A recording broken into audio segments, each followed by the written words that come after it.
hello. Thank you, Yeah. Inari, for these 10 gifted subs. Wow, so kind. Such kindness.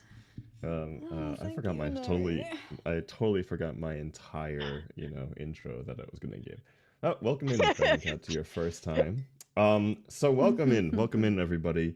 Welcome in for a very special session today, which is going to be a D&D heist. It is my first time playing D&D, and we will be uh, playing it via stream, which is interesting. Hello, welcome in SSF Shadow 10, 101. We're doing great. We're doing great. We're just getting ready to get started. A little thing about, hello, Mercurius. How are you doing? Welcome in. A little thing about today's stream is that's going to be different is that for the most part, you all are going to be ignored. I know, right? Terrible, terrible host. Aside from when we are in this screen, this just chatting screen, we will be fully immersed into our characters. You are along for the ride. We will be role playing our place. For that very reason, Vagaronis are shut off. I don't want you guys spending the Vagaronis. I don't want any of that because we will not be responding to them today. So when we get into, oh, thank you for being first time viewer. And so because we are going to be immersed into our roles, we're not going to break character to stop and do push-ups or, there's no hand cam, so I'm not going to be doing finger flares and stuff like that. So save all your torture for, another stream where I won't have to torture everybody else here. But as far as that goes, let's go ahead and introduce ourselves from left to right, even though I started weirdly from the middle. From the left, we have the wonderful Doobie. Would you like to introduce yourself? Hello. I'm DB. I do the ASMR thing sometimes. I'm an amateur voice actor. I'm a little guy.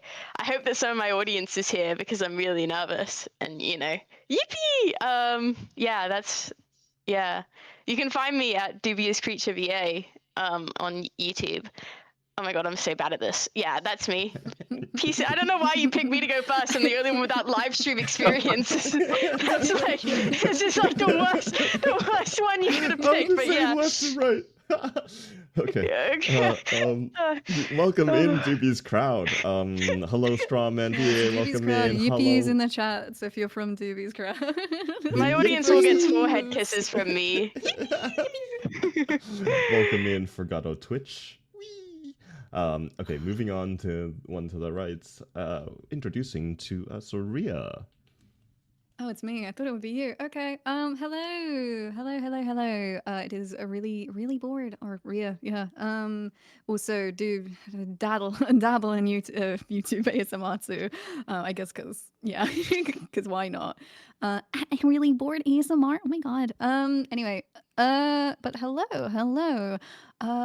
Also, I do need to ask everyone else, what are we drinking today? You guys better have drinks with you because your throats are gonna be.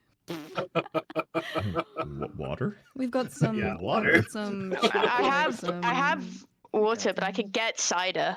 But I was I'm gonna not go. sure you should be drunk. Yeah, I was gonna say I don't know if we need more chaos here. I don't know what kind of drinks we're talking, but I was just planning on water, unless Also, feel free, chat, Yeah. to say what kind of drinks you guys got. I have a nice lime tea for myself with some fancy. manuka. Very Well, fancy. thank you for I the know. note. Forgot a Whiskey neat. Twitch. I did not realize I was on mono. I have switched that. Let me know if I'm in both ears now. Hear you in both my ears. Both ears. I know, right? I know all the years. All right, moving on to the one on the far right, Mr. Dom. Hey guys, I'm Dom. I'm not on YouTube or Reddit or any of those things. I'm not a voice actor. I'm just a dude who loves D&D. I've been DMing for almost 15 years, so I'm an old man at this. But this is my first time streaming, so I am a little bit nervous. Yeah, don't. I will do my best voices, but I'm sorry in advance if I offend any of you with my terrible accents. But yeah, excited to do this. Excited to share my love of D&D with you all, and yeah, really excited to just have fun with these peeps. All right. Oh, welcome in, Ajax. Welcome in, welcome in. Drinking does go well together, I assume, with D&D because I've never played it before. I realized I didn't introduce myself for people who don't know me who are joining.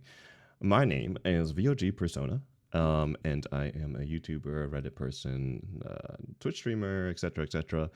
You are currently on my channel if you didn't notice that, or if you just got shuffled in by someone else's promotion. You know what I mean? But welcome in, regardless. I do the ASMR thing, I do the storytelling thing, I do the more spicier things on Reddit. And for today, I do the most spicier things on we Reddit too, actually. yes. Sorry. Yes. You know, they don't She's want to not hear good at about advertising that. herself. Yeah, so Go we on. are going to dive into my first session in D&D. I think everybody else here is very seasoned.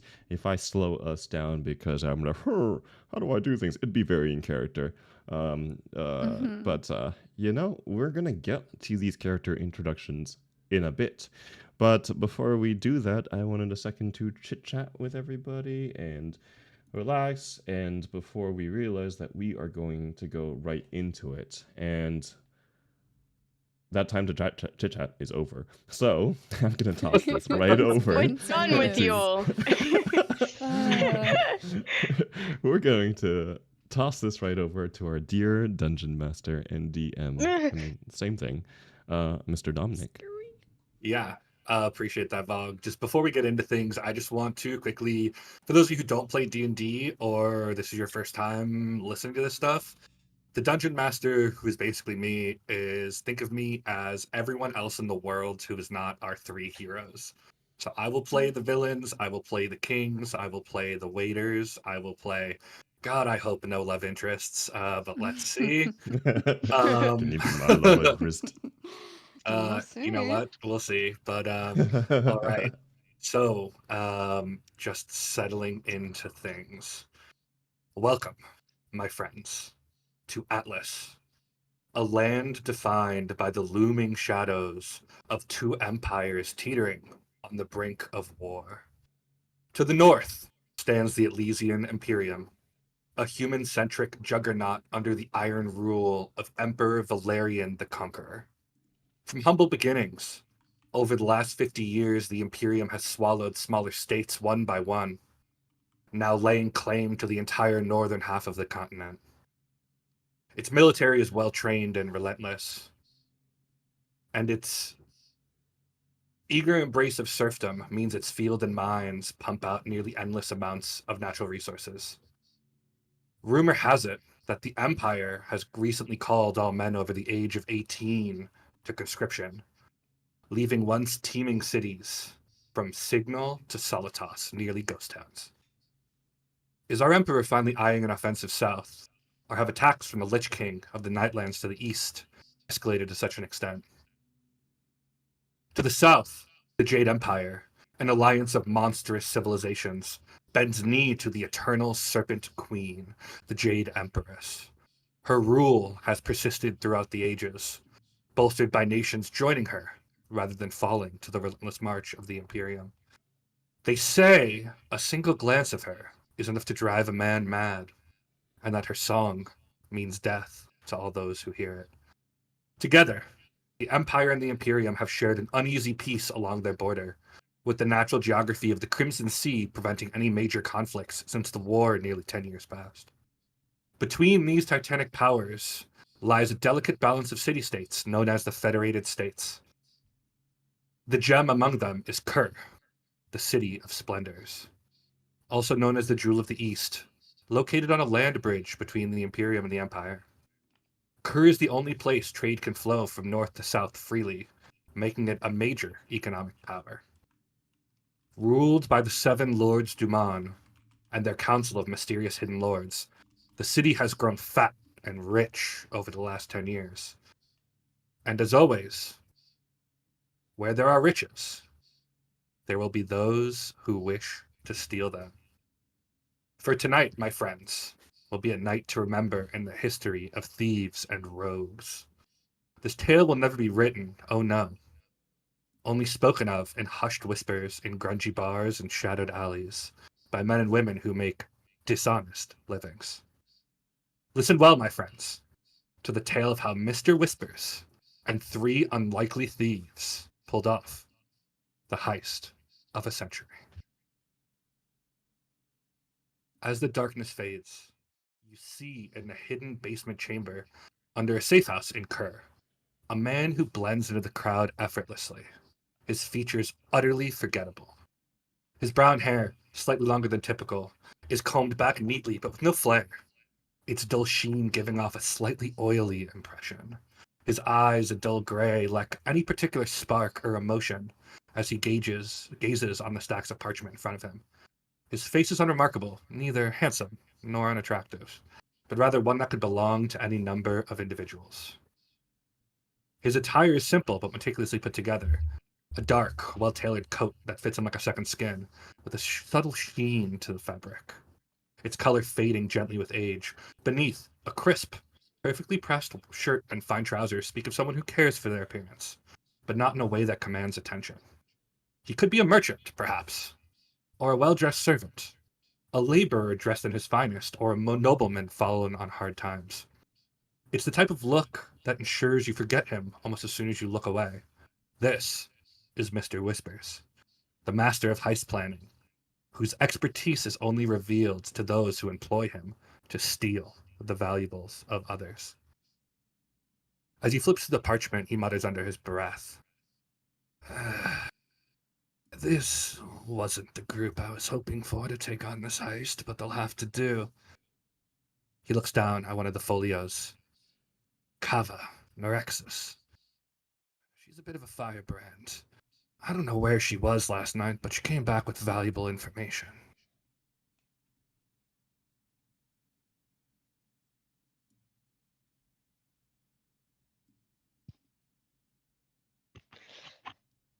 Um, so the camera kind of pans over to this kind of really buff, strong-looking dragoness pirate, and she kind of says,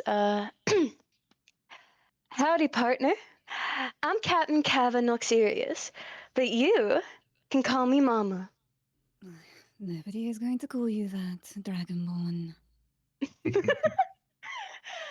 All right, I'll settle myself.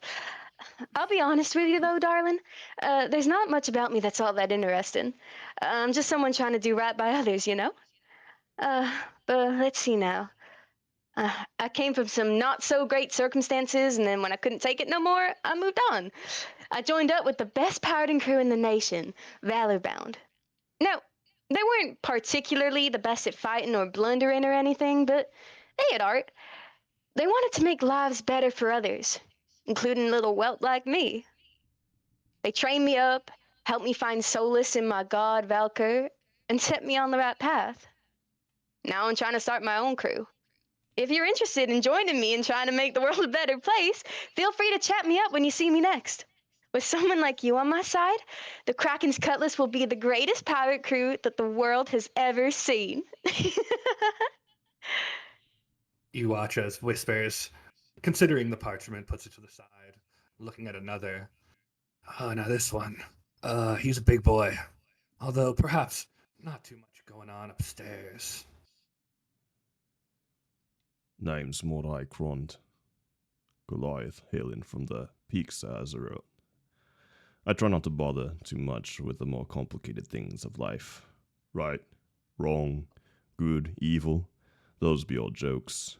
To live free, that's the important thing. Whether it be by the blade of the axe, or by the want of the prick, there ain't a point in trying to restrain yourself. There was once a time I cared about rules and regulations. We called it honor. To fight honorably. What a joke. There was no honor when hordes of Asabi attacked my tribe and murdered my birth mother. We fought a war of attrition, and we were losing badly. It was my tactics that won the war, my plan that saved my tribe, and they called it dishonorable. They exiled me, their greatest warrior. Perhaps it was for the better. Now, I wander from land to land, living with no code, with no honor. I do what I want, and I do what I need. A free way of life. Mercenary work suits me. It isn't difficult because there's very little issues that my size can't handle. You watch as Whispers puts the second folio to the side, picks up and considers the third. This one. She might be the brains of the operation, but I never can quite get a read on what's going on in that beautiful head of hers. We see a blue drow standing with bright red eyes and white hair, her arms folded across her chest. She now introduces herself to the rest. Countess Kyla Holmlund. A pleasure. Because I'm all sure you're very interested, I'll entertain your wonders of who I am, where I'm from, and my allegiances. I'm offended, so you clearly don't have a clue already. I was born into the High House of Holmlund. I was the youngest female in my family. My sisters well accomplished, serving in favor of our spider goddess. And I, well, I have yet to prove my mettle. I was sent to the surface to do just that, to prove myself worthy of the name Omrun, to make my mother proud. It is my only goal here. Oh, it should have been. The things cannot always go to plan, I suppose. Perhaps, mishaps, here and there. My priestess mother surely wouldn't mind me taking a few months to explore. I'm just surveying my options, and that's all. As long as my mother is still convinced of my continuous faith to loss, and my goddess herself is convinced also, what is to stop me from experiencing the little chance of truly living while on the surface? One by one, Whispers watches with dull gray eyes as the three thieves file into the room. They seem to share a friendly demeanor, almost as though they've maybe done a job together before. Whispers looks over them, turning down, pushing the folios to the side and revealing a large map on the ground. All right, our preparations complete for the heist tonight? I have some forged tickets for our use. That's where you are all day, huh? We were supposed to That prep. and also some equipment. I wasn't aware that. Mordai, what did you think the money was for? Beer.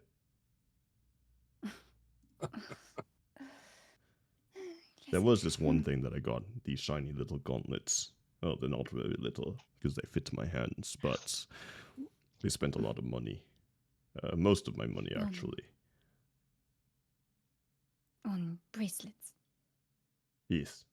Not exactly sure what they do, but they look fancy. And I like them, so I spent the money on them. Well, I appreciate you getting into your fashion. Maybe you should have consulted the rest of us before, but you know what? Good on you, bud. I, on the other hand, being the generous woman I am, I got something a little special for us. What's that? And so, Kava, she's going to kind of, I guess, sorry, she's gonna like briskly kind of walk out of the room, and then she's gonna come across, she's gonna come back in with these kind of folded fabrics and various things in her arms. Yeah, and she's gonna you see as she sort of lays them out.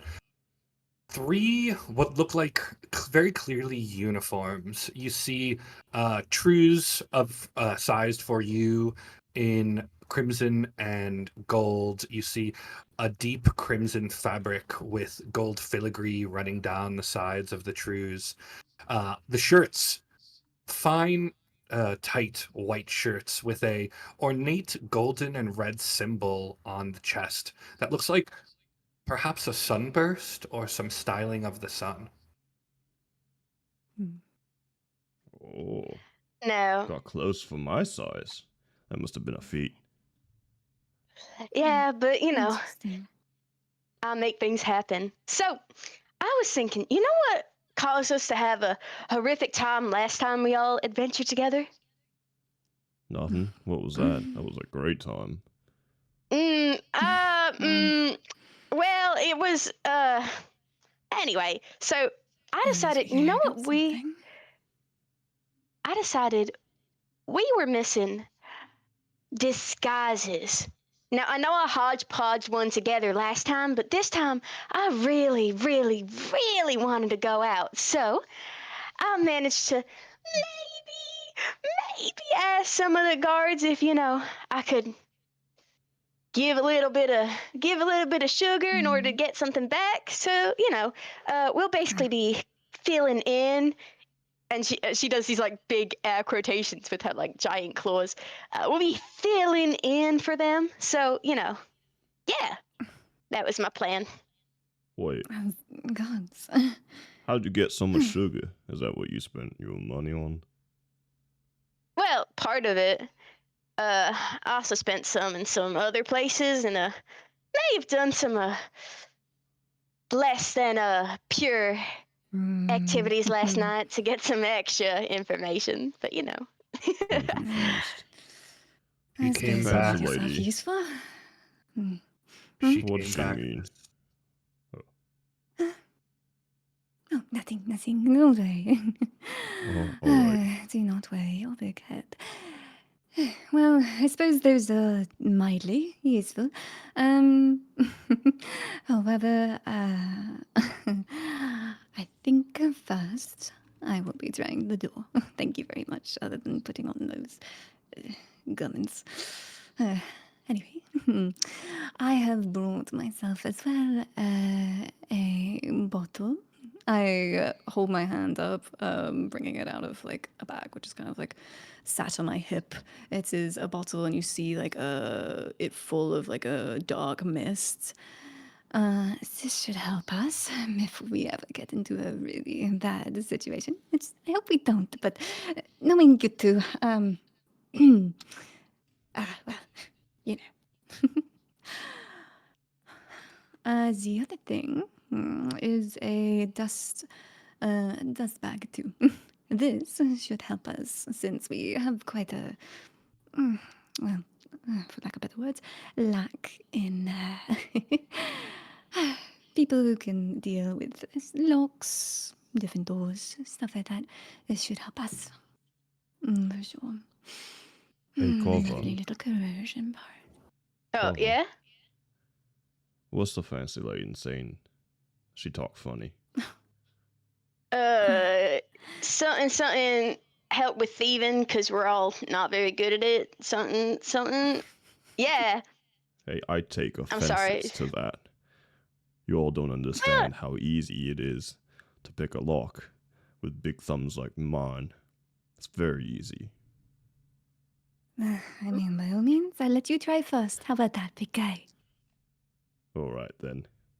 Well, there was a little thing that I found out at the pub because, we have to use all that we have, right? So, after I got my nice, shiny gloves, I went down to a pub. May have been a brothel, I didn't really check. But I got to learn about this stuff about, this feast we're going to. You know what I mean? There's a separate feast at the same time for the poor folk. For the folk that ain't so fancy. So, it might be worth checking out. Indeed, he speaks of the beggars' feast. 100 of the poorest in the city, all gathered up to rub shoulders with their betters, although separately, as it were. It could be an inn. Sounds like you have a number of ways inside. But remember, the most important thing is the vault.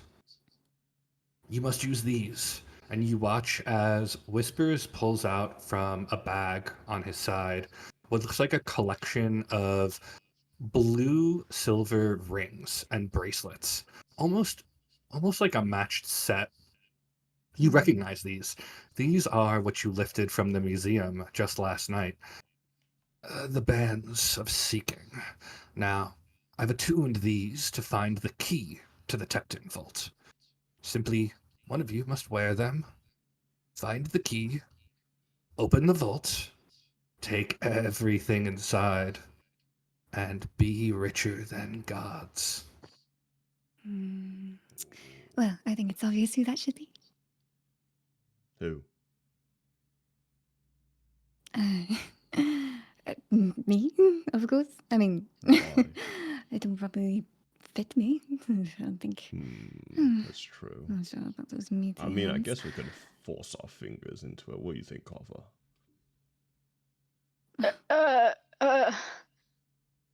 They are magical in nature. They will expand or contract to fit you as needed. No, problem solved. See? Well, who should wear them then? I mean, I've got all the tools to, open doors in case of emergencies, and even even that little mind trick. Shall we rock, Yeah, paper, but scissors? like, well, I how pick many rock, are there? paper, scissors. But I always pick rock because rock is tough, like me. So should we rock, paper, Well, scissors? Well, there's more than one, right? So, well, we got at least two of y'all who can do stealth stuff, and I'm so assuming Mr. Whispers, they need to be together, don't they? That is an astute observation, Kyla. Separating them will dilute the magic, and let's be honest, I'm not sure if all three of you can be trusted with these. He sort of pushes them slightly towards Kyla. Why not? I take a step forward Kava. towards the desk, my hand sort of reaching out but not taking it yet. Kava, well, he's trying to say something. I think the greasy man don't trust us. Of course, I trust I you. mean, alright. So then, why you? I mean, I guess they're probably in the best hands of the noble lady. So, Exactly. And I pick them up and start fitting them onto my my wrist over my forearm immediately. I'm glad that's Oh. decided. Now, there isn't much time before your carriage arrives. The feast is in full swing outside. It should provide a natural exfiltration. However, you must decide how you wish to enter the feast. As guests? As servants? As beggars? It's up to you, but make your decision quickly. The carriage should be here in, I'd say no more than 5 or 6 minutes. Oh no, I feel like I'll go with Well, the I begging think- people. I ain't so fancy, so if I go with the begging people, it might be better there. Well, I've got these tickets, so I hope my status as countess, perhaps someone will know of me. But yeah, I certainly look the part, I would say. I shall go to the front. are we all going different ways? Because I'm down. I'm down with that. I mean, I got enough uniforms for all of us, but if y'all aren't gonna use them, I guess I'll just take mine. Besides, there's some other stuff I'm meaning to investigate. Wait. I could try Other using the stuff? uniform. I can still use the uniform in the poor people's place. Might Well, be interesting. I don't think that would make What? a lot of sense. I don't think. I mean, Mr. Whimper, you don't think that these? Yeah, Mr. Whimper. It's Whispers for the last time, Kava. Look, the uniforms will be useful regardless once you're inside. a disguise never goes to waste. Whether it is the disguise of a noble, the disguise of a beggar, or the disguise of a servant. Even if you don't use the uniforms to enter the Tecton estate, they could be useful inside. I don't think the key will be so easy to find as you expect. They are unlikely to leave a vault key just laying around. Why not? Well, if that's what Mr. Whiskers thinks, then I'll It's Mr. I'll pass it. Mr. Oh, sorry, my fault, Mr. Whimpers. I'm so sorry, Right, Mr. right, Whimpers. right. I'll leave you guys with the uniforms in case y'all change your mind, but I'll go in as a servant just to, get a lay of the land and, I'll yeah. take a uniform with me. Maybe not wear it in the beginning, but I'll take it with me. Dragonborn, would you mind keeping my one on you, just in case? It's Yeah, truly sure. not a unuseful item to have. But don't you want to hold it in case you want to change and I'm not there? Miss Alright, Fancy is too much to fancy. carry. I've done my nails with this. She don't want to be like us dirty folk. Whoa, I felt like there was suppose- something implied in that us there. You just called me dirty? I don't see anything What's wrong wrong with with that? Well, but you don't see anything wrong with that? Maybe Y'all it don't is. think that... Yeah, All right. Enough with the bickering. I don't care how you work together, but you will steal the contents of the vault from my employer, or you will suffer the consequences. consequences. I thought this was Of just a job. course, it is a job, and when you fail your job, you get fired. Think of it Oh. as an incentive to do a good job. For a second, I Well- thought you meant something a bit more lethal. Oh. Well, this firing is a bit more permanent in nature. I feel like my axe is itching right now. Perhaps, Do the job. why do we need this? See the man? vault. You can avail yourselves of other services, but I'm afraid without me, there is no job, no payment. Just don't fuck it up, and we won't have any problems. Understood? Alright then. So, Think. I'm all up for a bit of which way is competition. Cabo getting in? She didn't say anything. Yeah, dude. Oh yeah. Sorry, Amber. I, I'm a bit forgetful. bro, I got these uniforms. I'm using these uniforms. You know Alright, how that makes expensive these sense. were? You just had to pay sugar, right? It's just some white powder, glittery type of powder. No, Make things it's taste a- funny. She means another type of sugar. What's that? Money. Oh. Okay. Alright, well, perhaps we should head out then. I do believe your carriage is here. I will be around if you need help. I will be posing as your carriage driver, ready for exfiltration should you need to go that way. Just try not to embarrass yourselves, please. Remember, subtlety is the art of the thief. Blend in if you can, and if you cannot, well, at least make sure you're noticed in a good way. Cover. Please. He Yeah. said a funny word. Sublite. What do you say, Greasy Man? Subtlety. What's that? Like, Please. like without drawing attention to yourself, kind of like, think of it like, all right, so you're by a stream, yeah? And like, Alright. there's a really pretty rock, and there's a really boring rock Mr. that looks like Whiskers. every other rock. Alright. You wanna look like the rock that looks like every other rock, and you don't want to be the big rock that everyone's gonna look at. That make sense? Oh, alright. Yeah. Yeah. Subladi.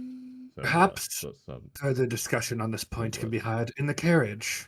Please, Oh, all right, all right. follow me out. The three of you, still probably talking, trying to explain subtlety to Mordai and various terms that he may or may not understand. The three of you make your way out to a well-appointed carriage. You see, as you climb into the carriage, the plush interior is a brief respite from the chaos of the city streets. Outside, the feast of morning is anything but somber. A cacophony of music, laughter, and revelry. As the carriage jolts forward, the first scene emerges through the windows. A parade winds through the main thoroughfare, where costumed dancers twirl and leap to the thunderous rhythm of the enchanted drums that play.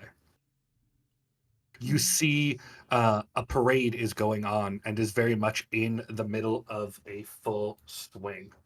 Their outfits, the dancers' outfits, glitter with metallic thread, catching the torchlight that flickers along the street.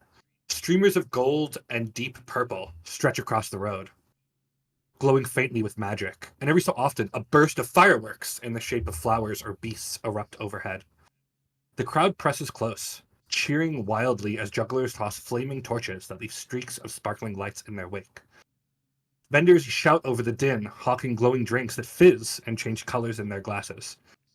You watch as a small panel in the front opens and Mr. Whispers leans in. All right, we're about a third of the way there. If there's any planning you gotta do, well, before we get there, I want you to have a good plan so we're not fucked. Understood? Understood.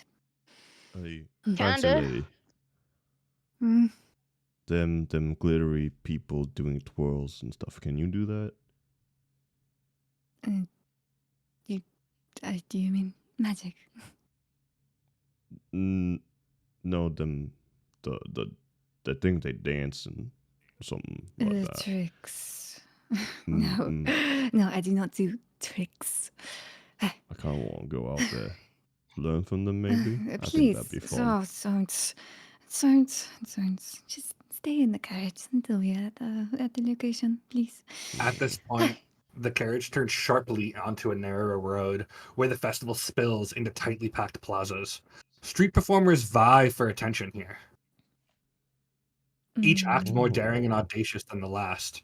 A fire breather exhales plumes of green and blue flame to cheers and gasps, while a pair of acrobats launch themselves into the air with a magically propelled seesaw, flipping impossibly high Look. I see it. I see it. before landing Oh, sorry. on impossibly narrow platforms. Musicians play fast-paced tunes, some conjuring phantom dancers that twirl around along with the crowd, their translucent forms mimicking the motions of the revelers. The smell of roasted meats, sweet pastries, and pungent spices fill the air, mixing with a tang of ozone from the magical displays. Children dart between the legs of celebrants, clutching enchanted toys, or perhaps picking enchanted pockets.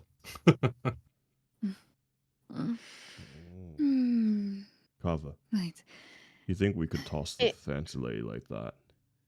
Like them people Uh, doing No, flips and stuff. no. No tossing at all. Okay.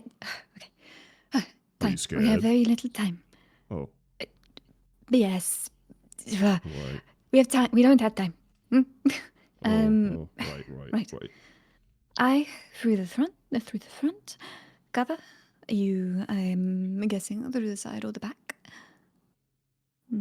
Yeah, just wherever I see people walking, probably go join them there. And Mozai, how do you intend to get in with your little side party? Oh, we'll see. I'll see who be serving things down there.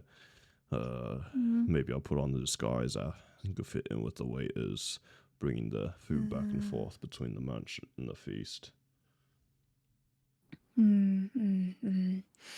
And once we're in, we come back together.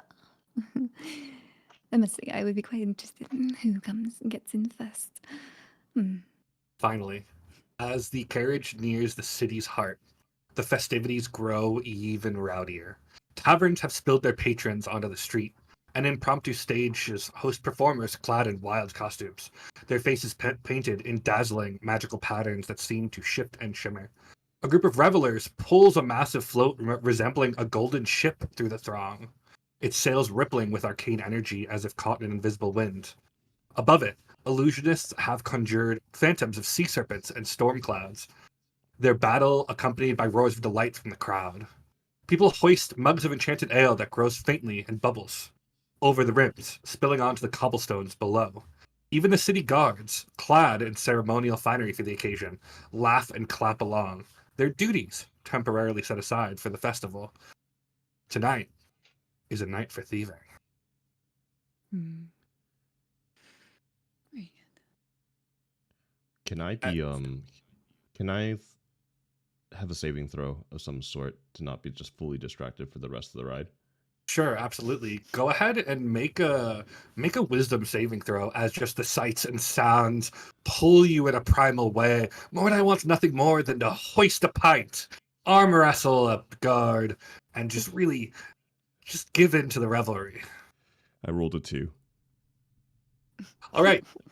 Wall and Kyla and Kava restrain you from actually physically exiting.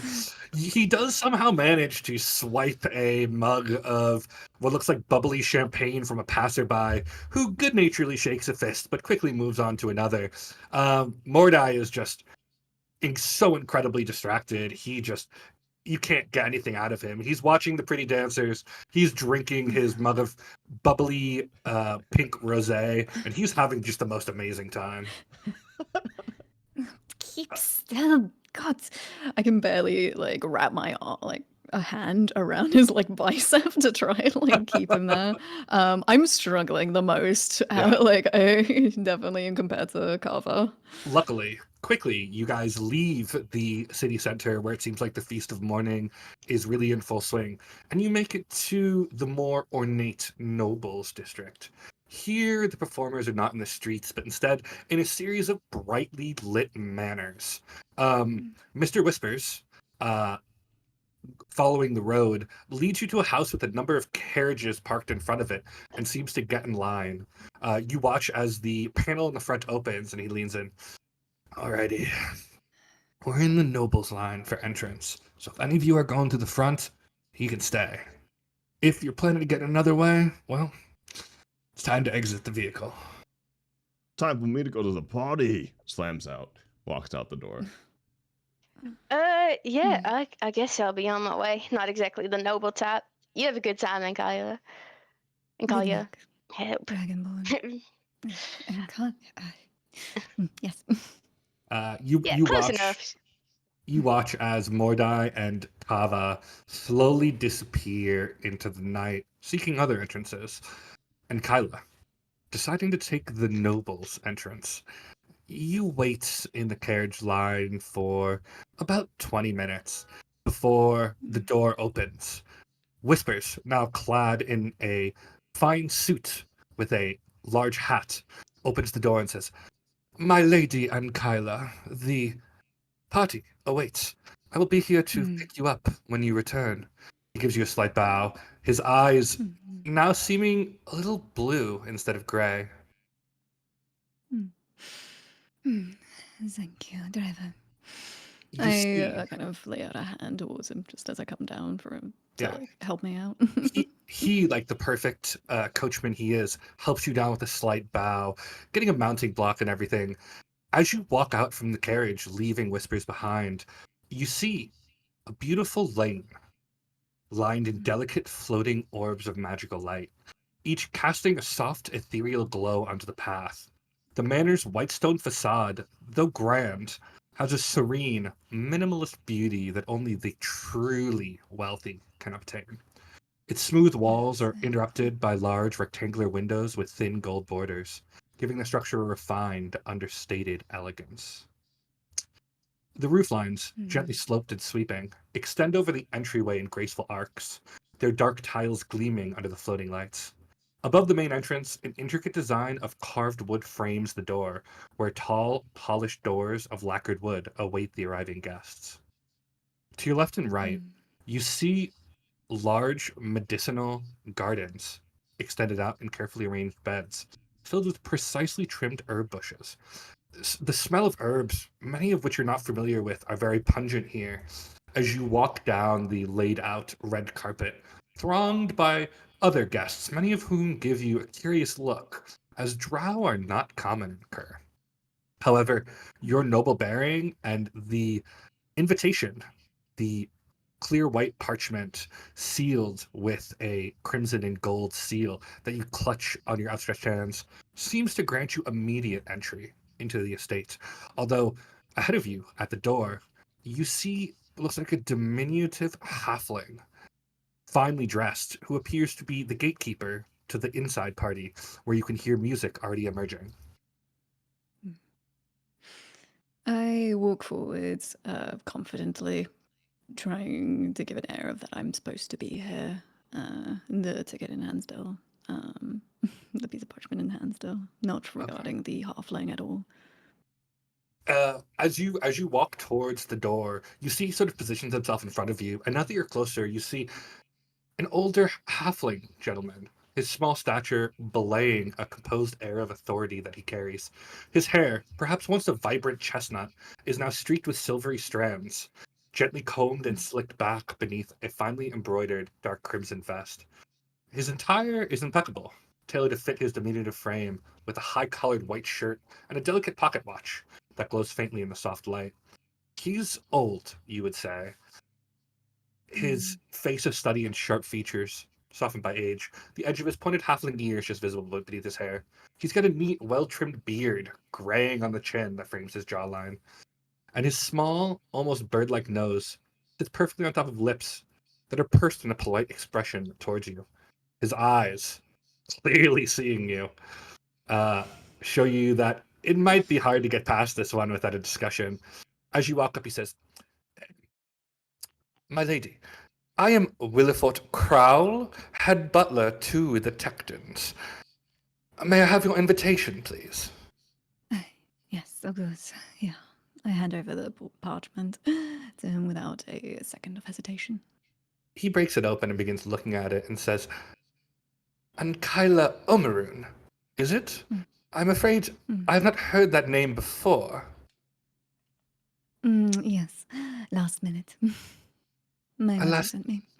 a last-minute addition, you say? Mm-hmm.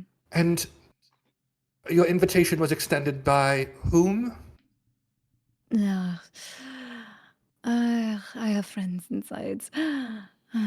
They extended it towards me, but also my mother, high priestess, down down in Mensa and has vouched for me.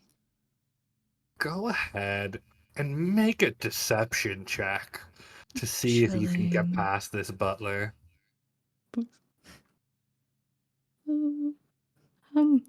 8. He looks carefully at the invitation and says, "Apologies, ma'am. I'm afraid you're not on the guest list." That makes sense. It's a last minute edition. I have the piece of parchment, and shouldn't all be fine? "I'm afraid, ma'am, that I must send for Lord or Lady Tecton to confirm your invitation."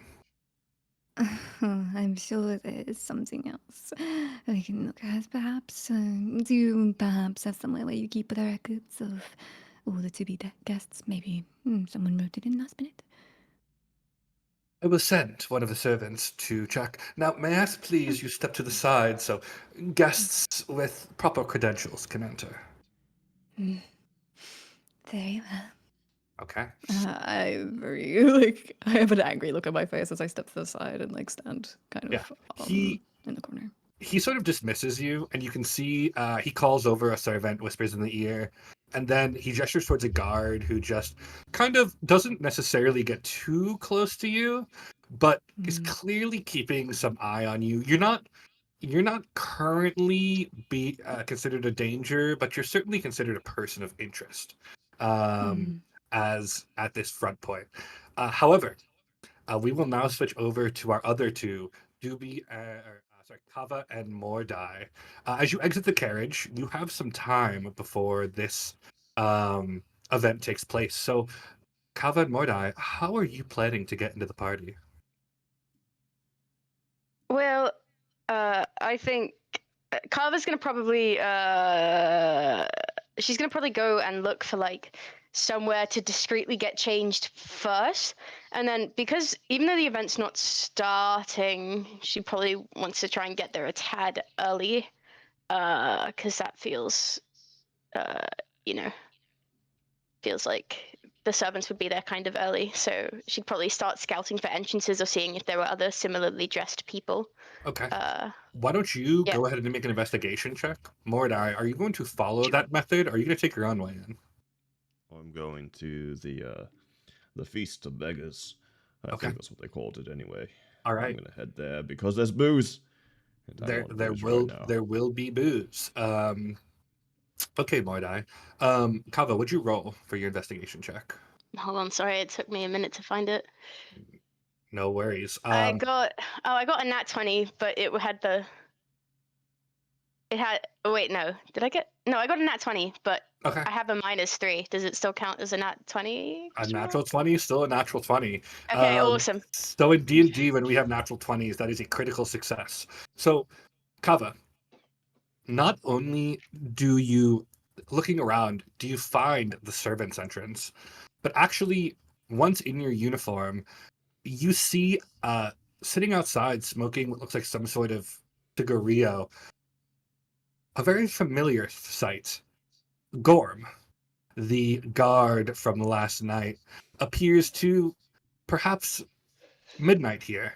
You see a human man. You see the entire right side of his face is covered by a large wart, but he is wearing what looks like very similar attire to you.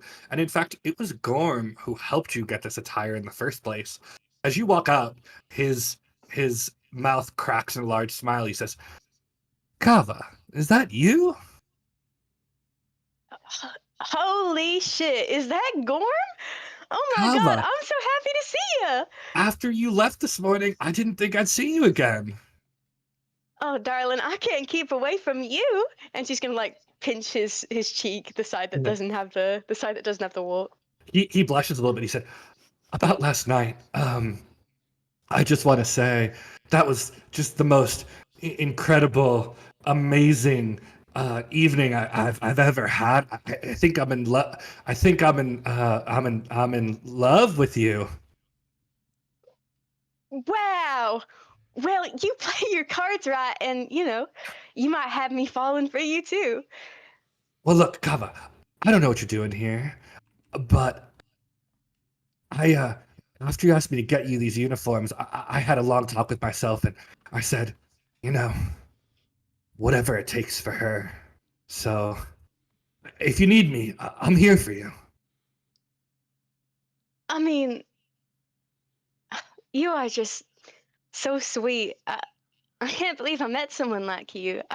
I'll tell you what, if I need you, I'll come find you. And if I'm just looking for your company, I'll come find you too. And she's gonna wink at him. He blushes very much and looks at the ground and says, well, I have a couple friends on the staff, and well, let's just say I've had a talk with them, and they'll vouch for you if anyone says anything. Oh, that's so sweet. You want to maybe introduce me to these friends of yours so I can get a layout of the land? Of course, of course. Let me show you inside. You watch as he goes over and he opens the servant's door, and beyond you see a bustling kitchen. Of quite the large estate. You can see, interestingly, it's split up into exactly two halves right now. On one half, you see fine foods, you see quail being stuffed, you see caviar being made. It's all very upscale dining. On the other side, still good food, but slabs of beef and meat, barrels of ale being rolled out. It looks like two different feasts are being prepared for. And as Gorm leads you in, he introduces you to a couple people. The servants, while maybe a little suspicious of you, are calmed by Gorm, who they seem to know. And in not too many minutes later, you are fully integrated into the serving staff. You have a small silver platter of what looks like a gentleman's charcuterie board, ready to be loaded out into the party.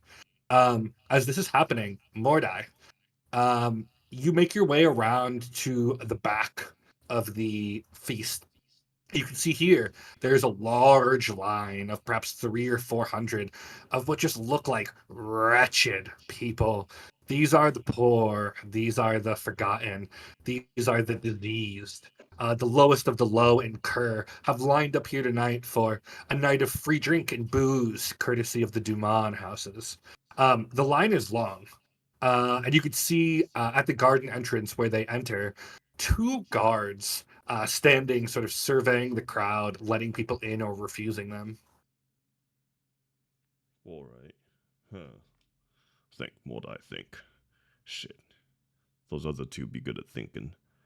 I'm just. I don't want to wait. I want booze. Carvity give me this thing. This. What do you call it? Oh yeah, I imagine disguise. before Oh. Yeah, before she left, she probably would have given it because you asked for it. Yeah. Oh, but yeah, I said I took it Are with you me. saying this out loud? It absolutely I'm talking is, to yeah. myself out Yes. loud. It's quiet. Voices in my head. Shh. Well, Mordai's trying to think right now. I'm gonna put on this disguise real quick. I think that's how they say it. I need to be sublite. Yeah, Mordai. These are built for someone large, but you tower among even the tallest. The uniform goes on. The pants are incredibly tight in all the most unfortunate places. And the shirt, like, is near ripping over your rippling muscles. But you're dressed. All right, perfect. They won't catch me at all. Time to go up to the guards and cut this fucking line. Okay. You in the servant's uniform, the similar one Kava wears, and as Kava knows all the servants of the House Tecton wear the gold and red embroidered outfit, you walk up to the guards and they give you sort of a look. You stop, and these guards, you look at with a professional eye. They stand relatively imposing in crimson and gold livery. His armor is polished with dark gleam, the red plating highlighted by an intricate gold filigree across the chest and shoulders. The helm, burnished with shining gold, fully conceals the face, leaving only dark slits of his visor visible. The helm's design is elegant, with a faint crest sweeping backward, giving him a sleek silhouette. In his hand, he holds a golden-hued spear with a razor-sharp steel tip. A crimson sash is draped across from shoulder to waist, displaying his allegiance to House Tecton, while the high boots complete the look. He looks at you and says, are you bringing in a delivery? I am. Okay. He sort of looks you up and down, sees the uniform, looks at the other guard, looks how big you are, decides he doesn't want to get in your way, and lets you in. You join. You walk into the garden gates, and you see in the garden, sort of separated from everything else by a significant amount, what looks like a large white domed pavilion. Underneath, you see a myriad of the poor wastrels of the city currently awaiting food. It looks like it's being slowly set out by servants in almost the same garb that you are. One of the servants sort of sees you and shoves a platter of what looks like boiled mutton at you. And it smells maybe not so good, but everyone around you just eyes you with like a deep hunger. All right. Free food? Oh, I don't mind if I do. All Starts right. to eat. Yeah. With everyone but and Kyla in, we're gonna pan back to the front, where a number of nobles are entering. And Kyla, you sort of watch them. None of them are too incredibly of note. A lot of older men with young mistresses, not anything too interesting. However, as a red carriage pulls up, you see a figure that definitely catches your attention emerge from it. You see a striking woman, her tiefling skin the deep crimson of embers at dusk, glows faintly in the light of the path, while her golden eyes gleam like molten coins beneath delicately arched black brows. She's clad in a daring black dress of silk, so fine it clings to her figure like a second skin. The neckline plunges scandalously, revealing just enough to tease while leaving plenty to the imagination. The hem barely grazes mid-thigh, with slits on either side that showcase her long, shapely legs as she strides in with effortless confidence. You see her right arm, a sinuous tattoo from shoulder to wrist, a viper, coiled tightly around a branch adorned with thorn roses. Her long, curling horns sweep elegantly back from her brow, framing her striking features and lending her an otherworldly allure. Around her throat, a thin choker of obsidian beads rests against her collarbone. Her sleek tail sways behind her like a serpent, tasting the air. Her lips, painted in the deepest shade of blood red, curl into a sharp smile, enough to draw the attention of even the most unwilling observer. Barely there, black heels click softly against the tile as she moves onto the carpet, adding height to her lithe frame.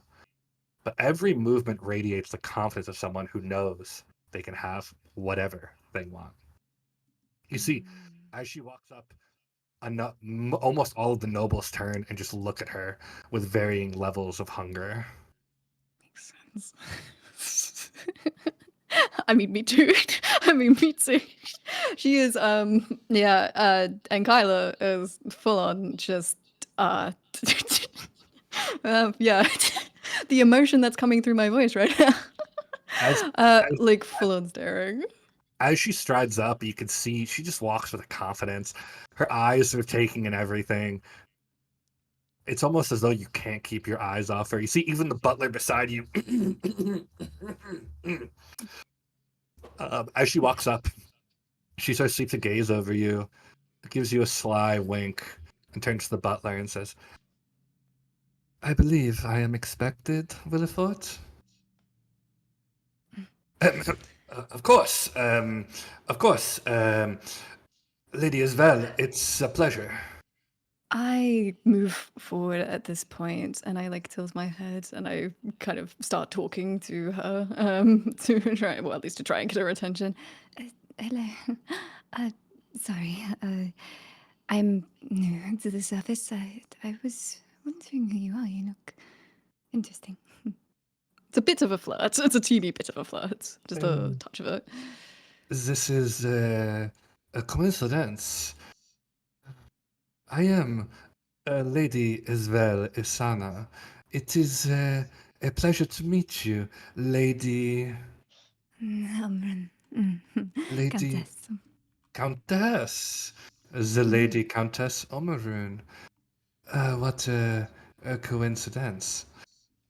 And are you here for the party? Yes, I am. Slight hold up, though. Last minute sort of invitation, some problems. Oh, well, I say nervously, by the way. So, like, I'm giving off a nervous aura here. I'm kind of keeping my hands are clamming up a bit in my front. I had them when I had them very like nicely, like kind of against my lower stomach. They're now like a bit bunched up. I'm obviously quite. she looks you up and down critically and sort of taking in everything. The eye is clearly seeing what you are. And she says, well, it would be quite the travesty to have you waiting outside when there's so much inside. Willifort, she is, let us call her my date for the evening. I'm screaming. Oh Excuse me. Williford, Anyway. he adjusts his cravat and says, this is highly irregular, Lady Isval. She sort of lays out a hand and says, Williford, this is not the job of the butler, huh? Be a dear and announce us, please. She grabs your hand and begins to lead you inside. Williford behind you goes, it's actually, okay. And you are led into the main hall, trailed by Williford. Sorry. No, please go ahead. As I go past Williford, I kind of do like a little thing with my foot where I just like nudge, like underneath, kind of, just very like lightly, but like a little like fuck Like you. like a bit of like a trot on the foot. He goes, Yes. Sorry. I quickly look away. As the two of you walk into the ballroom, you see the ballroom stretches before you, a vast space where elegance meets natural harmony. Tall walls of polished stone, as smooth as water-worn river rocks, rise to the ceiling, their subtle gray and white tones giving the room a serene, understated beauty. Along the walls, cascading waterfalls flow down from multiple stories, their presence mesmerizing and enchanting. Some spill with clear water, the gentle sound of trickling streams filling the air, while others shimmer with more fantastical elements. One waterfall, near the far end of the room, glistens with what appears to be molten silver, its glowing liquid surface flowing like a ribbon of light down to the pool below. Another tumbles with coins, each one sparkling as it clinks softly, creating a hushed musical chorus that blends with the other, more natural falls. The floor below your feet is an intricate mosaic of polished stone tiles, arranged in sweeping patterns that guide the eye towards the central dance floor. Light from hanging lanterns, crafted of thin, translucent paper, fill the room with a soft, diffused glow, reflecting off the flowing waterfalls and casting a shimmering, dreamlike ambiance. Delicate silk banners hang from the ceiling, their embroidered edges swaying slightly with the momentum of the air. As you get to the top of the stairs of the ballroom, Willifort, it is my pleasure to welcome Lady Ankyla Omarun and Lady Isana to the ball. Everyone turns as you guys descend down the staircase. You see jealousy in some eyes, but admiration in others. The assembled nobles seeing you and wanting to be you or wanting to be with you. As you and Isana descend down into the ball, she turns to you and goes, if you will excuse me, I will procure us drinks. Oh, no need, Mrs. Anna. Aisha, let me. I start walking towards. I assume there's like a bar or Yeah, like there's and absolutely a waiters. bar, and it's not too hard to get to for you guys. As this all happens, we're going to take a quick 5-minute break, so everyone can rest their voice, and we will be back in about 5 minutes, chatting in the chat as needed. Wee. Let's see what kind of trouble.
Hi. hello. We are back. We are Oh my back. god, is Well, that chat? That is oh chat. god. We get to Wow, exist to chat. respond to chat. Hello, everybody. How y'all Mhm. doing? Oh yeah, that's a good line from Dom. Who's your favorite NPC so far? Gorm. Gorm, I mean, definitely. it's hard to beat Gorm. He just loves Yeah, you a lot. yeah, he's just a lover boy. I don't even Yeah, like blame him. Like, yeah, if yeah. out of character, actually, well, I mean, who knows? No. I appreciate that he loves big, strong women because honestly, who doesn't? Me too. Yeah. I Mhm. mean, Mhm. Gorm is Mhm. just like Mama Kava. that short king who was waiting to be given a chance. Like you gave it to him, and now you just gotta deal with him forever. You know what? Mm. I really don't want to break Gorm's heart just because out of character I like him so much. Like that's my And- Yeah, boy. he's nice. Yeah. Maybe we play like matchmake. I'm like thinking of things. I'm like, How ah. do you like We're your gonna have a Yeah. slow burn enemies to lovers. How do you like your date, Mm, Maria? I'm quaking in my boots. I'm quaking. Look, we're gonna try and be more. Look, we're getting there. We're getting past the initial nervousness of like, oh my god, she's hot. But Alright. yeah, we're getting dummy. Let's go. Uh, We're gonna you get have there. not even discovered the best part of Isvel yet. Alright, you're not the character Instantly yet. breaks. That's weird, Dom. Anyway, let's go Yeah. in to the game. Weird. And we're gonna head right back in. So we will see you all in a bit.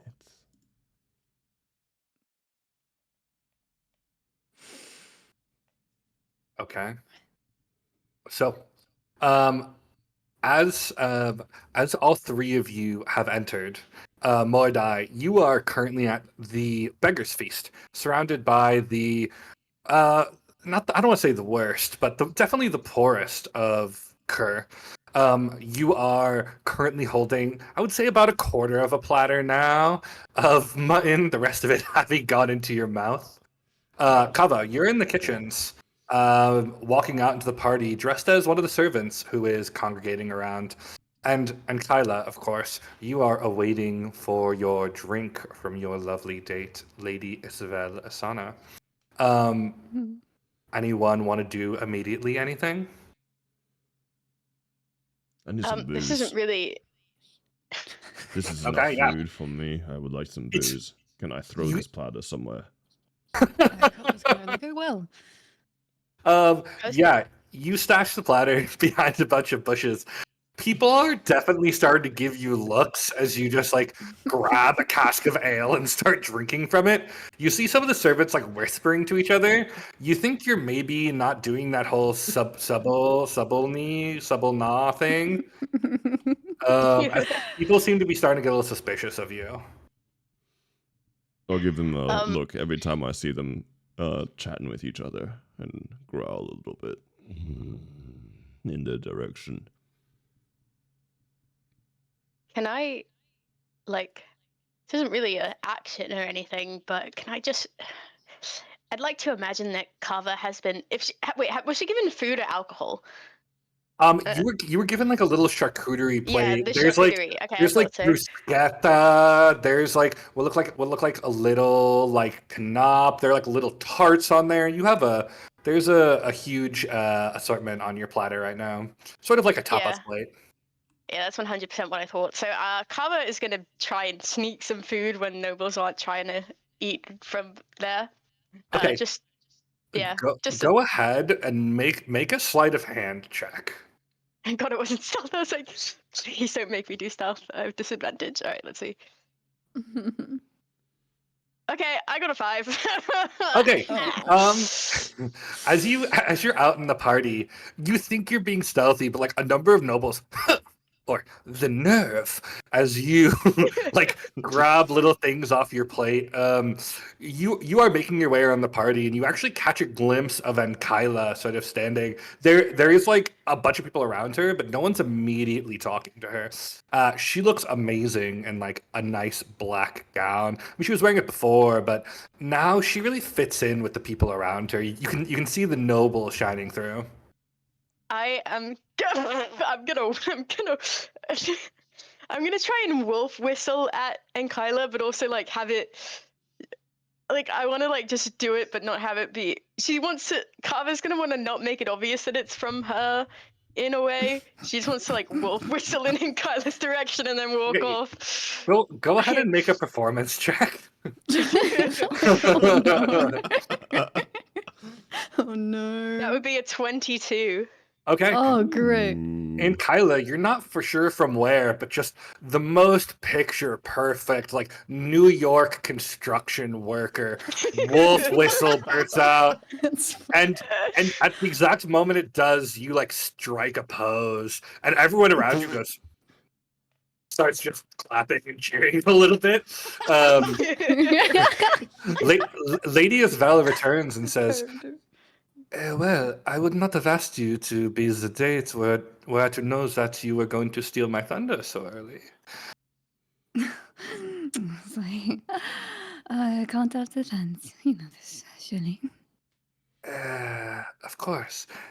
And Kyla, that is such a pretty name. Does it mean something to you? Only a tie to my family. My blood. Very proud. I have to say, I do not know that much about the drow, but I am intrigued. Perhaps later there's somewhere more private that we might discuss it. Oh, definitely, Monka. Definitely, definitely. For the moment, I must go and mingle. You know, it is the responsibility of a noble. Please, make the ball your own.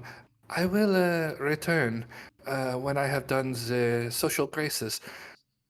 Don't attract too cute of a suitor before I return. Eh?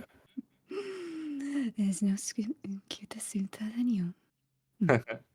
And that you should not forget. She sort of looks at you and gives you a very seductive wink, and then sort of trails off into the crowd, and you can very quickly see like a number of people follow her. She seems to sort of create a trail wherever she goes. At this point, you see Willifort.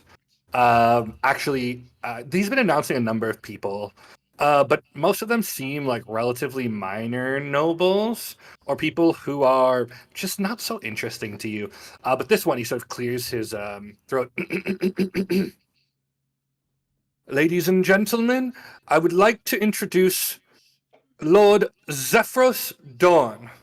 As he says this, you see a handsome figure walk in. His skin is smooth, pale blue that shimmers with an almost ethereal glow, reminiscent of the moonlight on the ocean's surface.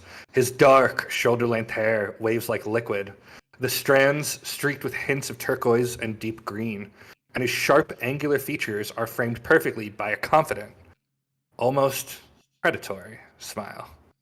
His eyes are striking pale seafoam green, with a glimmer that suggests both intelligence and a certain roguish playfulness. Like the tides, calm one moment, stormy the next. He wears an open white silk shirt, the fabric hugging his toned chest and shoulders in a way that highlights his well-defined muscles. The shirt is unbuttoned just enough to hint at the strength beneath, but enough to barely keep with good taste.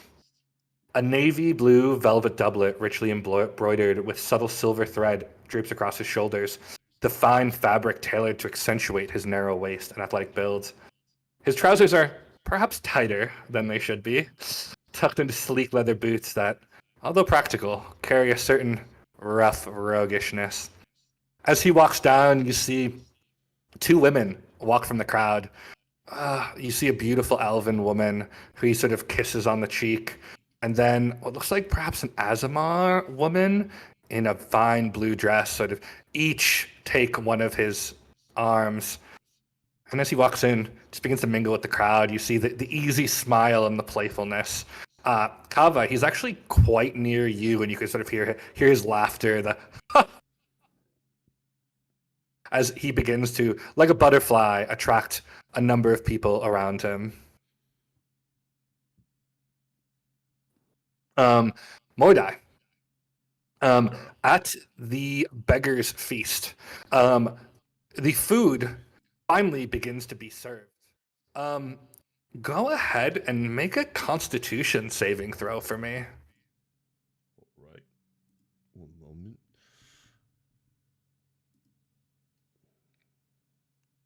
So you're As- giving I've got very an much a 8. story, and I love it.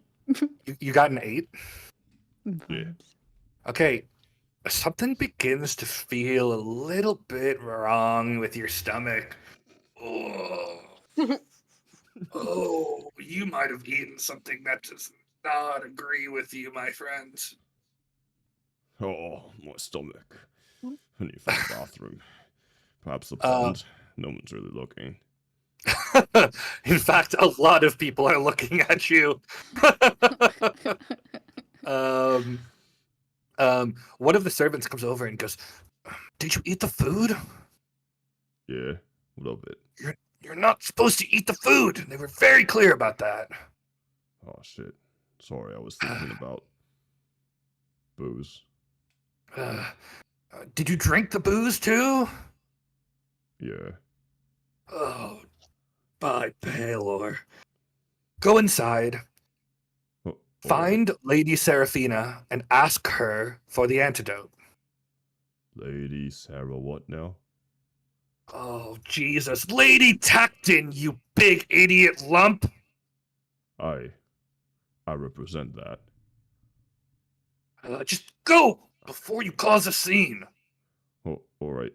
I'll head off. I'm gonna Okay. grab my britches and hold my Yeah. bum while I run. As you move into the house, the back hallways of the house are fine. This area is away from the party area, and though you do see some servants moving around, the finely decorated halls are pretty empty. However, you're about to have a very big and potentially very public problem. Oh, Oh, snap. Oh, This is God. not what I don't want to be the pretty rock. The pretty rock is bad. That's what he said. No pretty rock. Where was that lady? Left, right. That's more than 2 ways. I don't have enough hands to point. I'll go left. Okay. You make your way left and go ahead and make an investigation check for me. Do. Oh, -2. Oof. 17. Okay.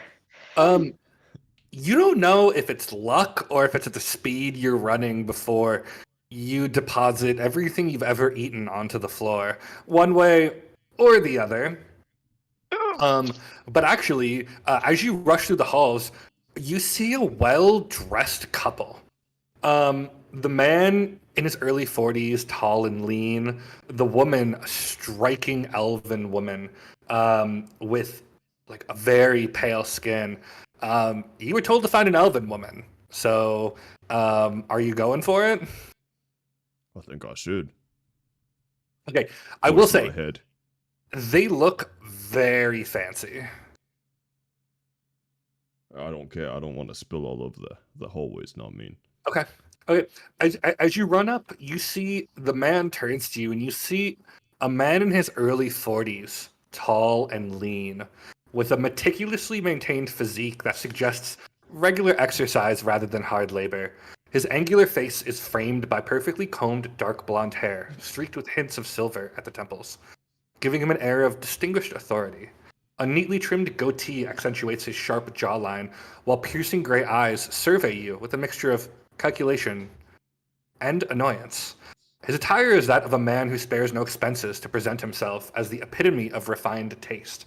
He wears a high-collared velvet coat of deep crimson that is it's trim embroidered with intricate gold filigree that gleams faintly in the light. A pristine white cravat is tied elegantly at his throat, festooned with a golden pin set with a single large ruby. His hands are adorned with several modestly cut but expertly crafted rings, and they rest lightly on a cane of dark mahogany topped with an ornate golden handle shaped like a sunburst. He turns to you and says, "Yes." I'm about to poop. That is an incredibly personal problem for one of my servants. And you chose to share this info. Why? Because I don't want to poop on the floor. Find a water closet, you animal. Well, you see, the thing is, I was told by the other person, the little one, that they're all the little one, but the little one, that one, you know who I'm talking about, right? The little one told me that I was supposed to find Lady Serpius for like antidote or something like that. You see at this point, the woman on his arm turns to you, and you see a striking elven woman who seems to glow with an ageless beauty. Her skin is pale, luminous alabaster, smooth as polished marble, and seemingly untouched. She has high, delicate cheekbones and a straight, slender nose, and a graceful, pointed chin.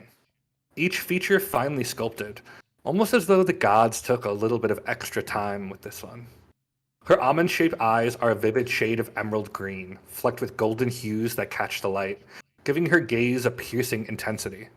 Her hair flows long past her shoulders in cascading waves of silvery blonde, an almost ethereal halo that complements her bearing. Her gown, in shades of forest green and midnight black, is tailored to perfection, accentuating her slender figure without a hint of ostentation. Delicate gold filigree traces along the edges of the gown, forming intricate, knot-like patterns. A single delicate circlet rests upon her brow, a thin gold band with a tiny sapphire. She turns to you and says, "And you need an antidote for what reason?" For poop. She looks you up and down, and she says, "Strange. I do not recognize you as one of our servants." Oh, I was sent on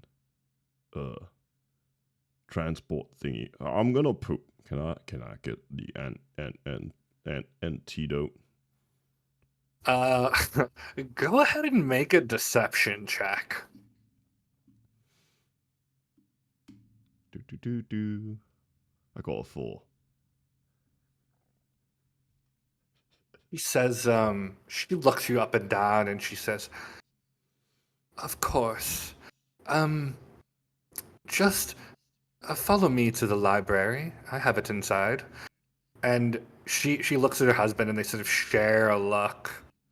And then he like sort of looks at her, nods, and they begin to walk you towards a set of double doors on the far wall. All right then, let's lead the way. Okay. Pushing it open, you find yourself in a well-appointed library. And then, how many hit points do you have left? I have 55. Okay. You hear a quick bout of chanting, and you fall unconscious. Oh. Ugh. Just All right. Chanting. So that's where Mordai is for now. Oh, great. Kava and then Kyla, what are you doing? I'm not feeling sick, right? Particularly. No, you feel fine. Okay, great. Awesome. You want to go first, Kylo, or should I? I will go. I will do my thing. Okay, so now that is it Asari, by the way, or Siri? Lady Oh. Asvel Asana. Asana, sorry. My bad. Asvel I need to would get be my her- names right before I flirt with her. Asvel would be her first name. Asana would be her family name. Okay, I'm gonna be respectful. No, so she's gone now from me, so I'm kind of like left to my Yeah, bearings. you're left to your own devices. She you see is sort of social butterflying around the room. You know, a touch on a shoulder here, a whisper in an ear there. She's making her rounds. Anyway. Hi, Commander. Honestly, go. Go on, go. Get your due. Just come back to me, please. No, okay, no. No. In the meantime, then, I have a sense that no noble would be wolf whistling in this establishment.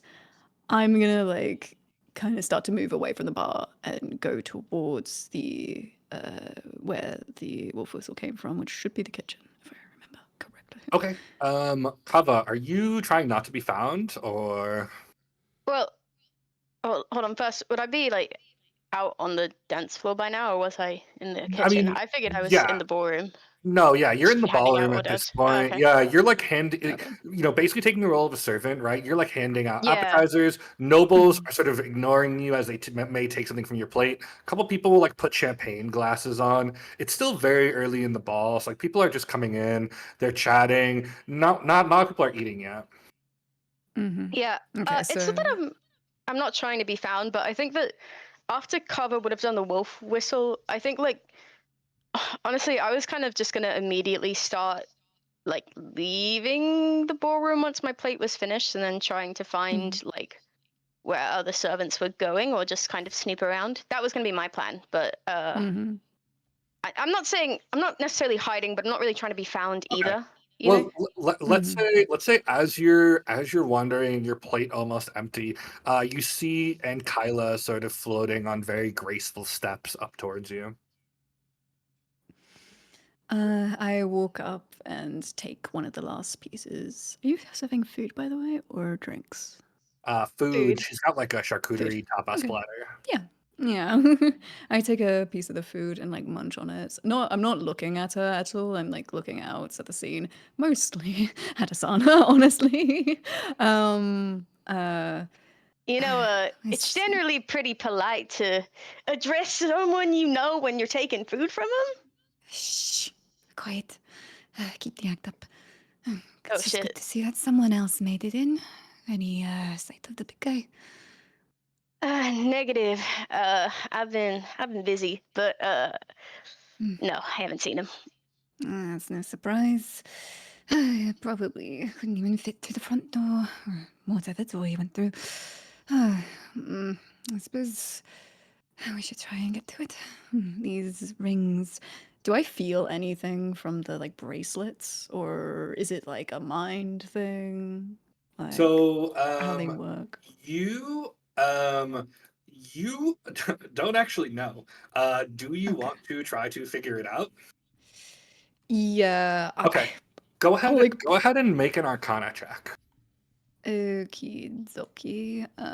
Arcana. Here we go.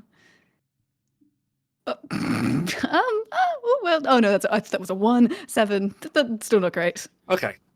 You are not familiar with this particular magical item, but you typically know.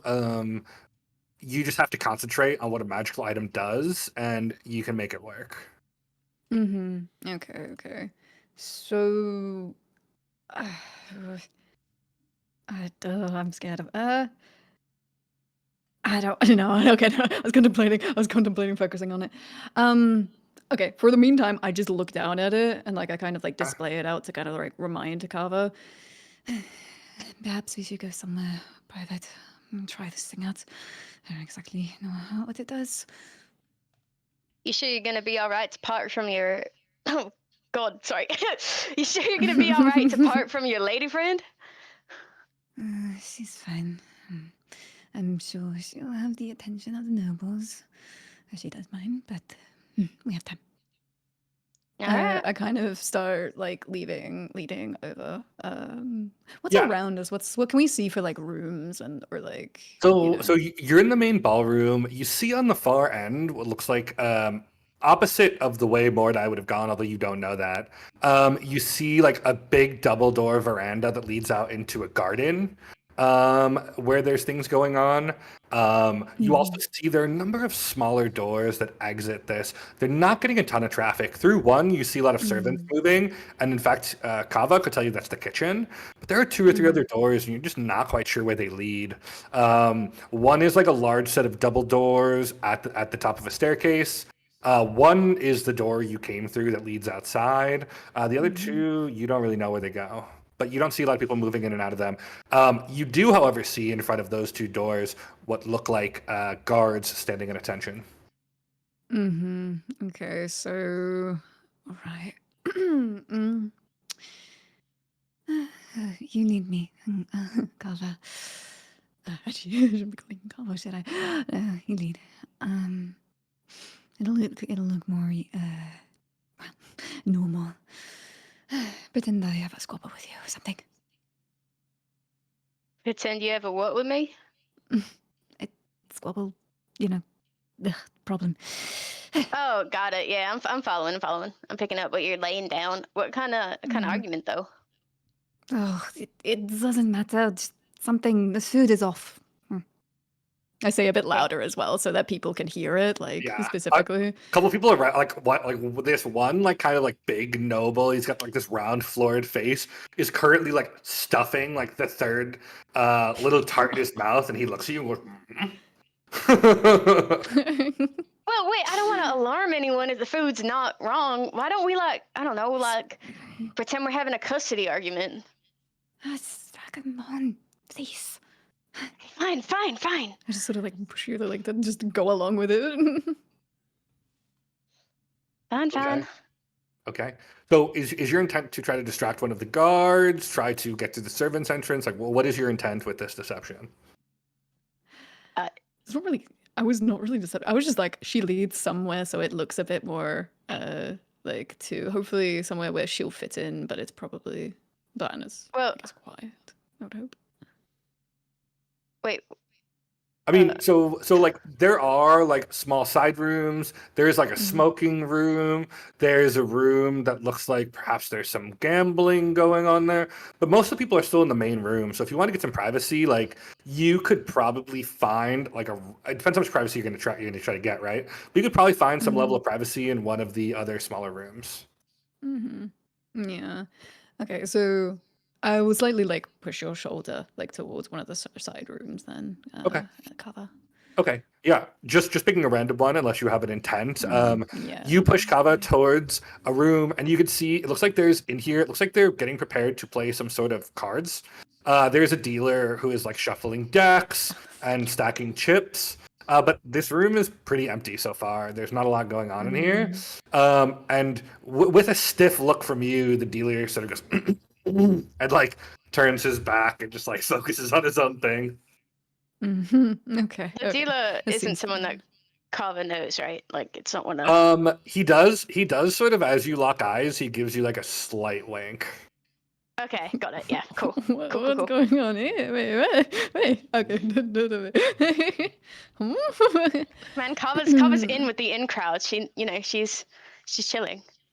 Quickly looking around the room, my main fear is that the rings, the bracelets have kind of some sort of maybe will like visibly show that they're working and attract attention. Is there like somewhere in the room which doesn't have like an eye line of this one person? I mean, there's like a small what looks like a small privacy screen on the far side, maybe for people to like change or something like that.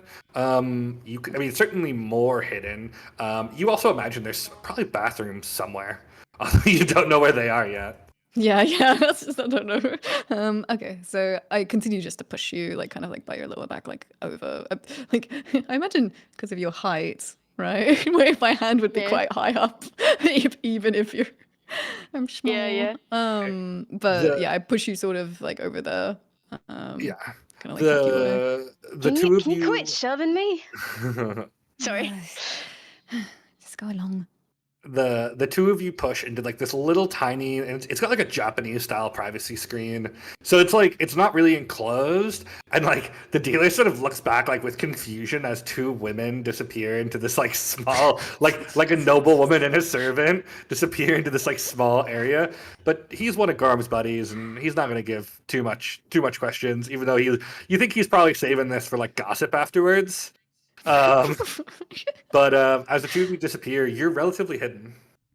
Hold on. As we go behind the screen, because Carmen knows this is one of Gorm's buddies. She's gonna go. We're not fucking. We're just hanging. Don't spread that. I don't want to get bad with Gorm. I like him. All right. I mean, whatever business you're doing, just don't be loud. We're not fucking. We're not fucking. No, sure. No. It's just hand stuff. No worries. No, we're not doing that. No, not even hand stuff. No. Foot stuff. No, God. Okay. I mean, I don't want to ask any more questions. I'm just here dealing my cards, man. I keep dealing them. Alright, I probably like tug you behind the thing so we're out of view. If you're gonna fuck this I'm up with gonna- me and Gorm, I'm gonna be mad. I don't care what you want with that person. Just I kind of like ready myself and just kind of like now focus on the bracelets. Like focusing my magic in on it, just watching it Okay. carefully so it doesn't make Okay. anything too much. As you concentrate, you feel the bracelet and ring set sort of begin to go slightly warm, and you feel it tug slightly, almost as though it's like semi-magnetic. And when you like point at a certain place on the wall, it gives like almost no resistance pointing, and you can actually see like you have to move your hand slightly, almost as though it's pointing to something that is moving. But they do not glow. There's no clear magic going on. However, someone who could sense magic would perhaps be able to reveal them. But you think relatively stealthy, and probably created that way. Oh, that's what I was worried. Not worried about. I mean, I was worried about it doing something. Oh, okay. Relief. Oh, okay. Well, I suppose getting in here was kind of no use. I kind of like look down and up like to Kava, just like sort of like, sorry.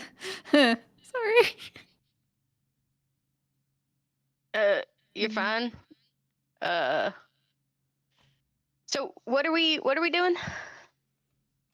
Well, the bracelets, it feels like it's almost pulling. As I move it around, it's it's almost like it's pulling in different directions. I don't know. This is for the vault key, yes. That must mean the key is on someone, I think. Unless it's somehow otherwise moving. All right. Well, why don't we go follow the pull or whatever and grab that key and fuck shit up? Get the key. Yes. Yes. Not the words I would use, but yes. Okay. Well, how about this? I'll point the way and tell you through your mind where to go. You keep leading. You should be that in most places. Some make up some things along the way. Checking what. Are you staying here? Am I doing it by myself? Are you like gonna No, be like no. I think it's better we stay together. Well, At this point, you guys hear what sounds like a small bell ringing. Ting, ting, ting, ting, ting, ting, ting, ting, ting. So, suppose we need to get out again. That's fine. We'll continue with this afterwards, right?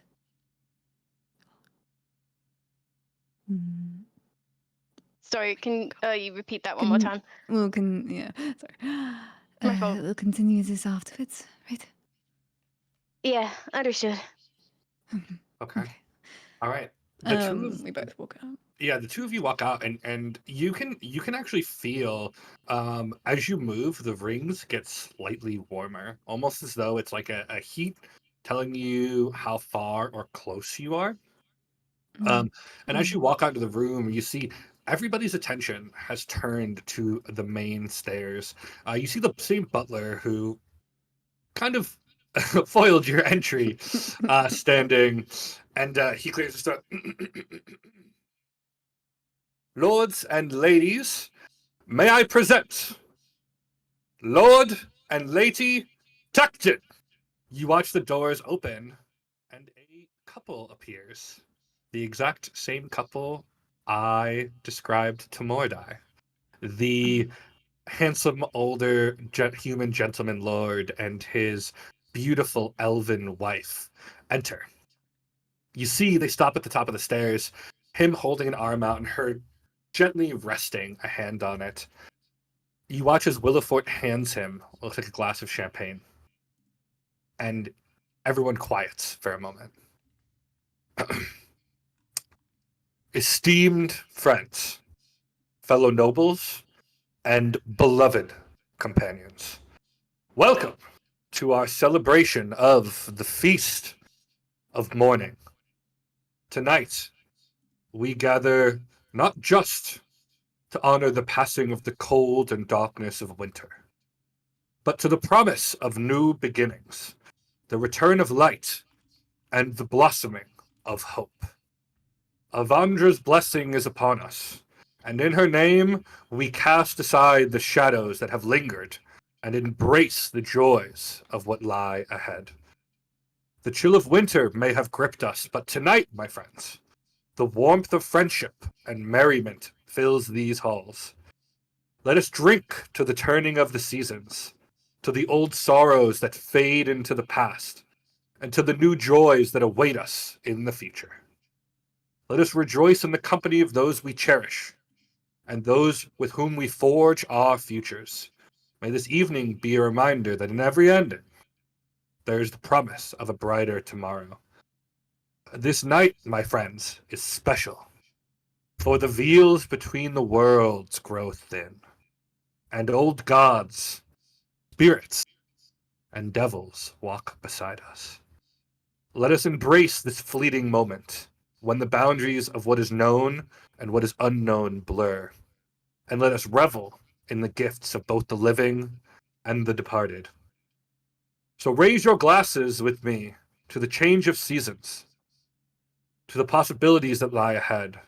We celebrate not only the turning of Atlas, but a turning point in our lives, and stand ready to step into the new dawn. Here's to new beginnings, to spirits who walk with us tonight, and to the path we will walk tomorrow. Cheers! You see the nobles all cheers glasses. And for a moment, everything is good in the world. At this same exact moment, Mordai, you awake. Your hands have been tied behind your back in heavy iron manacles. You lay tied, bound, and gagged in what looks like a shadowed balcony. The acrid tang of iron assaults your senses. Through the balcony next to you, you can see a vast chamber sprawls in dreadful symmetry.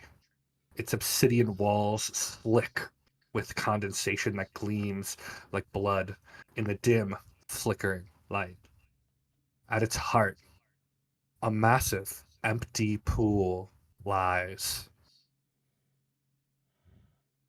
The braziers emit an unnatural greenish-black flame that seems to flicker with the rhythm of the room's chanting.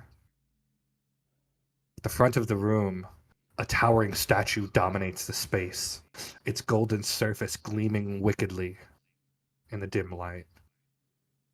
The statue's form is majestic but grotesque, its goat-like visage leering with fanged malice, crowned with twisted horns that stretch upward as though grasping the shaft cut out in the ceiling above it. You see cultists dancing, draped in deep crimson and black robes, circle the pool with a deliberate dance, chanting guttural invocations that echo ominously off the stone walls. Their faces hidden by heavy cowls, their hands grasping them, sharp silver knives. The air begins to hum with a slightly oppressive energy, and the flames of the braziers flicker higher and higher. And that is where we'll take our break. Okay.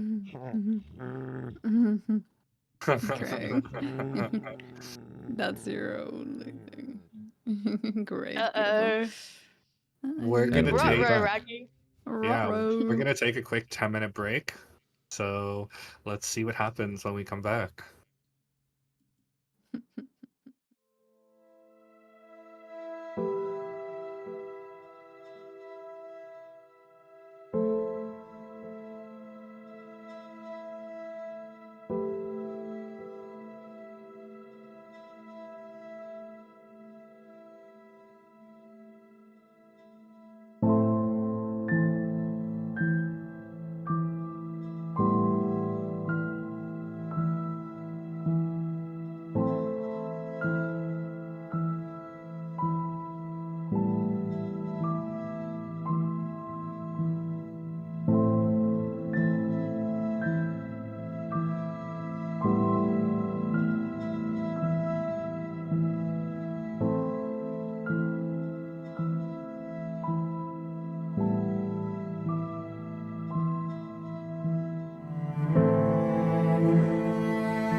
Hello, hello. We are Uh. back. We're back in it. How is everyone feeling? Oh, cheery about bacon. I'm jealous. Bacon? Ooh, hungry. Hunger time. Are you guys liking everything so far? I've been very I've much. been KTFO'd and put in a very strange place. There's a weird pod, man.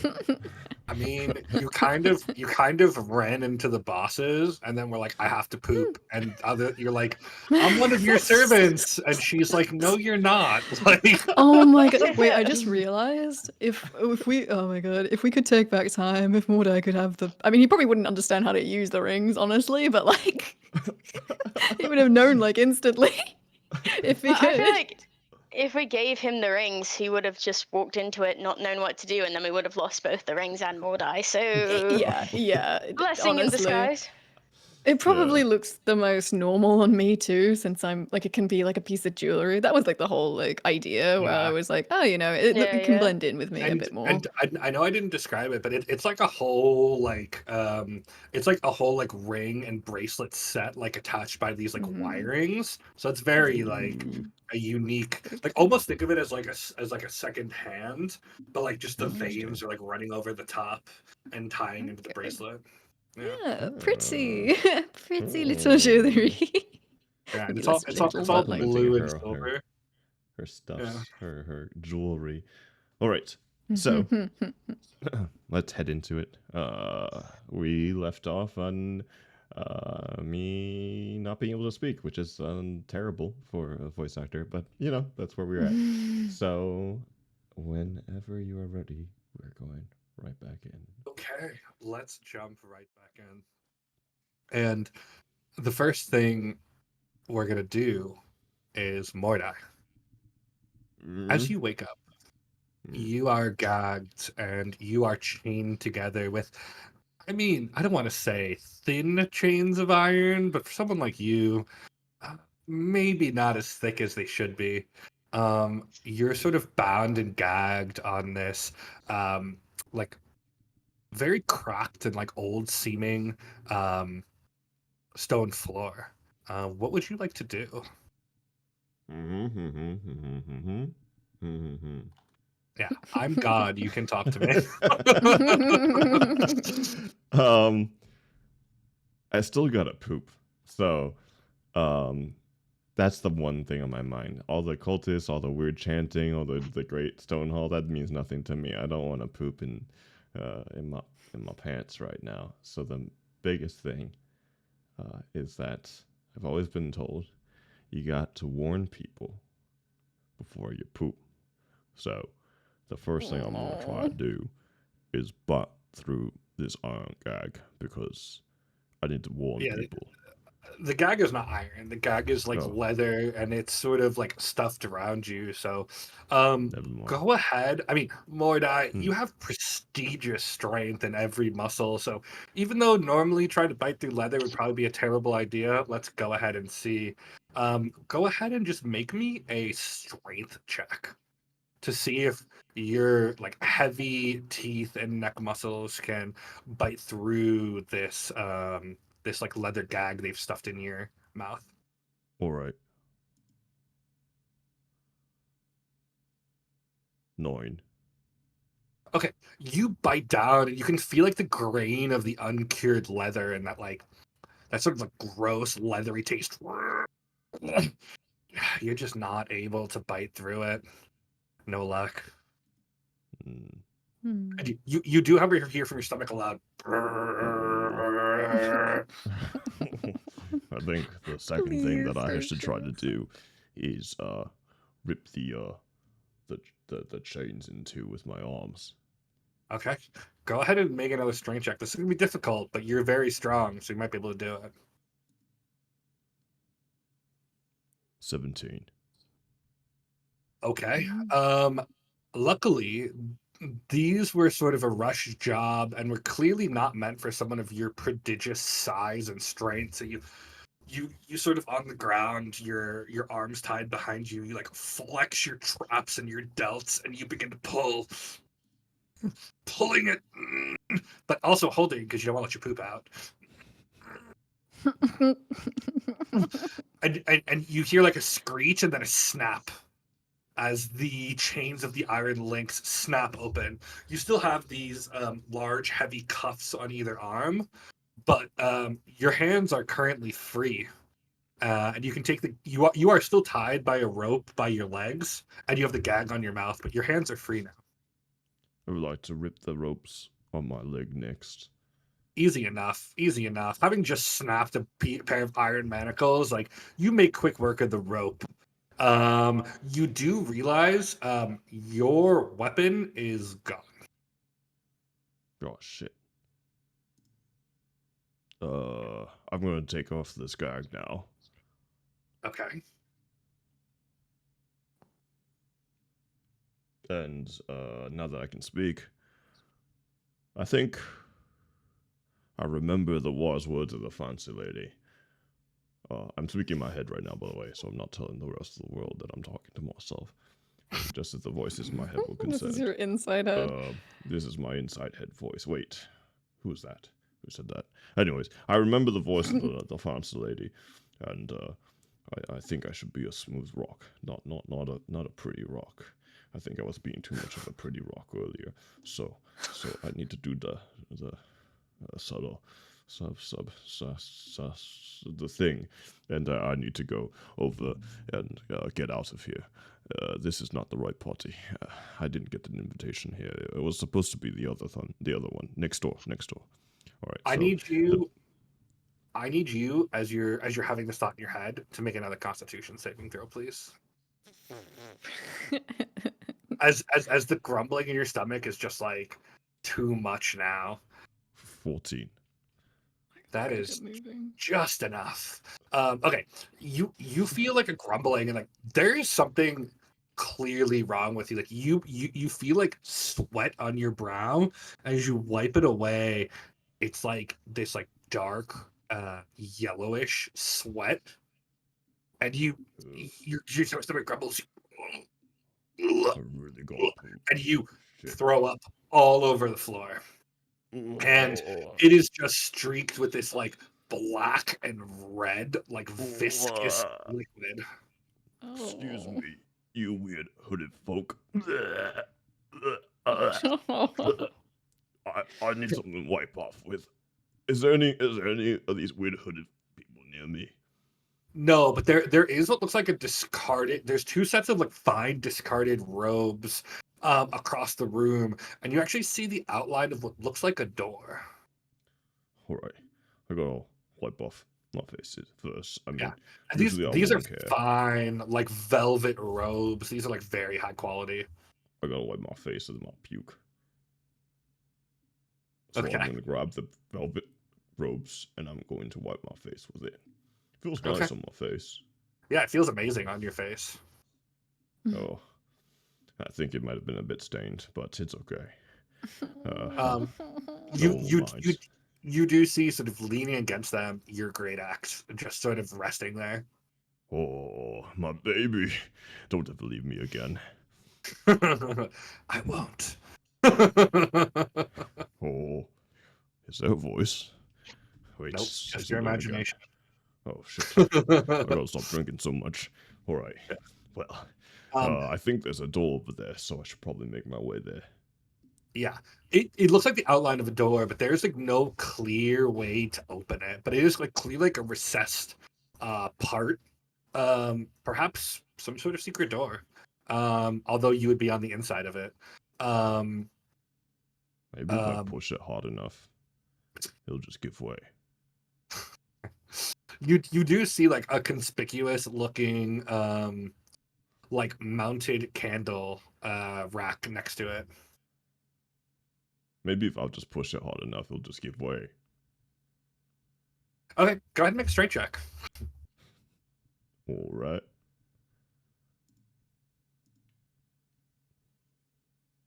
I got 8. You got an 8? Yep. Okay, you slam your shoulder into it with no luck, but you keep trying. Well, you are trying to ram down a secret door. and Kyla and Kava. Back in the main room, and Kyla, you feel as Lord and Lady Tecton descend down the stairs and into the party, the pull on your hand almost follows them like a magnet. I telepathically speak to Kava, like it's them. It's one of them.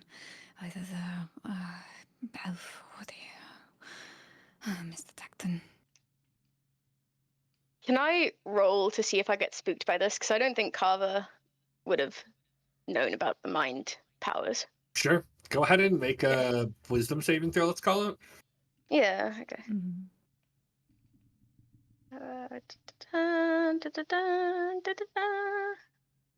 Wisdom. Oh, okay. Are you She still got a holding like 21. a platter, by the way? She I absolutely think I is, was wondering. No. Am I holding Yeah. a platter? Yeah, it's mostly empty okay. now, but you're still holding it. Yeah. You're gonna put it down. True, I got a 21. Wow. Okay. Guys, my rolls are on fire! No. Yeah. Like actually. Yeah, Yeah. you hear the voice in your head, but you manage to control your expressions so that you don't give any outward sign. It's creepy, and Kyla is inside of you. Whoa! And Kyla's what? Yes, I am. He's inside of your head. Chill. Oh my god. I mean. Nope. No. In your head. In your head I only. mean, like, no, okay. We're fine, Hey, we're fine. I don't want to know what the dealer thought about that, but Oh man. I'm so mad Mordai's missing this. Yeah, Oh, like a man. little bit. We're sad, but anyway, okay. No. So I'm just like following them, like with my eyes, my like arms slightly being pulled towards them, which you can see. Kava. I will keep another note. With your high passive perception and with the fact that you've been keeping an eye on her, you watch as the guards are seemingly distracted by the Tectons entering. Lady Esvelasana sneaks behind one of them and disappears into a doorway. Oh, interesting. I kind of just without thought, I like, I do just like whisper like Lady Asana, like in through telepathy to still Kava, which probably doesn't make much sense. Kava's gonna kind of give like this like side eye, and she's, what about her? Is that your whispering voice? Yeah. She's a maiden who let me in. Also, my need. But no.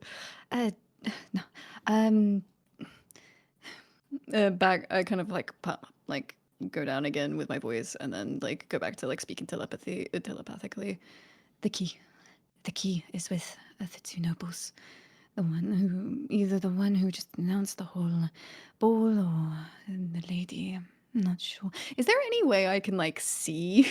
Because I mean, passive perception, or do a perception roll for seeing perhaps maybe who might like maybe there's like looking at their pockets to see whether they have maybe like. You would definitely have to get closer. Like you would Okay. they're not like appearing like I would say right now, I mean, you're like probably like anywhere from 50 to 100 feet away from them as they are like being mobbed by guests, right? They're the hosts. Yeah. So they're you not definitely have even to in get view of, closer. Yeah, you literally just track them down the stairs and they disappear into the party. They appear to be keeping together, but they are surrounded by people.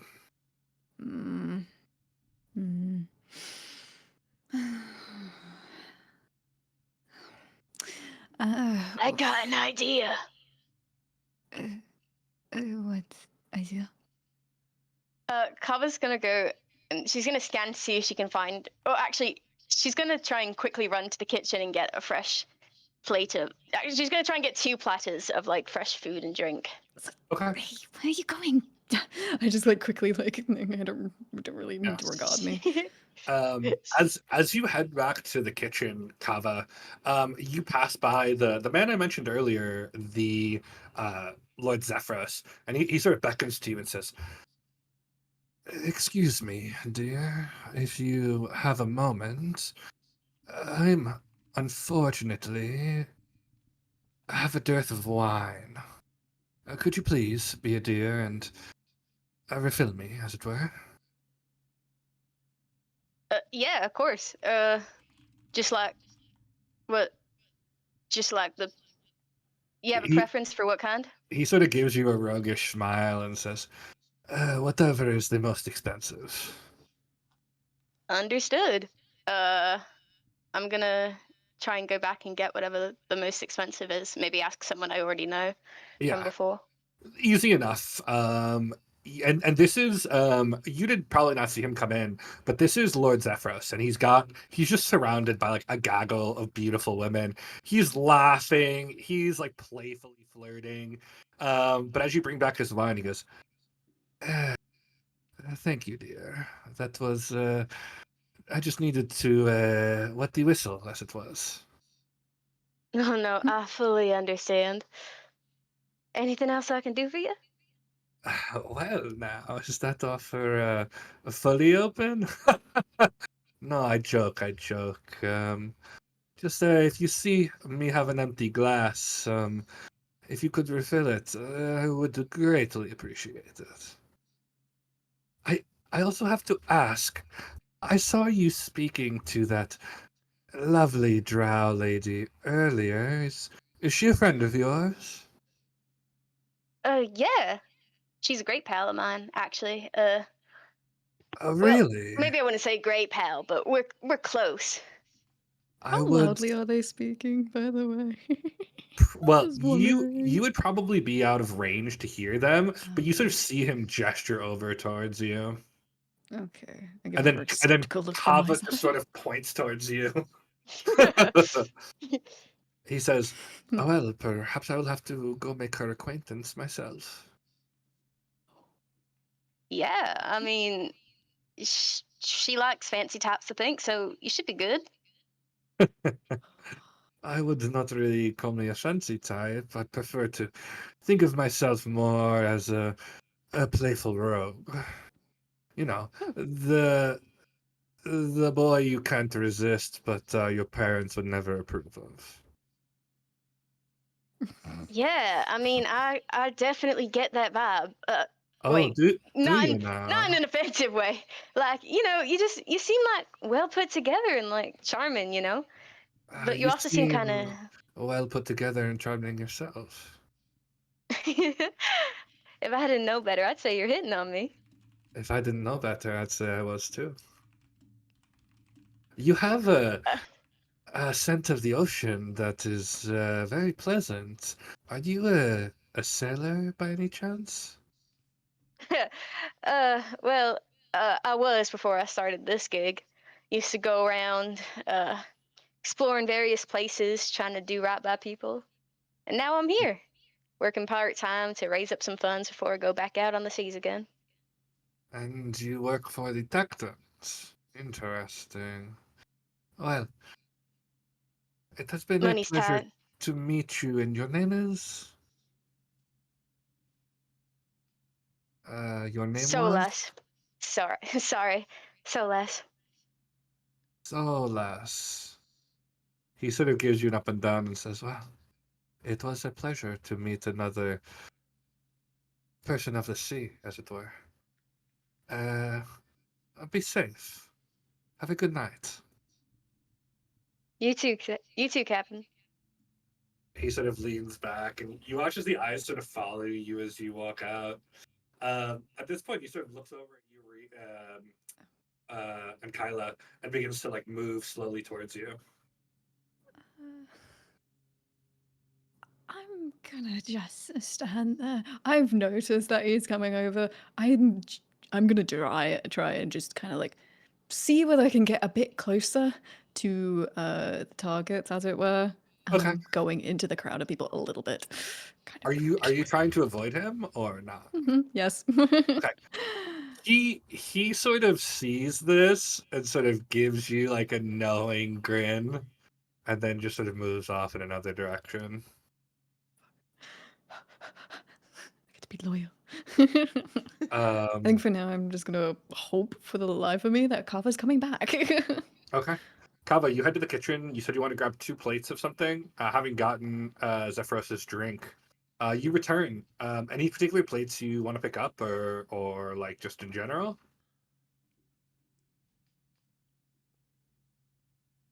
Sorry, say that one more time. I apologize.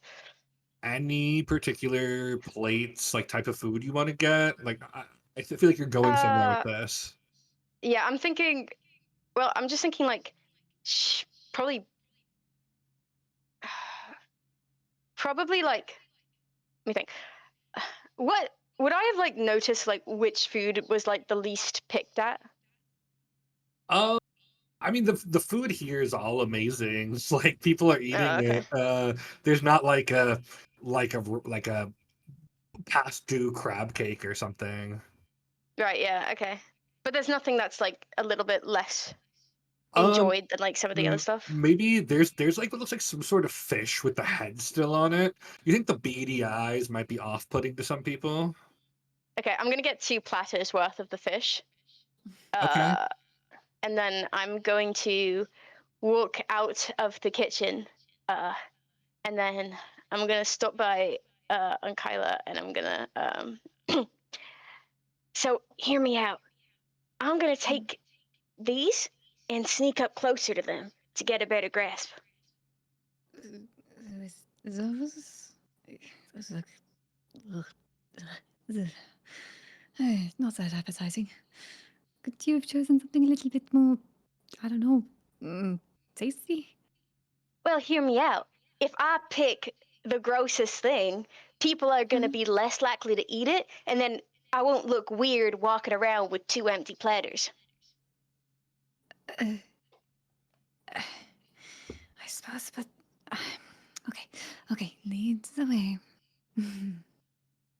Okay. So I guess with maybe how close is like Unkaya gonna trail behind me, like subtly as I kind of maneuver my way through, or like just I don't know I'm how. thinking there's Yeah. probably not a direct way through, so we kind of probably have to split a little bit. I don't mind coming from like the side, for example.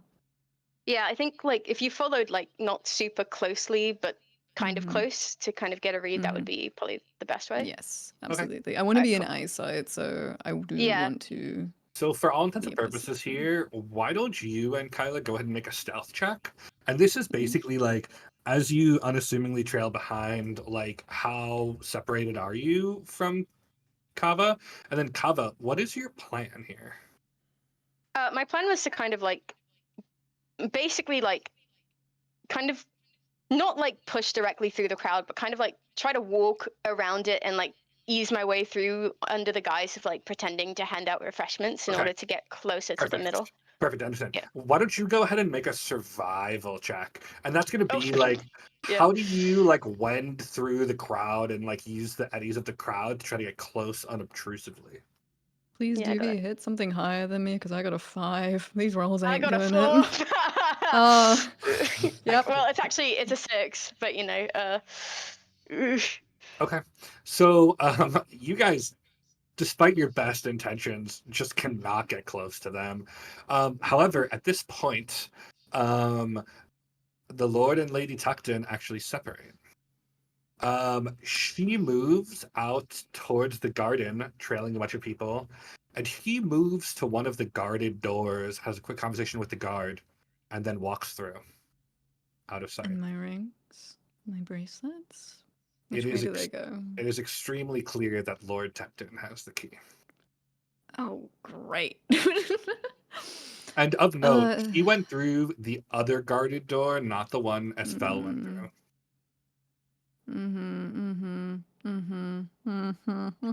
Well, shit.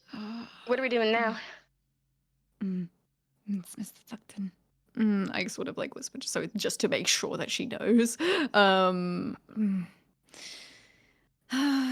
Okay. It's in front of the Well- doors. We need a way through. While you Wait. guys think about that, we're gonna head back to Mordai. Mhm. Mordai, you are slamming your shoulder against this like bricked up door, and it's just not budging. As this has gone on, the chanting behind you has gotten louder and louder. Oh shit. This ain't And good. the ozone hum in the air has sort of gotten stronger. Like you smell like you're in a server room almost. Just that like harsh sense of ozone in your nose. Can I find out what it is through some sort of check? Okay, go ahead. Go ahead and make an Arcana or a Perception check. Let's do perception. Okay.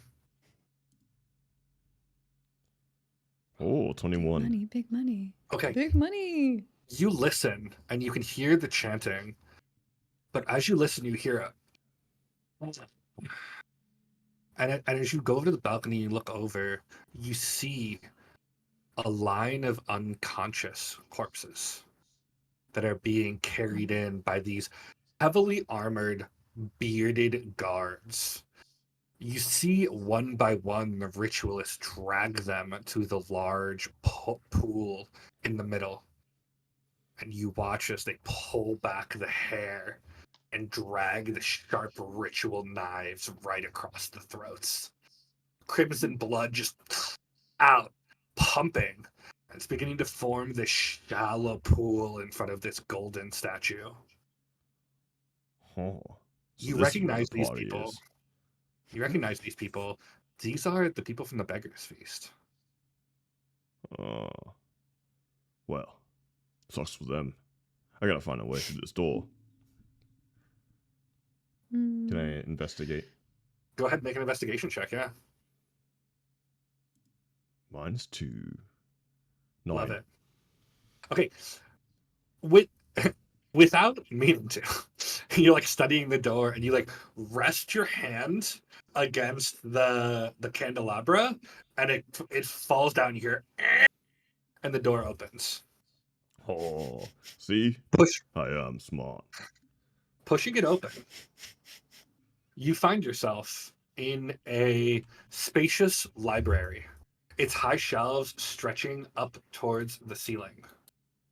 You see the centerpiece of the main room, a large fireplace surrounded by countless stacked leather-bound tomes. Each book is meticulously arranged by size and color. Between the shelves, you spot several deep leather armchairs and plush couches, their dark wooden frames gleaming under the dim, warm light. The rich scent of old parchment and polished wood fills the air. Standing, looking very surprised in front of you, is a scantily clad tiefling woman holding a set of lockpicks. She sort of looks you up and down and says, "Oh well, is it correct to assume that you would not believe that I got lost?" It's alright. I'm lost too. Oh, then you would believe that. Uh, oh, I am so lost. This big house, it is so hard. I'm just so lost. It would be wonderful if there was a big, strong man to show me around. Oh, well. Good luck with that. I And don't know where they might be, but you can find them, I'm sure. okay, this is not how I expected this to go. Am I? I said, you remember how I said I was the lost lady? Actually, I am the architect, and I was really hoping that I could know what was in that room behind you. It's just architecture, modeling, chateau. Um, what's in that room behind you? So, my memory, because of course I'm just more focused on myself, my memory thinks about the mess I made, and since she's the architect, she might get kind of mad. And so I think about like how I like smeared, my vomit all over a cloak that seemed really nice and stuff. So I was like, nothing.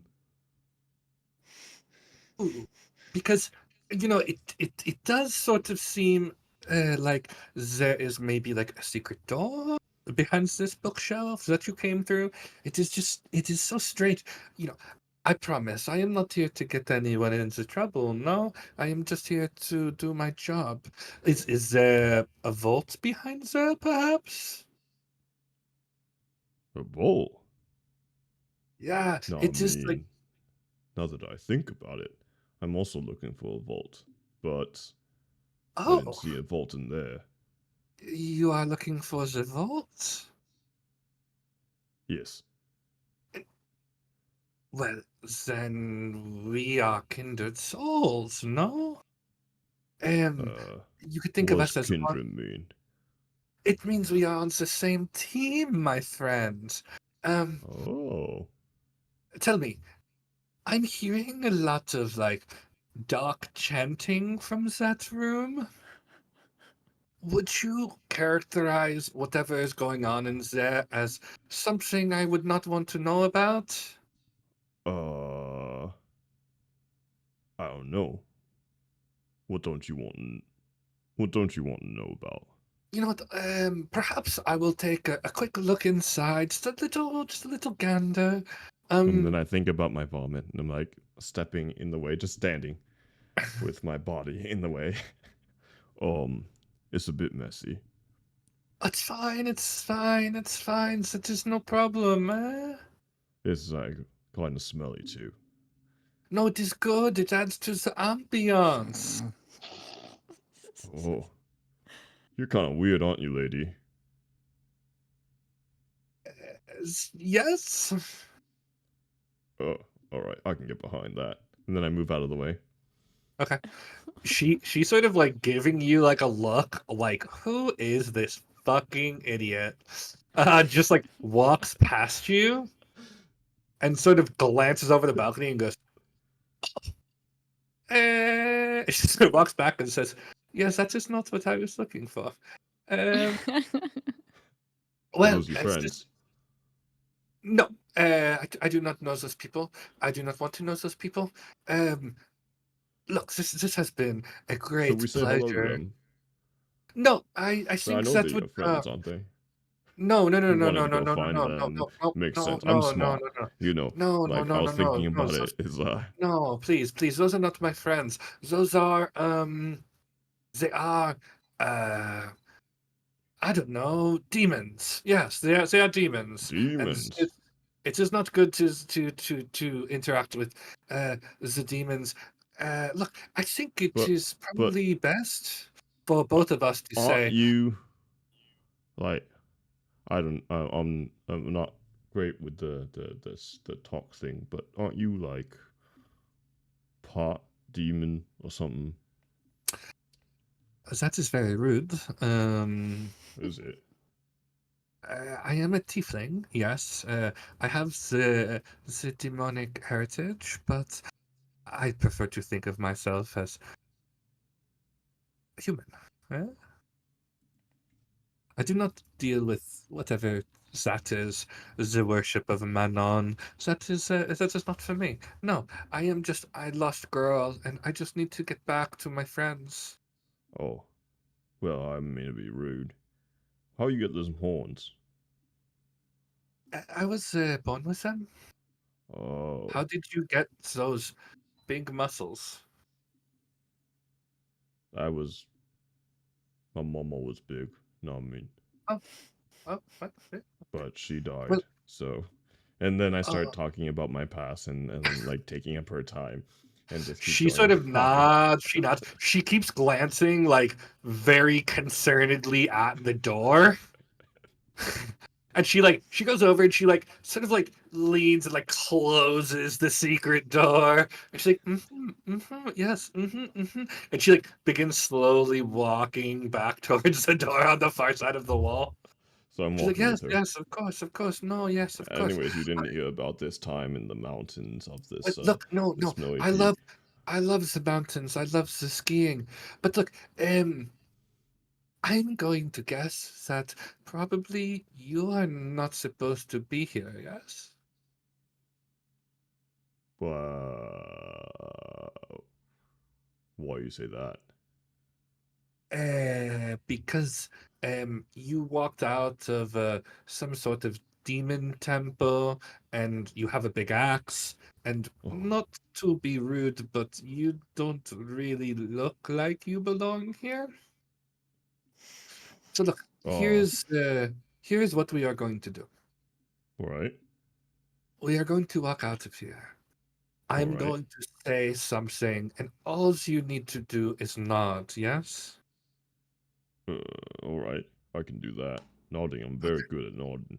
Yes, just and look a little extra menacing, maybe? Which way is nodding? Is nodding like right and left? It is like this, and she sort of nods up and down. Oh, okay, okay. I never get that. All right. I understand. Okay. So she goes to the door, and you watch her. She sort of composes herself. She like straightens her dress a little bit. She like does her hair a little bit. Like she musses it up a little bit. And then, like, very languidly, she opens the door. And you see on the other side, like, a very surprised looking guard. And she says, well, it is true what they say. The Goliaths, they are big everywhere. And she just sort of walks out, and the guard just looks like, what? It's time. Oh shit! I need to nod. Nod up. Nod down. Oh wait, I need to look angry too. Nod and angrily look up Okay. and down. Up. The guard looks at you, looks at her, looks at you, looks at her, and goes, what the fuck? And then he just sort of settles back in.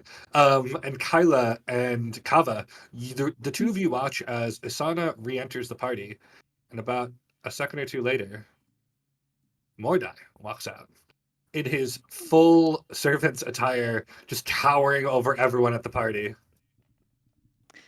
My eyes go like immediately really, really wide. I'm like really worried on what the hell happened. Not for my own reasons, but like for like the fact that she's somehow they've interacted now. Like, I instantly how far are they? Just making sure they're in range. I would say about 60 feet. Mordai's about Yeah, 60 okay. feet. I'm just making sure in range. Isana like immediately separates from him. Okay. Okay, I just quickly like in his mind go, Mordai. Like in a very like scathing tone. Can I do a constant a saving throw? Sure, make a wisdom saving throw. All right. 15.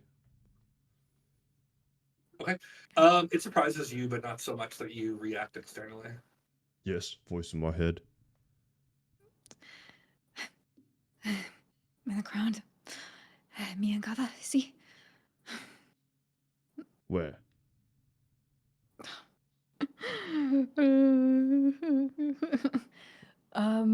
Where are we in relation? Start I mean, would you looking just see it Yeah, under I mean, tablecloths if you looked around? and peeking down. you can easily enough guide him towards you. He's garnering a good amount of attention, but at this point, like you see on the far edge of the party, looks like two nobles have gotten into an argument, and one takes off a white glove and just slaps the other across the face. And everyone goes, "Ooh!" Oh, is there about to be a fight? I sort of like actually cut. Yeah, we're still next to each other, aren't we, Kava? Yeah, Yep. we are. Yeah. Okay. So I just kind of like I look over and then I quickly like tap her to be like, we don't need to make this a distraction this time. Come. And like as like a whispered thing, as like I want to try and go towards the door where Mr. Saxon went, like really badly. I Lord Decton. Yeah, I mean you can. Yeah. I will say like the guard is probably not so distracted. You can sneak Okay. past it without a stealth check. Yeah. Also, Yeah. do you want to get Mordai as well? I Fight. do. I fight, really fight. do. But he's currently preoccupied, it seems. Mordai, on the far edge, you're like, fight, fight, fight. And there are two young noblemen, they're facing each other. And one of them goes, "You are a git and a knave.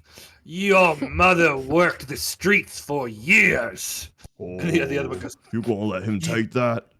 The other one goes, "You speak of my mother? You piece of filth. Your father's been in every whorehouse in Kern." And That's true. Okay, It's at quite this stinky. point, Hold on. I'm gonna go run up to the Uh, guards and wait, exclaim. hold on. Oh, wait, holding Wait, on? hold on, wait. Holding on? Yeah, Are we holding? before you do that, I wanted to have Carla say something. Okay, sure. Because like, can we tell that the guards don't seem like too distracted? yeah, I mean, they're trained to stay at their posts. I mean, they're obviously watching, like, but Yeah. they're not gonna leave their posts for this. Before Mm. Ankalia runs off, I'm gonna like try and like. Sorry, am I mispronouncing it again? No, no worries, no worries, no worries. It's fine. I would say on Kyla, but yeah, you could say. Ankyla. I thought it was Ankyla, but then I was like, fuck, I'm like, sorry, Ankyla. Ankyla, she's gonna try and grab her arm before she goes, and she's gonna be like, hold on. Before we just run in, I got an idea. Be quick. We don't have much All time. right. Okay, hold on. I'm gonna like quickly scan to see if I can see Gorm. Nowhere to be seen, unfortunately. Okay. Yeah, Gorm, last time you saw him was like in the kitchens. He wouldn't be out in the ballroom, especially because he's not a real servant. I got it. All right, plan failed. Let's see what you were gonna do. Okay. And I like run towards the guards. Once you do anything, this is going to cause calamity. Surely Mr. Tacton would not want this. Just two children having it out. This is They'll good. they'll go Please. outside and duel the first blood. No worries about it. Okay, I quickly look back at like Mordai and I'm like, keep going. Instigate. Fight, fight, fight! You guys are wussies. You all should kill each other. We want to see blood, blood. We want one of you to die for how much you have insulted the other mother. Go ahead and make a persuasion or an intimidation check. How do I do both? Or do I roll both? Either or, whichever one you want to make. Ooh, intimidation. +5. Nat 20. 25. Okay, you as you say this, one of them sort of looks at you and goes, "Yeah, yeah. If my father was in every whorehouse, your mother was." And the other one goes, "Huh, huh." And he takes the white glove and slaps him backhanded across the face and goes, "I demand satisfaction." The other one goes, "To first blood." And the other one looks at you, Mordai, and goes, "To the death!" To death! Please do something. Like I scream at them. Like Go ahead and make a persuasion check. fucking Christ. Let's go. Right, let's go. Please, a good roll finally. No, 7. He looks at you and goes, "Fucking nobles can kill themselves. I don't give a shit." Can I? I want to try and intimidate him. Okay, it will be Hold on, let hard me since you've already failed 2 checks on him. Like, he's starting to look at you guys now like, "Why do you want me to leave my post so much?" Oh, hold on, wait. Let me think. Okay, hold on. Fuck. All right, Look, I'm gonna move. Go for it. I understand that you got a very important job to do here, but like, man, those two guys are gonna kill each other, and like, don't you feel like bad at all? Like, don't you want to? Isn't it your job to like help people? No, not really. All right, I got my move. So I jump in. There's not enough blood. I pick one up, with one hand in the other hand, and start playing with them like toys, swinging around. Go ahead and make a strength check. All right. Kava, make a persuasion or an intimidation, I guess. But once again, it's getting 19. harder and harder to influence this guard as you guys keep failing rolls. 19. Okay. Oh, can you please stop rolling like high on like things that are like? I You mean, you lift both of them up, and they begin to reach for their swords, and you just start like moving them up and down like rag dolls. Like, no, first you do this, first you do this. Like, Kava, would you roll? Oh, I didn't know you wanted me to roll. Sorry. Yeah, roll an intimidation or persuasion check. But once again, this guard 21. is getting harder and harder to influence. Okay. As Mordai lifts these two up and starts playing with them like string puppets, he goes, "Fuck!" And you watch as he hoists the spear. Goes, "Oi! Put down the spoiled nobles!" And he briefly leaves his post. Mhm. Oh, Okay. All right. I just right. dropped them like rag dolls. Right. Okay. He sort of comes over. He Quickly. puts like a gauntleted pointed finger in your chest. He goes, "Look, I don't care how big you are, okay? You can't be fucking with the nobles like that. Understood?" All right. Mordai, go ahead and as he does this, go ahead and make a passive perception check, or just go ahead and make a perception check. All right. +3. 11. Okay. You don't notice anything unusual about this guard, although he's got like this big bushy beard. So are you three trying to sneak while the guard is occupied? Probably calming down the nobles. Although they're still bellowing at each other, just trading insults like, "Your mother was a hamster." You know, shit like that. Yes, I would say I instantly want to try the door just to Okay. see whether it's open. I'm gonna have you all make stealth checks, but you're gonna make them with advantage, because except for Mordai, because he caused the distraction. Wait, hold on. Can I see the inside of the room from the like the keyhole? You could try, but that would be pretty suspicious. Oh, okay. Like, All right, never mind. Because I was you have like 20 seconds here where the guard is like yelling at Mhm. Mordai to like try to get through before he comes back. I was just thinking if I like could see anything through the keyhole, You know I what? could like misty step in and then open it You instead of you can certainly try if you want. um uh uh it's would that be like a big stealth roll? No, that would probably be like a perception check. Trying to see through the keyhole. And then, Yeah, I'll but you, try and do that like super okay. quick, I guess. Okay, yeah, go Yeah. ahead and make a perception check. I'm gonna say Got with a 19 for stealth really quickly. Okay. Yeah. I'm I gonna rolled say nat 20. okay, perfect. I'm gonna say make this with actually just make it straight up. Yeah. I also got a nat 20. So Okay. Yeah, easy enough. You look through the hole and you see like a hallway beyond it. Do you want to misty step into it? yeah. Okay. And then You just guys watch as sorry. Kava's form turns to mist, and then Kava, you appear on the other side of the door. Can I like open it or like Yeah. unlock it and It open was it? Okay, locked, cool. but you can open it, and then with a natural 20 Mordai, you like you like step back, and like nobody knows where you went. The guard's like, "Oi, where's that big fucker?" And you're like already at the door. You're like stealthing through. Same with you and Kyla. The three of you make your way to the through into the hallway, and the hallway is empty. It's a large, finely furnished hallway that leads down. You can see on your left there is a large mahogany door. There's a number of doors throughout the hallway, but like this one looks the fanciest. We should try the big one. Okay. Yeah, I'm down if you're down. Okay. All right. You guys head over to the large door. It's like an ornate mahogany door. You try to open it. It's locked. Oh, I'm glad I'm here. It's time for me to pull out my trusty lockpicking set. Okay.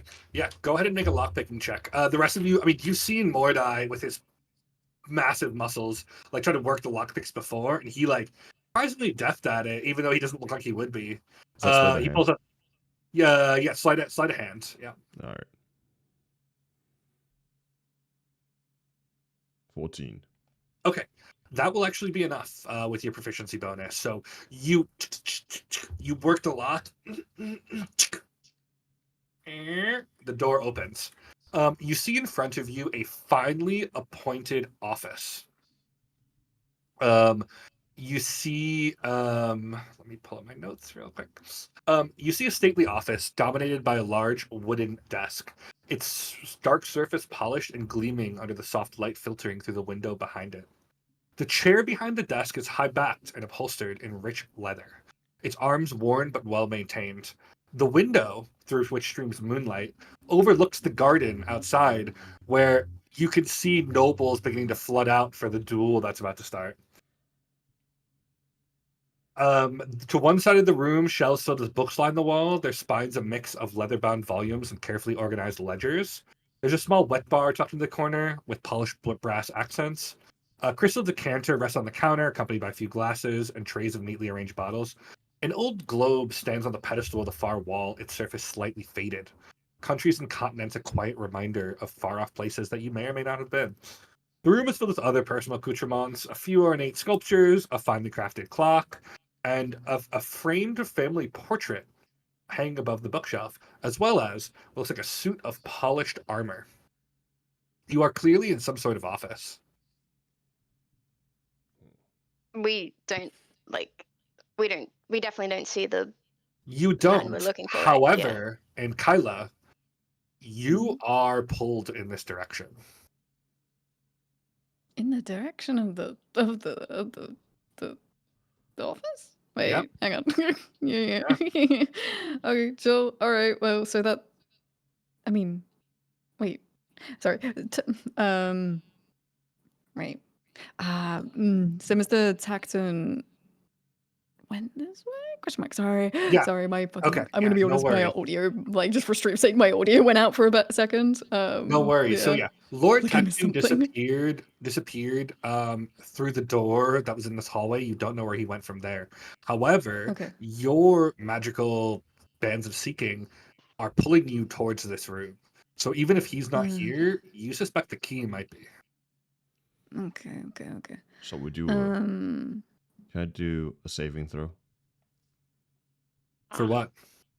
for being distracted by the armor? Sure. Yeah, go ahead and make a wisdom save. All right. 11. Okay. It's nice. But it's not so distracting. I mean, it doesn't look like it would fit you. Unlike the armor in the museum, this looks like it probably wouldn't fit you, so it's not quite Alright. as interesting. It's not big Yeah. enough. This looks sized for like a human, so it's probably like too big for Ankyla and too small for Kava and Mordai. Okay, Jill. It's not the thing the bracelets are telling me to go towards. Does either of you see where Mr. Tacton, the host, went? Negative, Ghost Rider. But if the thing's telling you to go this way, I think we should go this way. Who's Mr. Tacton? Yeah. So worry about it. I press. Can I like press my ear up? I consider just like any sort of sign of like that someone's in there. I kind of want to know before going in. No, the door's already open, so no one's yeah, in there. sorry, Yeah, 'cause sorry. I just described the room, so Oh, yeah, sorry. Yeah, so I feel like I nobody's in missed there. like a second where it was like super useful for me to know that like everyone was in this hallway. Yeah, so We're so crying. you, Mordai, and So it's Kava fine. are Okay, in no this worries. hallway Sorry looking about into that. this office. Yeah, no worries. Yeah, sorry about that. Okay, so I guess I'm just gonna follow my fucking arm. I'm gonna follow my arm into wherever it's like pulling Okay, me. yeah. It pulls you towards the desk. Okay. Can I do investigation just on like the desk, just to be like anything up with it? Like, Sure. I suppose. Would you I'm supposed say, are you looking thinking for I'm like seeing like traps or secret? traps, definitely traps. Okay. Yeah, I'm looking for like any sort of traps Okay. of any type of. Go ahead and make an investigation check. Do you want to spend a spell slot to cast detect magic if you have it prepared?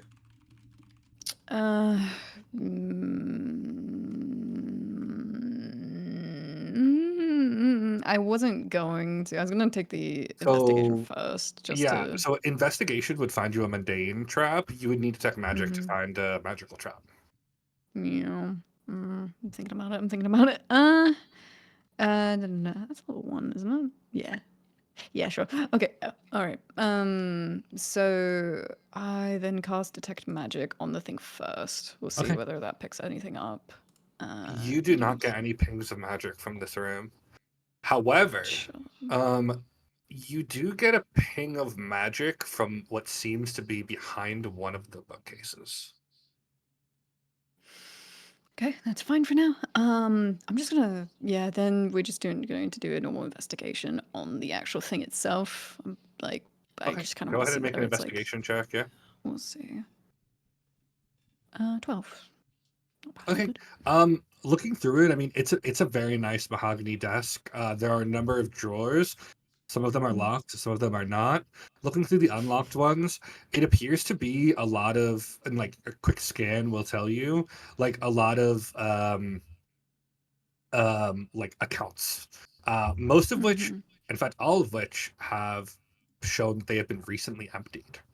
It seems as though Lord and Lady Tecton have pulled out all of their money from the banks of Kerr and apparently have it in a more liquid form now. This is just in the unlocked ones, but you see, like, clearly something's going on. You're not exactly sure what, but Again, I don't think I really care too much to talk about it. My one thing is I'm interested in, like, I'm assuming is the pull towards one of the drawers, which is locked. yeah, the Okay. yes, the pull is towards the bottom drawer, and it does indeed appear to be locked. I'm not gonna use my things yet. I feel I'm a keeper. I'm a hoarder. Mordai, I think it is your time. There's a What? locked drawer. Oh, all right. Pretty So I please. go over to the drawer, and I pull out my lockpicking set again. Okay. Go ahead and you want to try to open it? Yes. Okay, go ahead and make a lockpicking check. 22. Oh yeah. Okay. You go in and you insert your lockpick, and then as you pull it open, you hear a click. I need everyone to please make a dexterity saving throw. Oh. Dexterity saving throw. Yep. As That you would have be a 4. you have 20. activated a glyph of no, I'm sorry, not a glyph of voiding. You've activated a trap. Oh, I got a 12. Okay. 12, 4, and Mordai, what did you roll? 20. Okay. 12 will not succeed. A 4 will not succeed. Did you roll a natural 20 or was it a 20 with modifier? Modifier 18 and 2. Okay. Okay. So you guys watch as you hear like a scraping of what sounds like a plate against a plate, and the entire cube you guys are in is covered in a flash of lightning. Everyone who succeeded on their saving throw, so just you, Mordai, take 9 points of damage. Everyone else takes 18. As Oh. a burst of a flash of lightning just stunning you, you watch as your hair lifts up, and there are like small burn marks on your clothes. Okay. How much health does that Okay, leave you okay, guys okay. on? Uh, 21 out of 39. Kava's gonna Quick like way cry out down. in agony and like probably like fall to her knees. Hold on, wait. Yeah. Yeah, Yeah, like yeah. I'm gonna like also like my knees are gonna buckle. I'm like holding onto the side of Yeah. the desk, like my nails like kind of scraping into it. Yeah, and Uh, you've scraped these like gouges into the soft wood of the desk. And as you look around, like clearly this trap was able to be disarmed somehow because you've never seen this before. But there are like black splotches on the walls from where the lightning exploded out. However, trap activated. You now see, and Kyla drawing you into um the drawer, you see a single large clockwork style key with 9 fangs on it. It's big Oh, too. You would say it's about the size of like your forearm. It's a massive key. oh, Where was he hiding? Really quick. Can I like, seeing that Kylo is kind of hurt? Can I like reach out and like do a quick lay on hands? Yeah, absolutely. How many hit points do you want dumping her? I'm gonna say cover's like pretty carrying, so I'll do like 7. Okay. Yeah, go ahead Yeah. and you watch as Kava reaches out a hand, and you watch as this like soothing mist begins to rise from her, and you watch as the burn splotches on your skin slowly heal. You regain 7 hit points. As that is going on, we're gonna take our last 5-minute break at the top, and that's the top of the hour. So yeah, we will be back in a little bit to wrap up however this heist ends. Alrighty. Hmm. See you All guys right, in a sounds bit. good. Yeah.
Alrighty, and we're back. We're back, and hope you guys have enjoyed the journey so far. We are going on our last leg, and I hope you guys stay riveted to your seats because we are. So, Yeah. sit back and Let's see enjoy. how this wraps up, huh? All right, let's head back in. Okay. So, as we pan back to our heroes, you guys are standing in this finely appointed office. There are burn marks from the lightning trap you just triggered. Everyone's hair is sort of standing on end, except for Mordai, who has no hair. But, like, and Kyla's hair is like rising up in the ozone of it all. However, you do see what is very clearly some sort of fancy ass important key in the bottom of the desk drawer. Okay.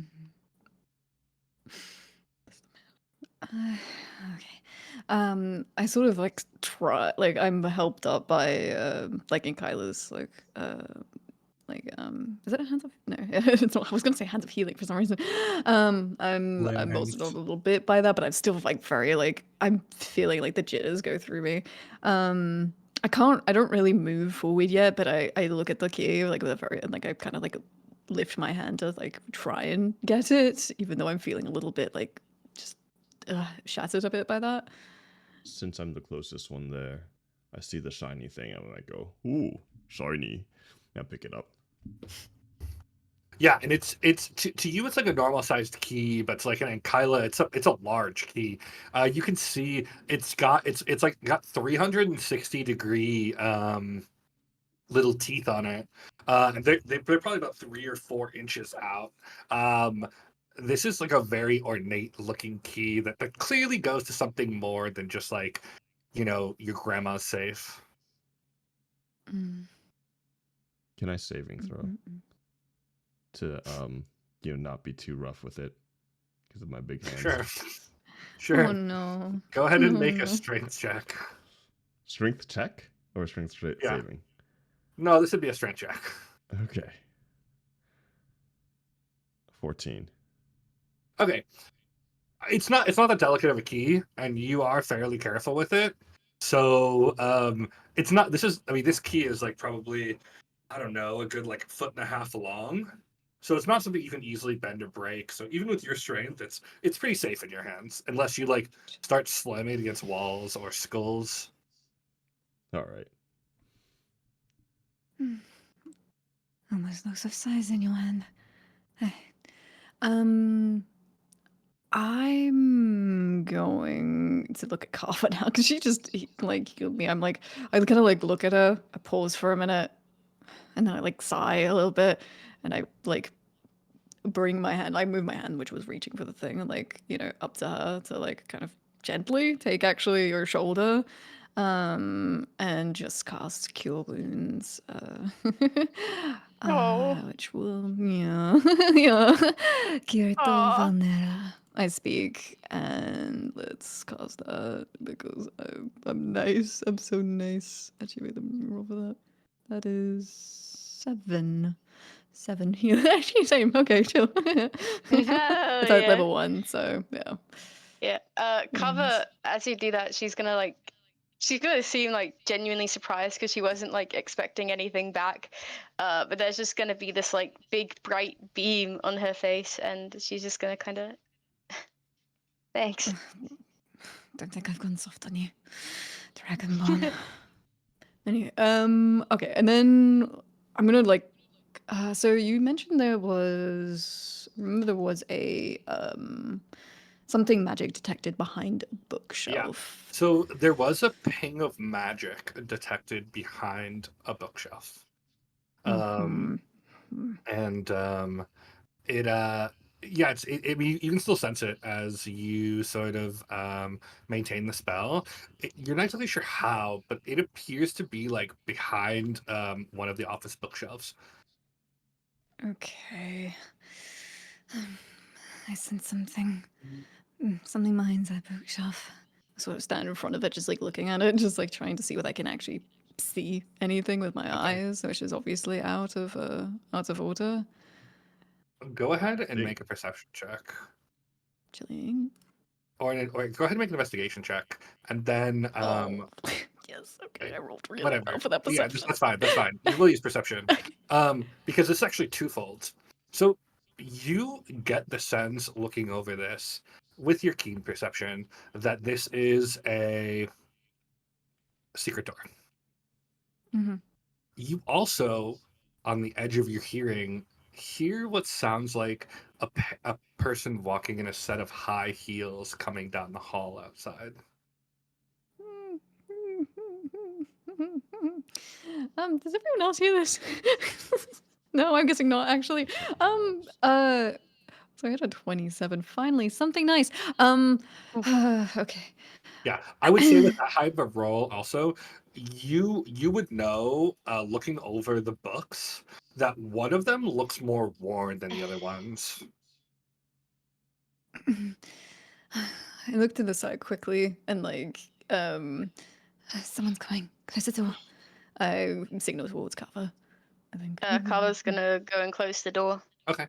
Yeah, you close I the door. quickly try and pry the book back as well at the Okay. same time.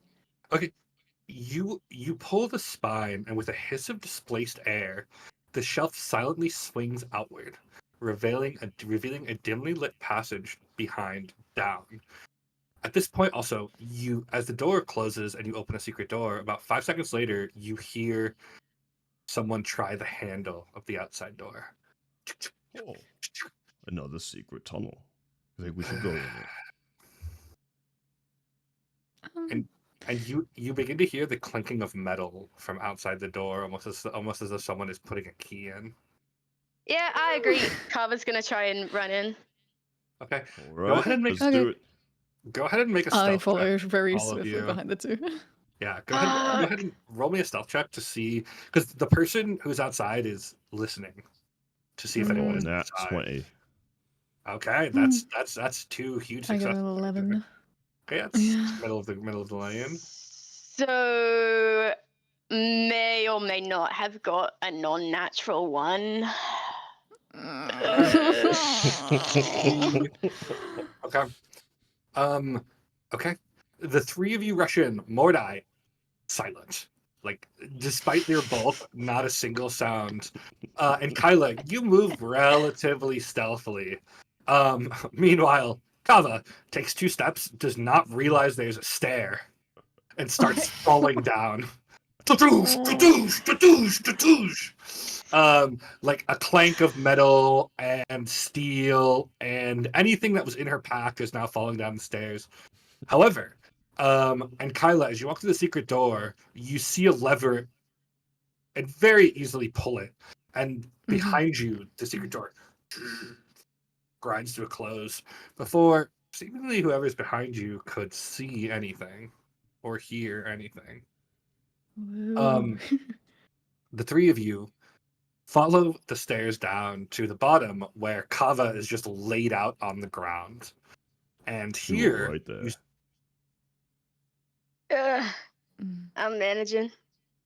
All right, need a hand up. Yeah. I give out my hand. She takes Then her. I pull it back really quick. I'm joking here. Kava's not gonna take your hand. She's just gonna get up herself. Okay, you guys find yourself having gone down maybe a flight or 2 of stairs. It's hard to tell in the darkness, but you find yourself at the bottom, a similar lever and another door in front of you. Where this one leads, who knows? I guess nothing but to try it. I go Alright. forward and just slowly wrap my hand around the lever, pulling it. You pull it, and the door swings open, revealing a stone hallway underground. You are very clearly in some sort of basement level, and while it's clean down here, it's nowhere near as finely decorated as the upstairs of the manse. Looking around to your left, you see what is very clearly and very fortunately a large vault door set into the wall, its surface dominated by a mesmerizing, dizzying array of interlocking gears. The massive circular door is forged from a dark, matte metal. Its smooth finish contrasting sharply with the endless motion of golden and brass gears that cover it.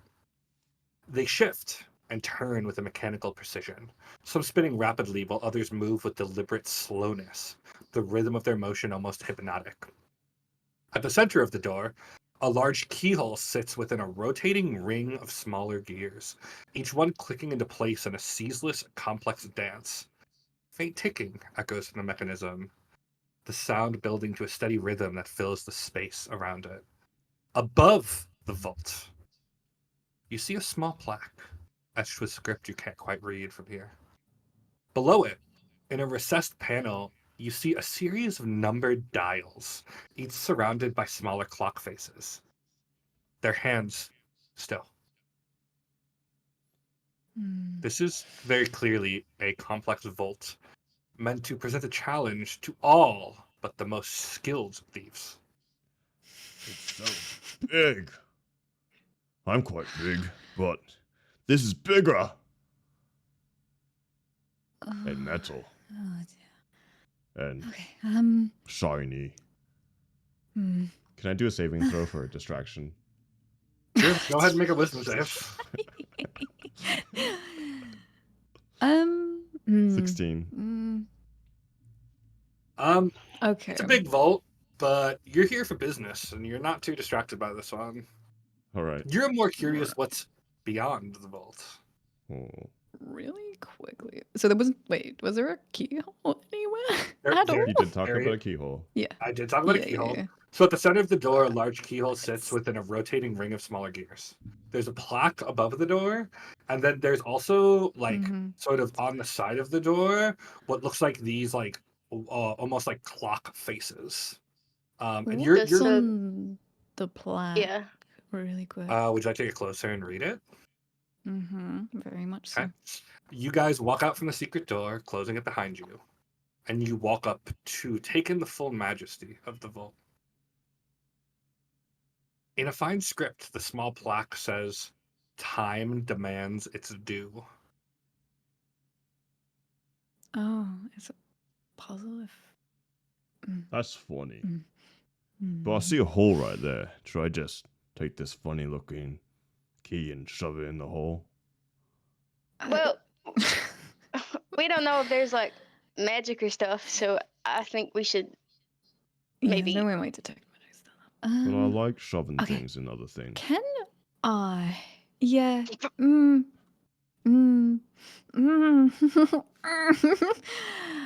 You know what?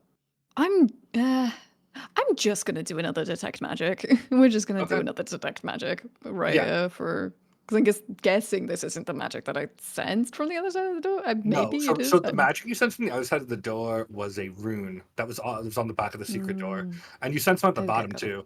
And in fact, I would Mm. say, given the timeline, your detect magic is still running. The vault door is Mhm. definitely magical. Okay, chill. All right, chill. Wait a moment. We should think about this. It's definitely magical. Magicable? Magic. Ugh, ugh. Sometimes my tongue escapes me. Tick tock, Ugh. tick tock, tick tock. I'm bored. Uh, Wait. Thing. Can we do like? Oh, Oops, sorry. I was gonna say, can we do like an investigation check to see if there's like anything else that might give a hint? Sure, go ahead and make an investigation check. Yeah.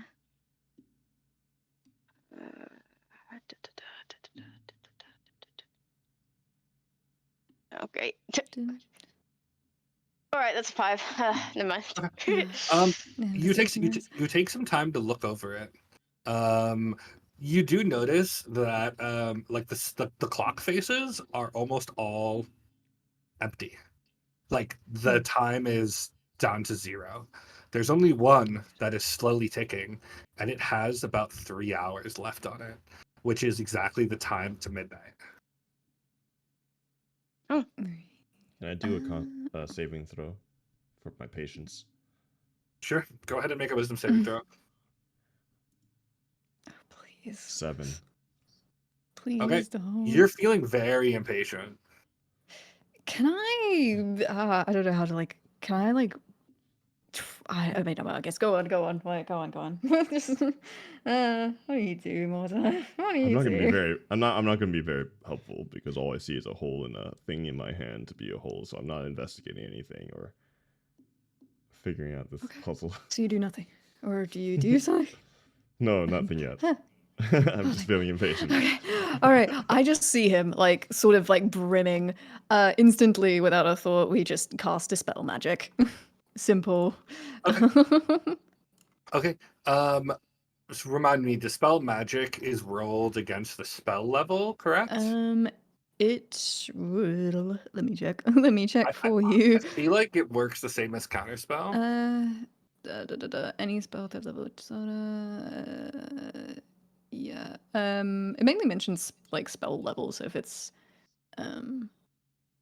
Okay, so yes. you Well, know, fourth level of higher, the target makes an ability check using their Okay. spell casting ability. go ahead and make a because there's a lot of magic here. So go ahead Mhm. and make a like a wisdom spellcasting roll, which it should be like a +4, +6 to your wisdom, depending on what your Okay. bonus is. Let me see. It should be if you like cast if you Natural cast like 20 plus 4. Okay.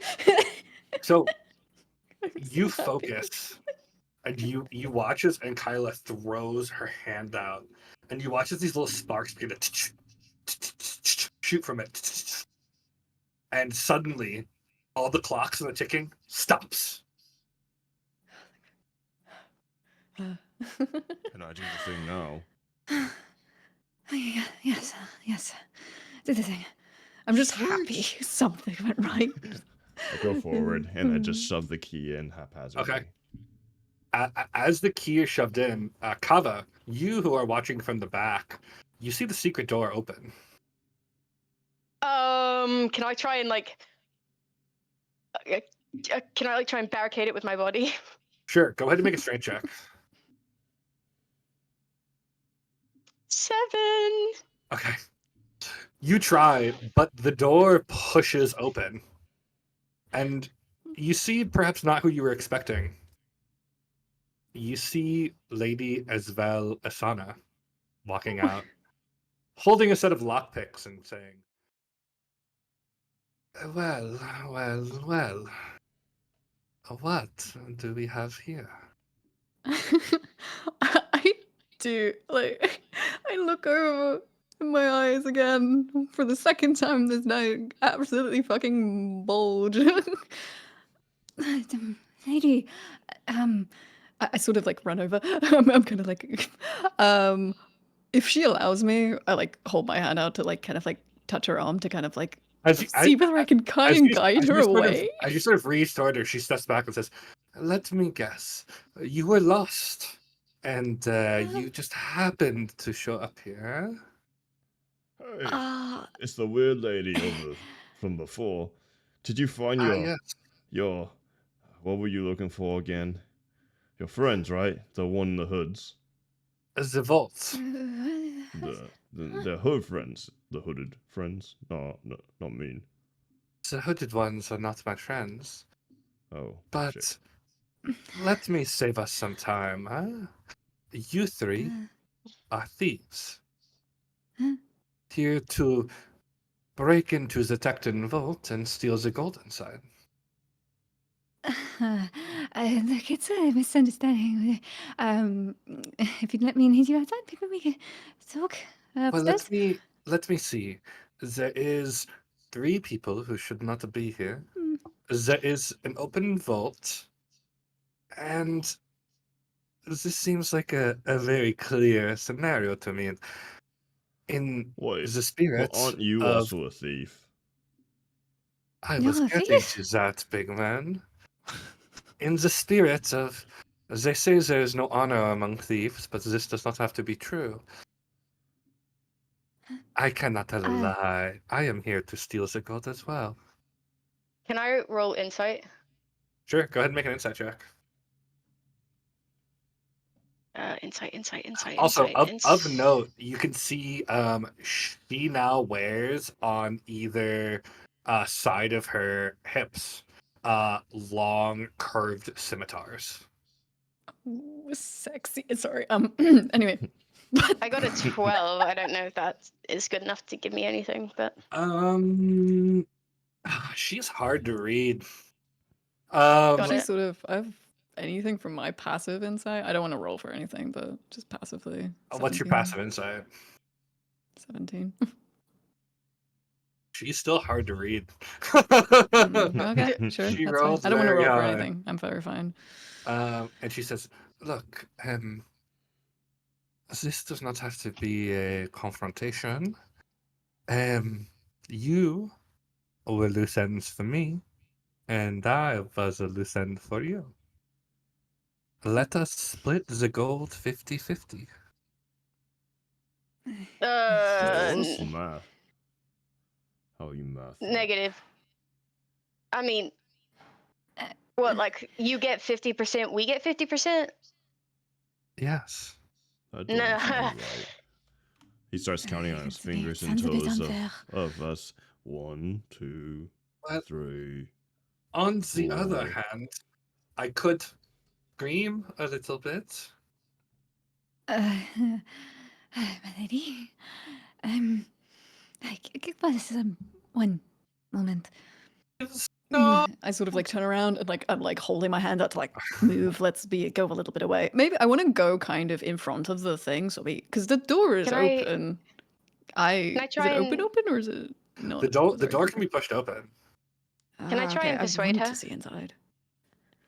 You can try. It's gonna be hard. Okay. I'd like to try. Because Uh, she is a thief here to steal gold from a vault that is open in front of her. okay. Let me think. Listen, you're in the same boat that we're in. If you scream, you're gonna alert the guards, right? And you're not supposed to be down here either. Furthermore, there's 3 of us and 1 of you. Was that a threat?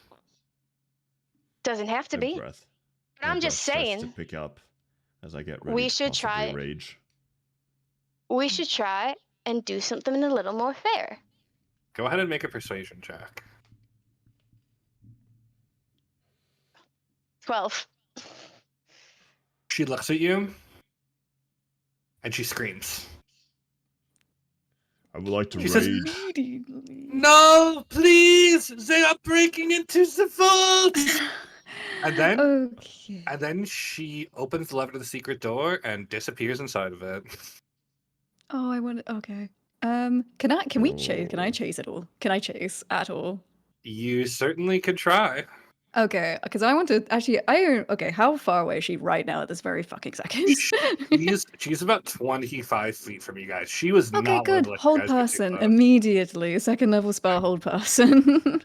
Okay. Which will be. Are you trying to do this before she screams or after Actually- she screams? It'll be after because reaction time. That's a wisdom saving throw, right? Yes. Yes. That is a natural 18 plus 2.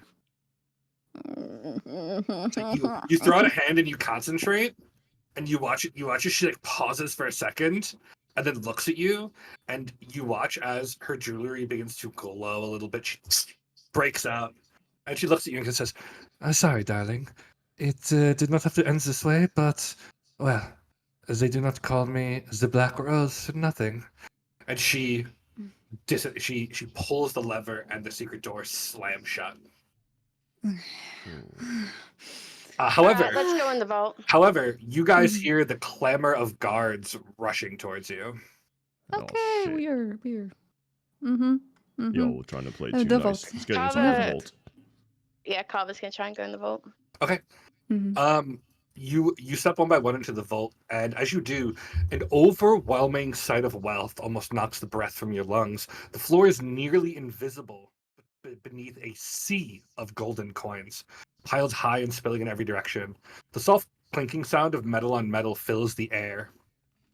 The glittering mounds of currency stretch across the room, filling nearly every corner. Each mound is different, some towering, some spilling like rivers of gold.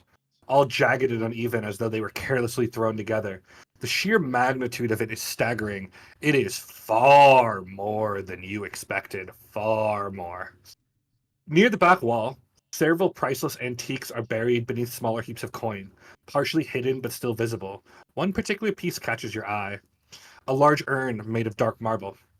Its surface polished to a mirror-like sheen. The urn is etched with intricate carvings that seem to move and shift if you look at them for too long. The urn is surrounded by piles of glittering gemstones. Large emeralds and sapphires, some the size of your fist. So many that they almost appear to spill over like coins themselves. In the center of the room, an ornate wooden chest, its finish worn and faded by time, rests atop a raised platform.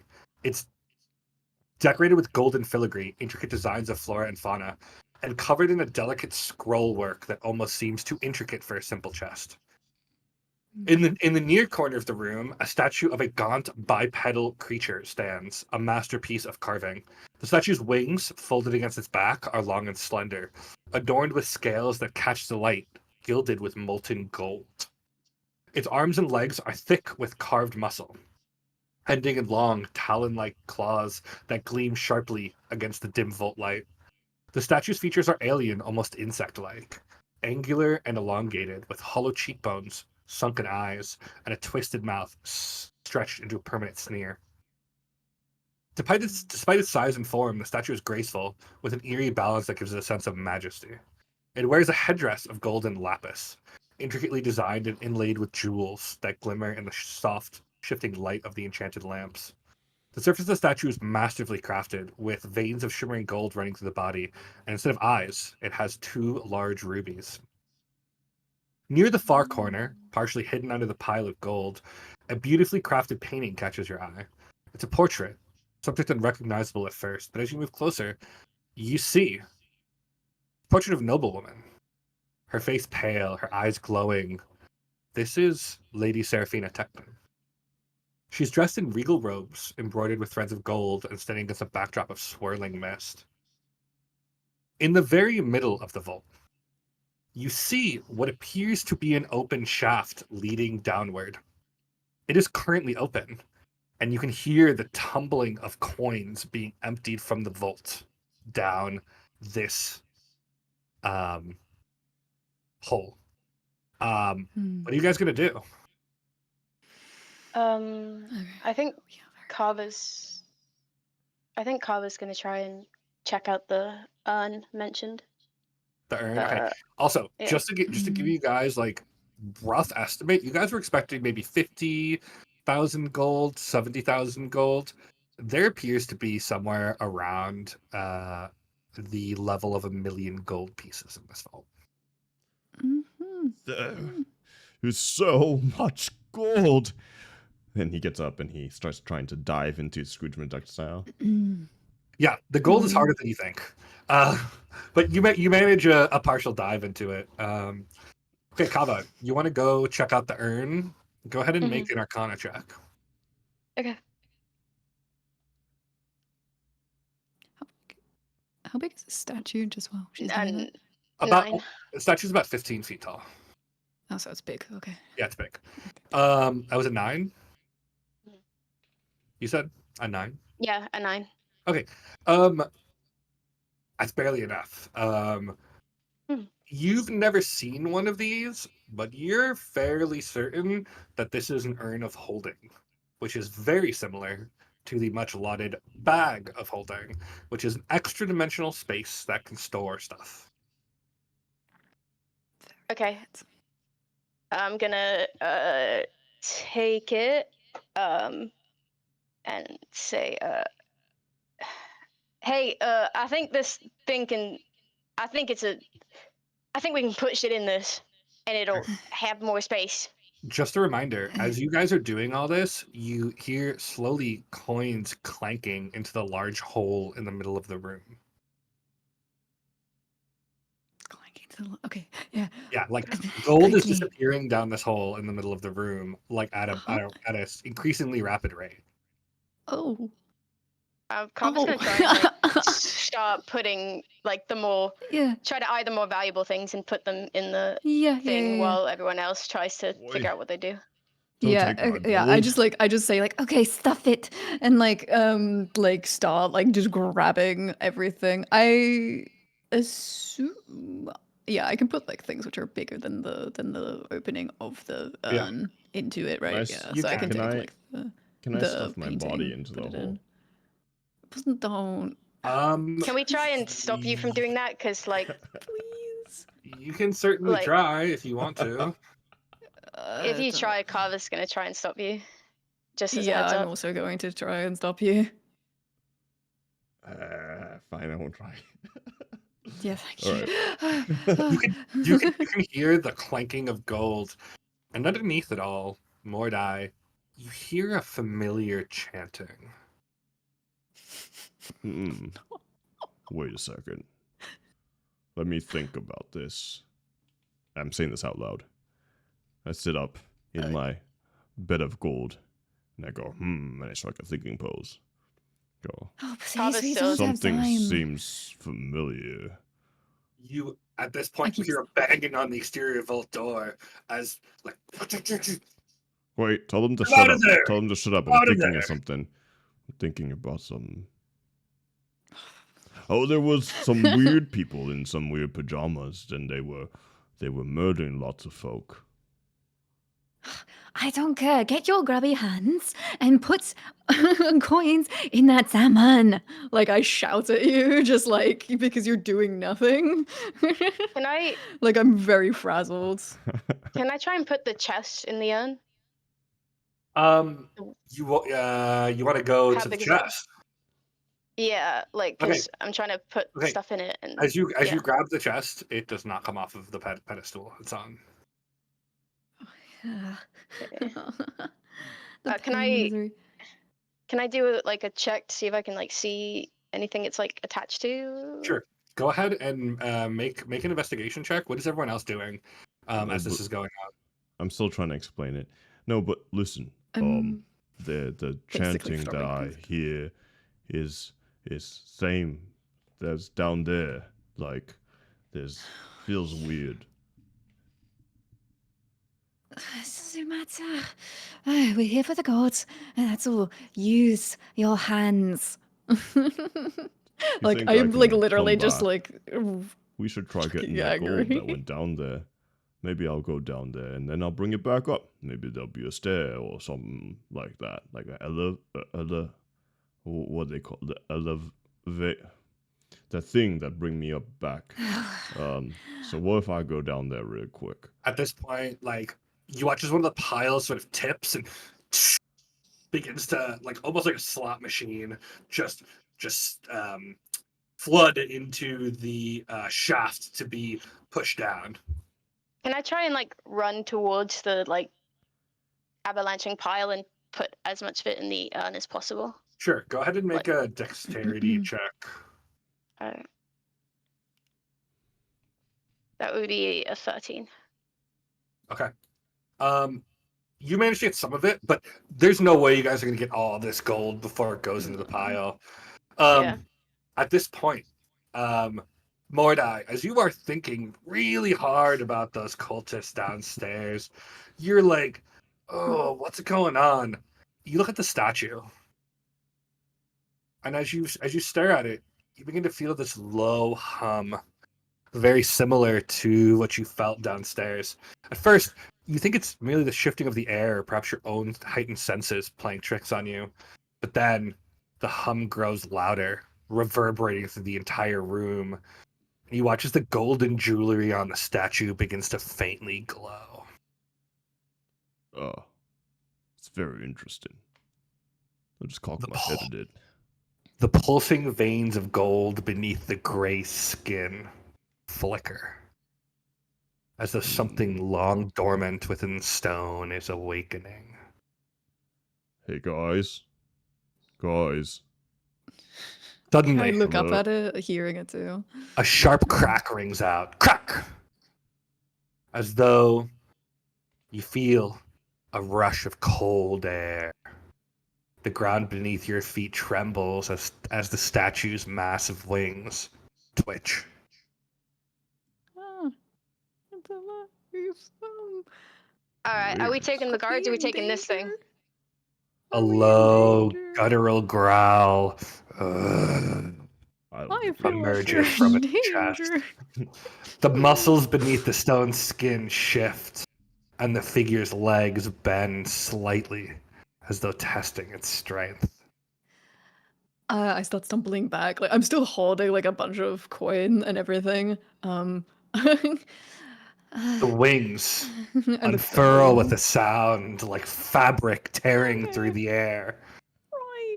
And then, Okay. with a sound that only can be described as the grinding of stone against stone, the statue's limbs begin to move. Its enormous talons scrape against the marble floor, sending up sparks and dust Okay, for flying. one, I'm running towards that hole. Yeah, I don't care where it running. goes. I'm running towards it and jumping in. I don't care at this point. Okay.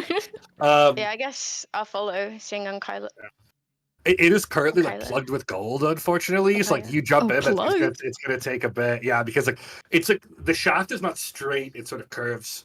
Um, Oh. um, the one Well. stiff posture of the figure eases as it raises its head. The hollow, sunken eyes slowly opening, revealing glowing orbs within. Its gaze, though lifeless moments ago, stares directly at you. With a snap, the creature's wings unfurl, stretching out an impossible, almost 40-foot span, casting long, ominous shadows across the vault.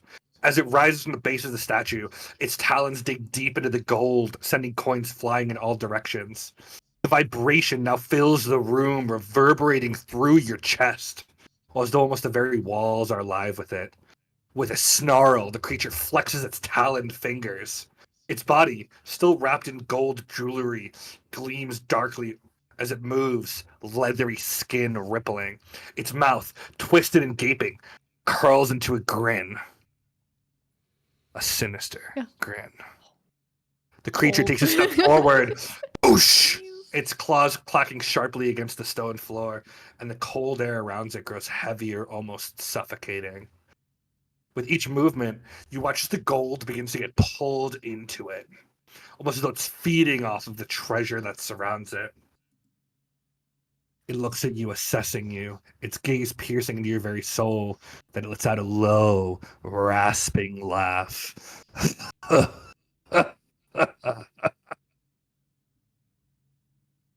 You dare disturb Lord Manon's ritual, mortals. You will pay with your insolence, with your life. And with that, we are going to go ahead and start combat. Mhm. So, Mhm. Right. Mhm. Vog, if you would go ahead and switch us to roll 20. All right. Sounds Okay, like hold a is not option. cool And idea. you did not get the Black Rose as an ally, so she is gone from this. Oh, painful. My wife. That's my wife, but also not my wife. I'll take you back. It's fine. All right. So you guys see the map in front of you. You see the large hole plugged with gold. You see this creature that boosh is moving towards you. I need everyone to please go ahead and roll for initiative. Beautiful. Amazing. Let me roll Got a for one. the 12. abhorrent overlord. He rolls an 18. Okay. Okay, so let me rearrange you first. So Kava, you were right by the chest, which is right here. The overlords over here. More are. I'm Kylo. You said you were gonna try to jump in the hole, right? Mm-hmm. Yeah. All right, and Mordai, what were you doing? I was staring at the thing, at the statue. Yeah, let's put you like over here. Is that okay? Yeah. Okay, perfect. Okay, so it rolled an 18. What will you guys remember what you rolled again, please? A one. 12. 4. 1. Okay. 1, 4, and a 12. Okay, so the aberrant overlord will go first. You guys watch as the wings push out and the gold around it begins to swirl as it moves towards you. Boof, boof, boof. You watch as the wings begin to flap with cracks. Doosh, doosh, doosh. As its body is lifted up into the air. It's going to rush towards you, Mordai. And it is going to make 2 claw attacks against you. Okay, that is a 19 to hit. And an 18 to hit. Ooh. I assume those both gonna hit. Both hit. Okay. That is 12, 13, 14. That is 14 points of slashing damage and Ooh. 5 points of necrotic damage. As the talons slash into you, and you could feel the as they slash into your unarmored chest, just the black blood and bile just rushing out of its long clawed talons. And this thing is a solid 15 or 16 feet tall, so it throws you around like a rag doll. Oof. Okay. And it turns to the rest of you and goes, "You will not disrupt the ritual." Okay. And Kyla, what are you gonna do? Is this creature magical in nature, or is it like an actual creature? Looking at it, Like it's you not would like a. say with almost certainty that this is some sort of fiend or devil. Okay. Dokie. I'm thinking. I'm not close enough for that. I'm thinking hard. Yeah. I'll be You putting are it on, about so I'm 40 gonna feet go away for from the- it, although you could get closer. Yeah. Yeah. No, I need to be really close for something. Let us see. Because they're not gonna be. This is the whole thing would be great. Okay, so it's right up against Mordai. So I Yeah. don't think It there's has any just like there's no running away from it to this point for any it has all of us. it has just like double slashed Mordai. Yeah. Yes. You also Okay. so near this shaft. You want to peek down it real quick? Yes, I would love to. Yes. Okay. So Absolutely. as some of the gold empties, you look down and you see below you it looks like a pool of crimson blood surrounded by chanting cultists. Within the pool, you can see hands beat. This is a pool of blood filled with corpses. Soft landing, at least. Is that morbid to say? I suppose it is. Soft landing, at least. Okay. I'm seriously thinking we just try. Yeah, this gonna because how far did you say he was away from me? 40 feet. 40 feet. That's perfectly fine. Okay. I'm then going to try and concentrate on Ray of Enfeeblement and try and cast that along. Wait, okay. Remind Ray. me, and Kyla, did you cast and detect magic, correct? Yes. So you would still have that running. So you are concentrating on spells, so keep that in mind. Yeah, That that's being fine. I said, don't mind to dispel that. you get a couple pings of magic around the bolt. So keep that in mind. Yeah. Yeah. That's all right. Okay, and what are you going to try to do? Ray of Enfeeblement. Okay. They get. Yep. It doesn't Yeah, do. go ahead and any make it. damage on Go them. ahead and what do I need to make a saving throw? Or is it a attack roll? It is an attack roll. Okay. So I'll Go ahead and make an attack roll. Oh god, no. 10. Ugh, that's not it. That's not gonna it. hit. No. Nope. So you God. guys watch out as Kyla throws out a hand and mutters under her breath. You watch as this thickly green beam shoots out of her palm towards the creature and just bounces off. Very good. He turns to you and he says, remind me, do you speak Abyssal or Infernal? No, Okay. neither. He then says in common, Magic will not save you, mortal. Oh, great. Oh, great. I don't really. Me thinking bonus actions, if anything, for.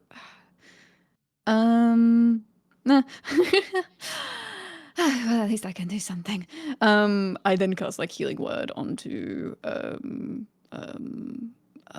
Mordai, which would Okay. be just a 1d4 plus 4, which is 6. Okay. Mordai, you regain That's 6 bonus action. points of healing.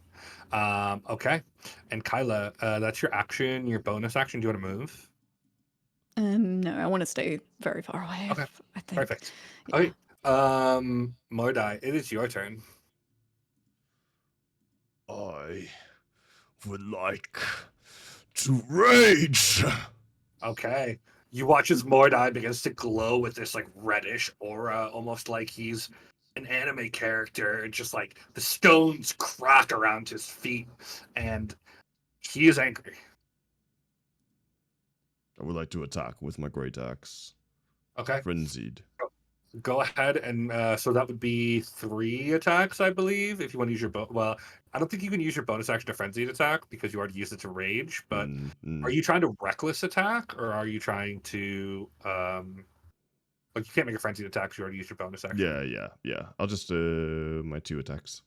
Okay, go ahead and make your 2 attacks against the aberrant overlord. All right, hit first one. 14. That will miss. Second hit. 11. God, your guys' dice are just terrible. All right. This is why I was like, let's use real ones. You take 2 massive strikes with your great axe, and you manage to hit it, but its hide is thick and leathery, and you just don't quite manage to do any real damage to it. But you definitely have its attention. Chilling. Great. All right. I don't think. Do you want to I can't do move? anything else. No, You can I move do not. All right. Kava, it's your turn.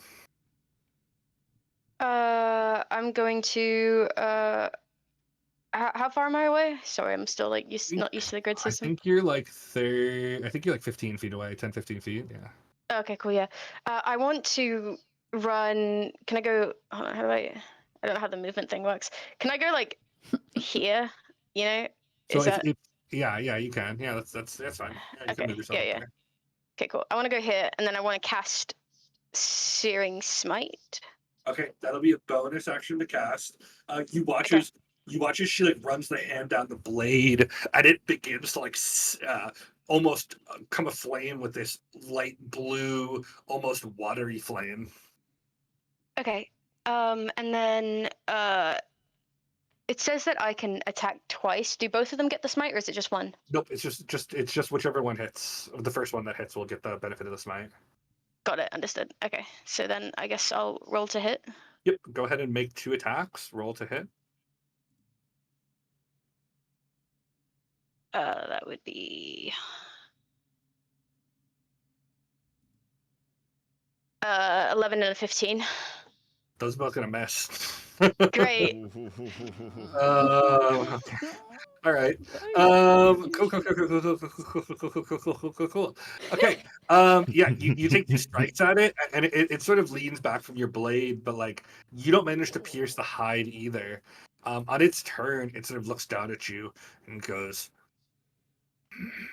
looks over at Kyla and says, "Two can play that game."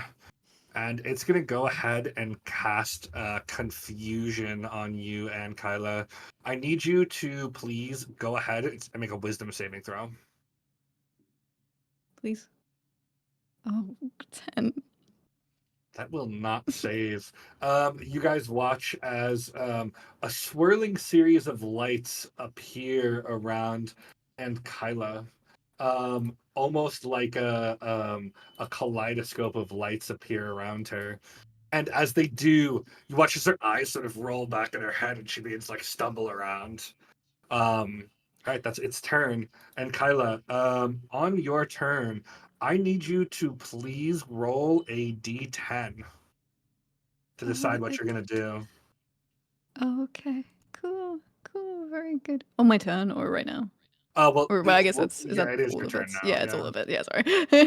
My bad. 5? Okay. You do not move or take actions this turn. Great. You can go ahead and make a wisdom saving throw at the end of the turn to see if you can get out of it. Okay, chill. Okay, thank. You need a 26. 15 or higher. 26? All right. With this, as you stand there, you focus in and you focus on your goddess, Loth, and the joy that this wealth will bring to her. And you manage to just muscle out of it. And thinking about Loth makes you think about something else. This creature keeps mentioning Manon. That rings a bell to you, although you're not quite sure what it is. But maybe some thought on it would reveal it to you. Okay. Mordai, you're up. As this massive creature just points it at it, and Kyla turns back down towards you. What are you gonna do? I think I will do the frenzied attack now. Okay, so make 3 attacks. Alright. First Do you want one, to make them reckless so you get advantage on them, or do you just want to just swing. Okay, First one is 20. that'll hit. Second was 17. That will hit. Third one's 16. That will also hit. Okay, so all 3 hit. So roll damage 3 times, and then remember to add the damage from your gauntlets. Oh yes, I should have explained that. So these pretty gauntlets that I bought because they looked pretty and they fit on my hands. When I take out my axe, suddenly it catches fire, and my weapon is now fire on it. What was it? D6, right? For the extra damage? Yep, it's 1d6 per hit for extra damage. So roll. Right. And then remember to add also your rage, which should be +2 per hit. So it'll be 1d12 plus your strength +2 plus 1d6 per hit. We're doing math here. Whoa. Say that again. Sorry. What? Okay. Just roll your damage 3 times Okay. as it is on the sheet.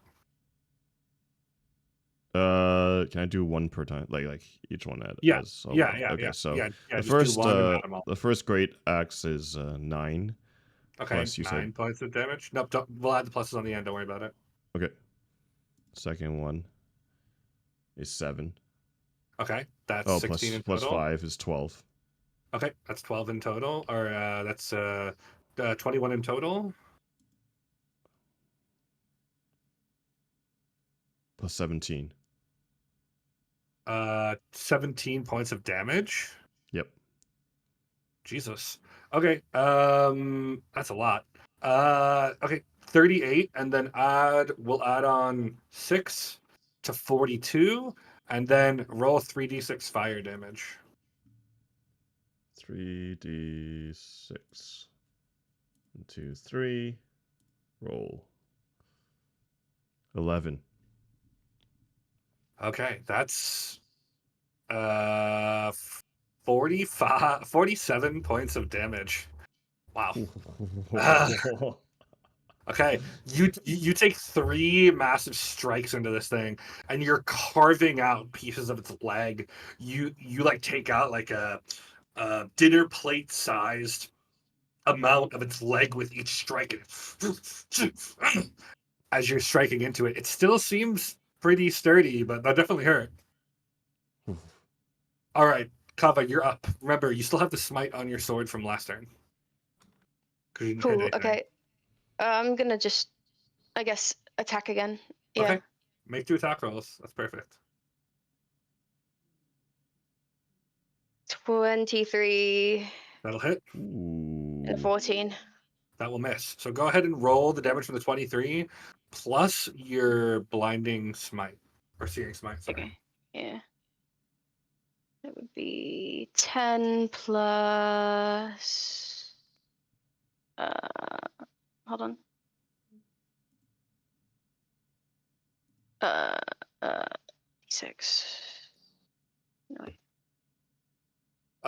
Okay, so it's how much plus 6? I'm sorry. So it's 16 points of damage. Okay. 16 points of damage as you slash into the creature.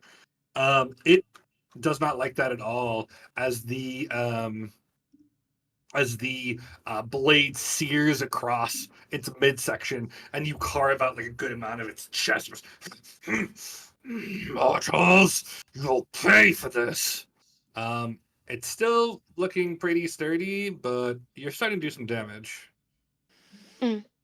Okay, that's you've done 63 points of damage in total. Okay, it's now its turn. It does not like what Mordai just did to it, and it's going to go ahead and start making. You know what? No, it's going to do something else. It's going to go ahead and use its ability, Storm of Crows. So you watch as it throws a hand up, and you watch as out of nowhere these necrotic crows begin to circle around it.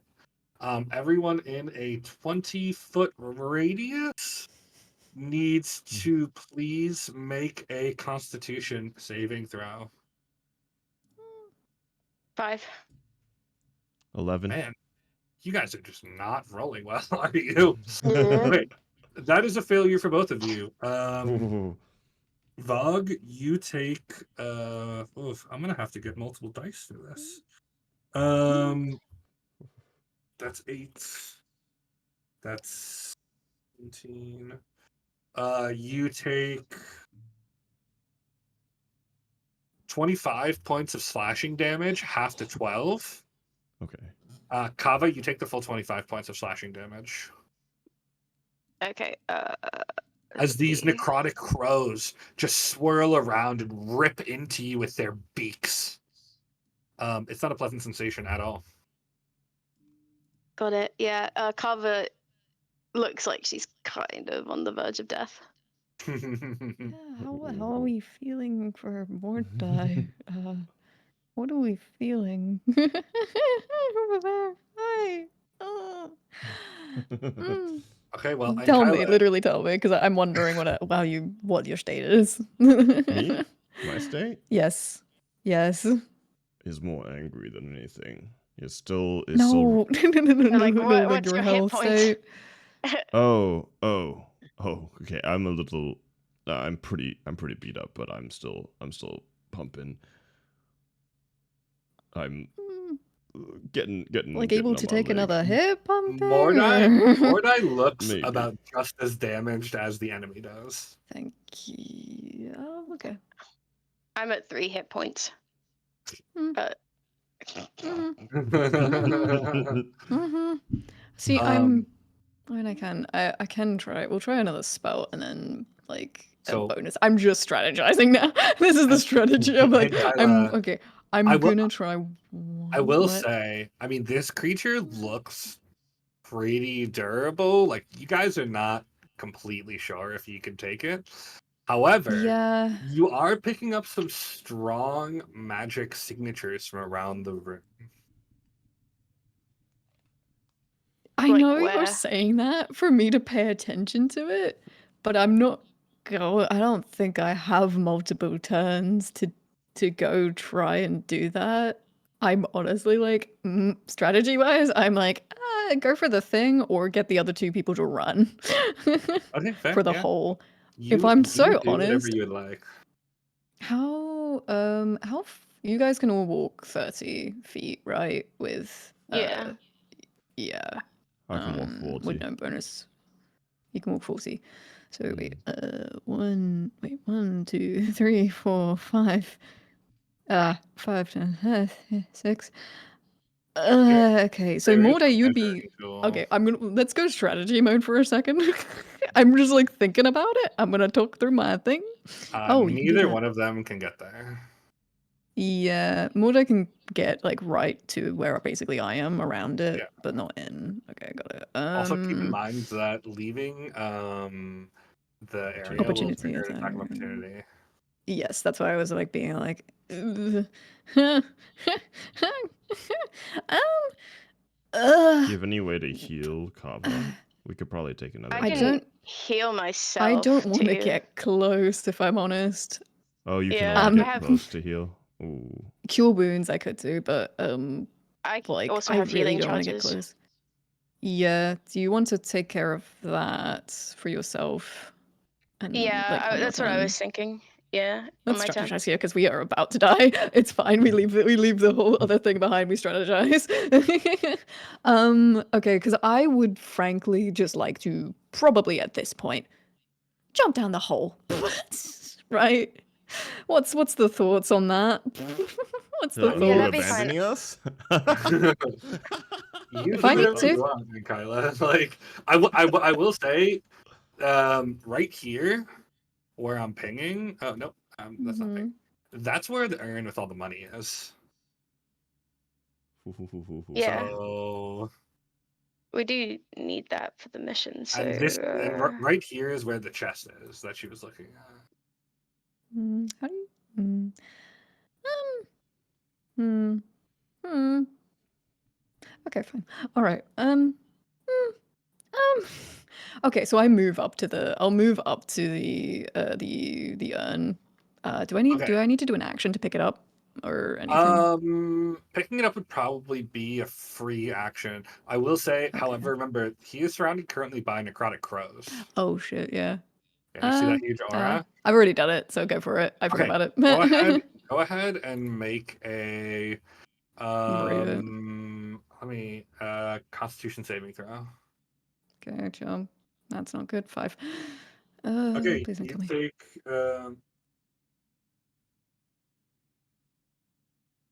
Please don't kill me. you take 16 points of piercing damage. Love of love. Okay, that's fine. That's completely fine. I'm gonna pick up the urn. I think I also have 30 feet, so that was. How do you do the thing where you show the, like how long it took It's on to the get? left. There's a little measuring tool, but I got you. That was 25 feet. Okay, I'm gonna walk out of. Then gonna walk one down because I only have 30 feet of movement, Fair. so I'm gonna walk one down again, and then I Two. still should have my. Yeah, you walked over, you picked up the urn. You still have an action and a bonus action. Okay, chilling. Great. Okay, the urn is secured. That is all I care about right now. Okay. I will try one more thing to, like, somehow help. Somehow. I feel like it needs to actually. I'm gonna do. Let's see. I'm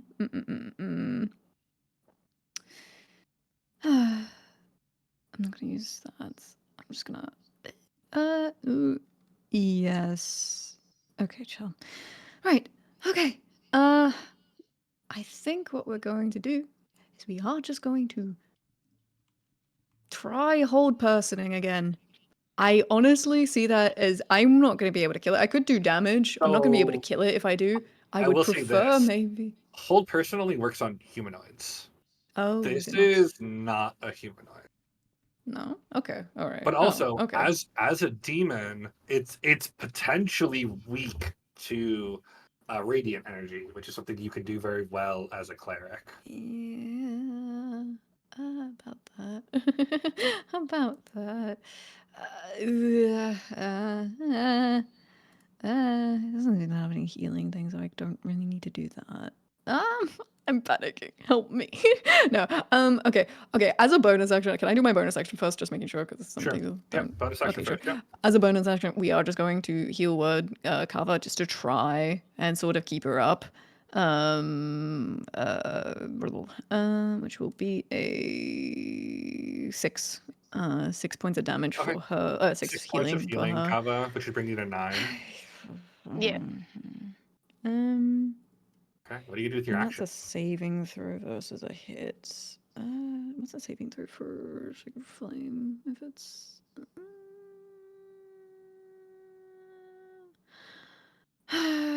um. Mm,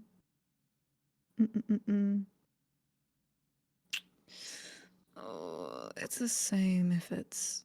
Okay, yeah. We'll do Sacred Flame. Yeah, Flame. We'll do that. Oh, Sure. you do cantrip? Okay, go ahead and it's a dexterity saving throw for him, right? Yes, 15 dex for Oh, needs to let's see. be. He's pretty dexterous, but that's an 8 plus 4, which is a 12. That's not gonna save. So, Okay, goody, go goody, ahead and goody. roll your. I think it's 2d8 radiant damage. Cooling. 2d8. There is 1, which is great. And then 4, so 5. Okay, you guys watch as this radiant sheet of purple, and white flame just engulfs it, and it just screams, goes, "Rah!" And as it appears again, it appears to be quite injured by that. It took double damage from that because it is susceptible to radiant damage, and it's beginning to look hurt. Certainly, probably not as bad as you guys, but you're definitely making a dent in it. Right. We got on its back legs. No run. No surrender. Okay, Mordai, you're up. All right. Am I still frenzied, or do I have to? Yeah, you're still frenzied. You just take a point of exhaustion when you go on a frenzy. Also, remember, if you're in like dire circumstances, you can reckless attack to get advantage on all of your attacks. The only downside is it's going to get advantage on all of its attacks against you. Yeah, I'll reckless attack. Okay, go ahead and make your 3 reckless strikes at it. With advantage, right? That's With double advantage, roll. yep. With advantage, yep. How do I have advantage roll on this? So you could right click and tell it to roll advantage on D&D Beyond.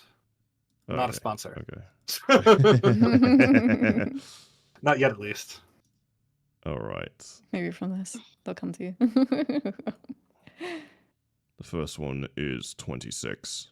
That'll hit. Go ahead and roll again. Second one is 22. It's gonna hit. Third one is 21. That's gonna hit too. Okay, so go ahead and once again you connect with all 3 attacks. Go ahead and roll your 3 damage die, and then we'll do addition at the end. All right. First damage. 7. Okay. Second damage. 11. Okay, it's 18 Third in total. damage. 15. Your third. Okay, so 7 plus 11 plus 15. That would be 21 plus 15 is 36. Go ahead and add. We're gonna add 6 on the end of that to 42, and then go ahead and add your 3d6 fire damage. Damn, more like pumping. 8. Okay, so 42 plus 8 is a clean 50 points of damage. To bring the total damage counter to 113. As you guys are hitting this, it's starting to look pretty bad. Mordai's strikes have just like taken massive chunks of flesh off of it, and you watch as it bleeds this like black red blood that begins to splash over the treasure. The treasure begins to like melt almost under the acidity of the blood. Mordai, just like a man possessed, is just going hit for hit with this thing, even though it's like twice his size and is somehow coming out ahead. All right, that's the end of your turn. Kava, you're up. Okay. I'm going to. What am I gonna do? Okay. I'm going to. Yeah. Okay. I'm gonna use lay on hands on myself. And I'm going to heal myself. I don't know. What am I at? 9. I'll heal myself at 11. You'll heal yourself 11. Okay, so you go up Yeah. to 20 points in total.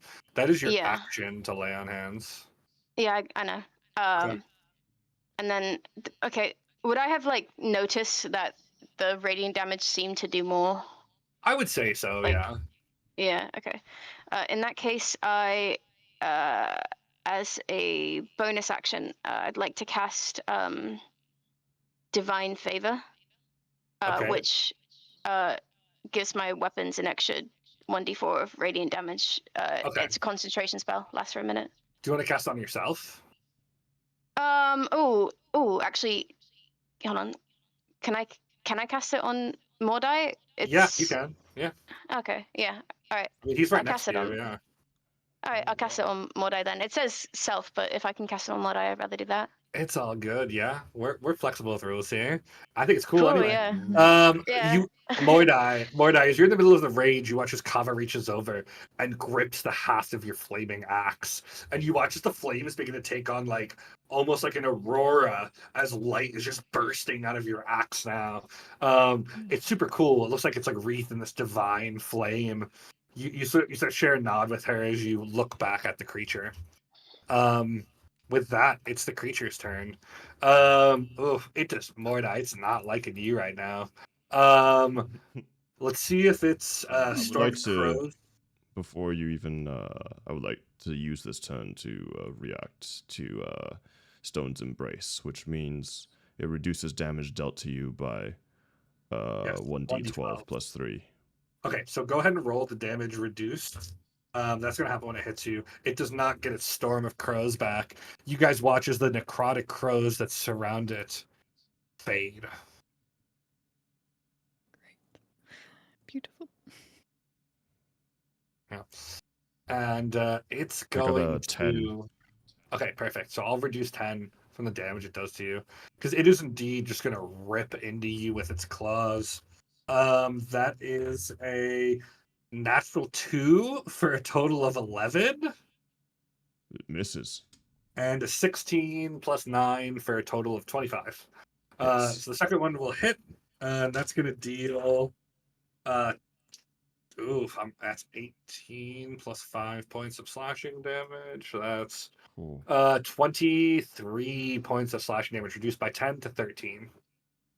Do I get, because I'm raging, do I get less damage as well? Yeah. No. Okay. Oh, no, I'm sorry. Yeah, 23, you're raging. So 23 would be halved to 12, which would then be reduced by 10. So you actually take 3 points of damage through 2, your rage. right? 2 damage. Yes, sorry, 2 points of damage as it slashes at you. Your constitution plus your rage making you just an absolute unit right now. I mean, it's slashing you, but like you don't care. You're deep in the depths of your rage. Oh. The creature begins to look a little bit scared as it just like bit a deep slash into Mordai, who just bit, and you're just watching the blood drip down. And you can tell it's beginning to look a little bit afraid. And Kylo, you're up. Chilling. Much chilling. I am gonna continue to move towards the. Actually, it didn't put a range on my thing. I think it's all fine. This room is all fine. Yeah. Yeah, this room is all fine. Okay, so I'm gonna move down here again where I was, back to the hole. And gold is just flooding into this hole now. As you look around, like the gold is like just falling down the shaft. I mean, there's still a ton of gold in the room, but probably about 1/8 to 1/10 of the gold from this room is already dumped down, and you can see the gold just like dumping down to this pool of crimson and just disappearing. Cool. That's great. Okay. Go ahead and make a religion check for me and Kylo real quick. Yes, sure.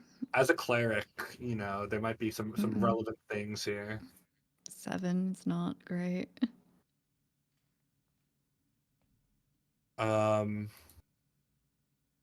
Okay. Go ahead and you're not really sure. You don't really have a lot of context for it. So what do you want to do on your turn? Okay, we'll start off with a. I'm not gonna leave. I'm look at the hole. I'm not gonna leave. I'm gonna Secret Flame again with my my action. Okay, So, go ahead and I'll make a dex save. That's a 5 plus 4. That's a 9. That's gonna fail. Cool. I do 11 plus 2 times because yeah. Okay. So just 20. Okay, 11 points of damage will almost do it. Wait, is it Doesn't it double 11 it? times doubles. 2, or is 11 double? Yeah. So it's double. 11 is the original, and then I have to double it, right? Yeah. Okay. Yeah. Sorry. Yeah. You guys watch as a blinding sheet of blue white energy just engulfs the creature. No, no, I must protect the ritual. And then You watch as the statue slowly shrivels and begins to flake away as it just collapses down to the floor in a tangle of bones, flesh, and dust. With that, you guys have killed this creature, and combat is over for now.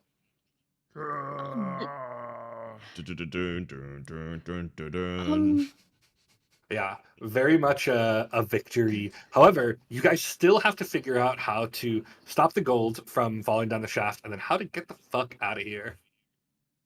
Okay. Chill. Right. I'm gonna slowly walk back to you guys. So whole or gods. I'm simply looking down at the thing. There's only one way out. Looks like we have to earn. We have gold. There's something down there, but we might as well jump. Should we try and get some more first, Yes, if definitely. there's any left? As you guys are having this conversation, you watch from a wall just walk in a figure. Huh. You see Oh. just literally just walking through the wall. You see an elven man in his later years, his sharp features and athletic posture suggesting a vitality that belittles his age. His skin is fair and smooth, with subtle lines around his eyes that hint at decades of experience. He has pointed ears, signature of his elven heritage, that peek out from beneath meticulously groomed hair, silver streaks that glimmer under the light. His gaze, though calm, holds a calculating sharpness, his gray-blue eyes scanning the vault with the focus of one who knows much, but perhaps shares little. Dressed in a perfectly tailored three-piece suit of deep gray, his attire is old-fashioned in its cut and style, although not extravagant. The suit is sleek, pressed to perfection, with a subtle sheen that speaks of fine craftsmanship. He's got a crisp white cloak and a simple, dark, and nondescript tie. As he looks over at you and says, "Well, well, well. That was quite well done, my friends." Do we know you? You may not know me, but Whispers calls me Mr. Suit. Oh, you're like Benefactor. what's that word? Bosses, boss, boss, like my grandpappy or something. Sure, like your grandpappy, as it were. Now, you don't know this, but you've done me a great service here today. And great service deserves a reward, don't you think? He sort of waves a hand, and you watch as the shaft just seals with stone. He says, he looks around, he says, "I think there's enough gold in here for 3 to split, don't you?" I do. Yes. Yeah, I'd agree. Though perhaps you did not come in with the best of intentions. You served a number of lives here tonight, and, well, consider this gold my appreciation for services rendered. You watch as he flicks a wrist, and the gold begins to rise up around you guys, that just funnels into the urn with incredible speed until the vault is entirely emptied, except for a small wooden box on a pedestal. He gestures towards it and says, "And far be it from me to not provide you an exit from your well-intentioned heist.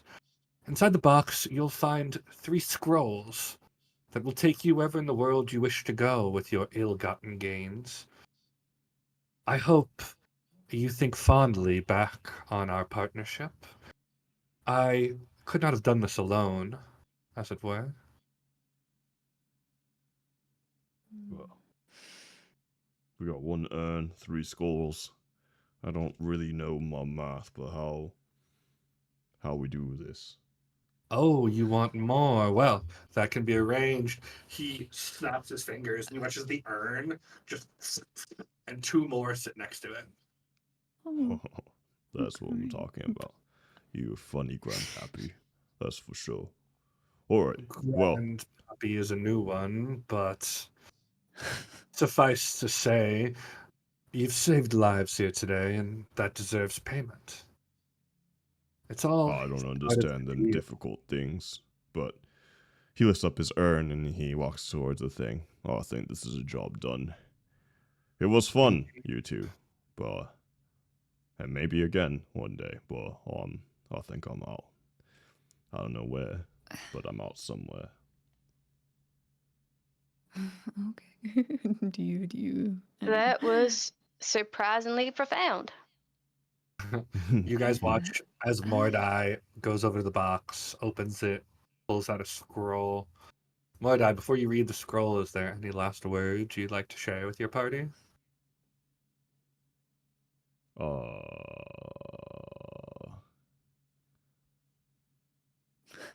Maybe you guys can go after that girly, the one with the horns. Y'all seem Is it teasing? fun, but I'm out.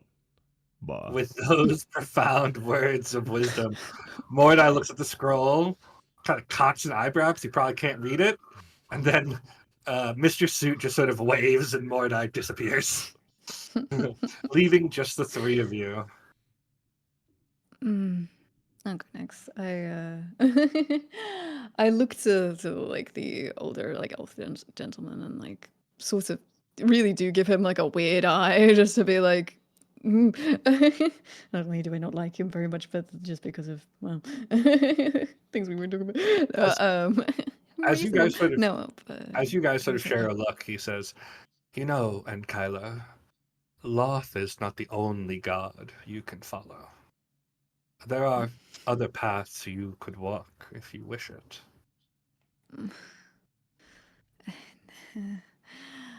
I'll not take that from an elf.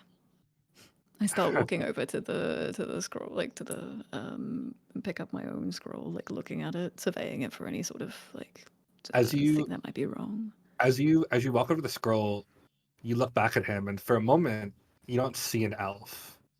You see an infinite force of energy that seems to echo into the ages, and you realize at this moment, well, this creature might look like an elf. There's far more there than you would have thought. He sort of looks at you and says, "What? Far be it from me to steal too many from my sister. I wish you the best, then, Kyla. And if you ever wish to walk another path, know I'll be there waiting." Oh.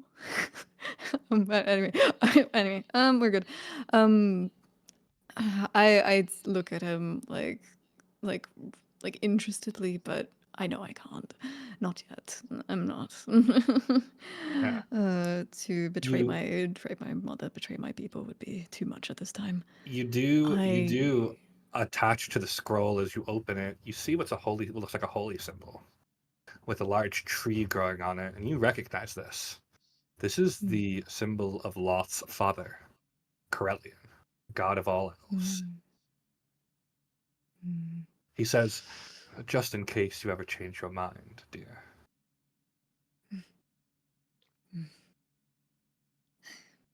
It is appreciated, my lord. Well, I do say like nod with some respect to him. he nods back at you, and then as you read the scroll and look at Kava, any last words of wisdom for her? In spite of everything, I wish you well, Dragonborn. You have surprised me this day. I then I do wish you take well the- too. Sorry. I know. I smile a little bit and then you disappear. On reading the scroll, and Kyla disappears, leaving you alone with this elven gentleman, let's call him. As he looks at you, Kava, he says, "And to you, Kava, may all that you wish come true." Hold on.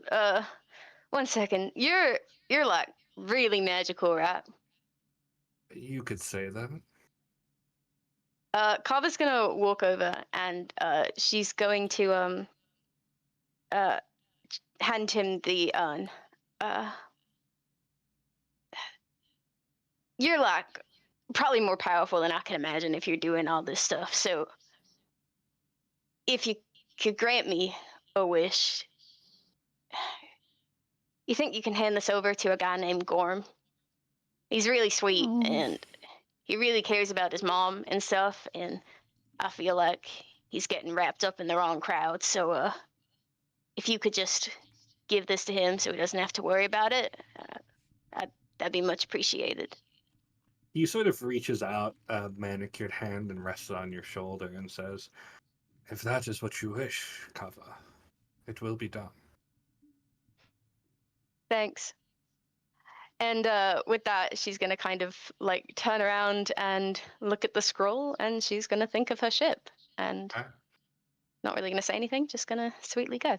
With that, Kava disappears, leaving the old elven man alone in a now empty room. He sort of chuckles a little bit, looks around, and says, "Well, I feel like this is perhaps not the last time these friends will come together. I wish them well in their journeys, and I'll always be watching them." He turns, winks, and disappears. And with that, we have successfully heisted. Everyone has gone their separate ways for now, but who knows what awaits this unlikely group of heroes in the future. Thank you guys all Yeah. for coming with us on that journey. And yeah, I think I'm going to hand it over to Vogue for the exit. Yay. Alrighty. Thank Little you, clappy. everyone who joined on this journey. This was great. Can we get a big Yeah. thank you for Dom, for guiding Yeah, us through Dom this killed that shit. adventure. Oh my Mhm. goodness. Yeah. Thank you so much for thank putting you, this guys. together. Yeah, it was a pleasure. You guys were great. Crowd, you were great as well. I see all the niceness in Sidebar. I love you guys. That was good fun. This was so much fun. I'll have to do something like this again, but you know, down the road, you know, I really enjoyed this as a first adventure into D&D, playing the, you know, obnoxious idiot that like kicked ass at the end. Holy shit. But it was like yeah, and then Rio was thinking about abandoning us. You know, that's very in character. But when we looked Yeah. like we It's were losing. Just if, look, I was running out of spell slots. I was like, I'm not gonna. I didn't know how much damage you would do, honestly. I didn't know how much health you had and how much damage you would do. So, like, Oh, or both yeah. of you, actually. But especially well, you. I the was first like, few oh, turns when we were okay. all missing, I was just like, we're so screwed. But holy crap, the damage for 2 turns there. I really enjoyed it. I thank you everyone who came with. Thank you for participating, both of you, all 3 of you. You know, I know. Thank you to Cheerio who has been modding this whole time and shouting you guys out. I hope that you all go see both their channels, both their different social medias, their different platforms. I am so happy to have them with me today, to co-host, to co-star, to co-everything. It would not be possible without them, and you know, it makes me look forward to a lot of collaborative works we have planned in the future. Nothing that I will announce at the very moment, but you can look forward to it. And so let's say our rounds of goodbyes, starting from the left once more. And dear Doobie. Yeah, I wanted to say like this was completely awesome and so fun. It's very rare it gets played D&D and I'm not the DM, so like actually getting to like play and have fun, and especially because like Dom was the DM and he did such a good job. It was like I just had such a blast, and it was so heartwarming to see like that outcry of support from chat. I can see why people enjoy streaming. I really appreciate everyone who turned up, not just for me, but for, you know, my 2 co-stars and maybe Dom as well if you turned up for him. I had a great time, and I just wanted to say, thank you for everything. And Ria? Chilling. Hi. No, yeah, great time. Fucking Dom. Jesus Christ. When are you gonna do that to me? No, okay, anyway. No, very good. So good. Also, yeah, just another more praise for Dom. More, because he did an absolutely amazing job. But yeah, thank you. Well, thank you for having me on, Vogue, and also thank you, DB, and also Dom for participating in this. It was very fun. I'm horrible at these outros when it's not me just being like, all right, bye, dips. No. All right, and to Dom. Pass it over. Yeah, guys, thanks for coming along with me. You know, always one shots are always a journey. We went a little bit over time, but I think we did really well. Huge shout out to the players. I know my least favorite thing about one shots is when I watch them is like all the what ifs. So if you guys have any questions about the Black Rose, about Zephyros, maybe about even some of the NPCs you guys didn't meet, feel free to ping me. Happy to. I'm in Vogue server as at Dom, the funky Homo sapien. Happy to share from my notes like how I saw things or things like that. So yeah, really happy to have shared this experience with you guys, and yeah, thanks for putting up with my DMing. It was a real pleasure, and obviously Putting up, you were amazing to work with voice actors who do this professionally, and yeah, sending much love to you guys, and yeah, glad we got everything done. Yes. I mean, I think a huge reason why why the one shot did not go in the direction that Dom thought it would was probably because of my poop crisis. But you know, I really enjoyed my poop crisis. It was a lot of fun to roll for, and to roll for every bad thing that Mordai would have done. Especially like the puzzle where we were like, we're not doing a puzzle. We're just gonna try to brunt force this. I really enjoyed this. Actually, I would really love to know the answer to that puzzle in the future, but that can be discussed later in the Discord. As for the Discord, it has been linked on the sidebar. If you're not a part of it, please come on in and remember to react to the rules to see the rest of the server. You do not know how many people have entered the server and just have not reacted and gotten frustrated and left, or just stayed there as like a white name without a role or access to the rest of the server. It makes me semi-confused, but it's okay because we love your support anyway. So come in, say hi, hang out. We are in the chat and we are doing all our dumb things as per usual. Thank you guys so much once again. If we have any final words from anyone, please say them now or forever hold your peace. Go check out our YouTube channels. God damn it! Pay my Patreon. No. Wow. Look, most of the people don't even want what's on there. Okay, it's some nasty shit. I'm not gonna lie. So we're good. Anyway, no. But by saying it, she did actually make people look. So it's she's acting humble. No. I'm sorry, I'm horrible. Anyway, no, it's been a great time. That's all. That's all I have to say. Really, like it's been a great time. Yeah. Alrighty. Yeah. If no one else wants to say anything, we are going to close it out here. Thank you guys so much one more time, and hope to see you around. Keep an eye out for things in the future. All right, take care of yourselves in whatever time zone you are in. But for now, this is goodbye. Goodbye. Bye. Bye bye.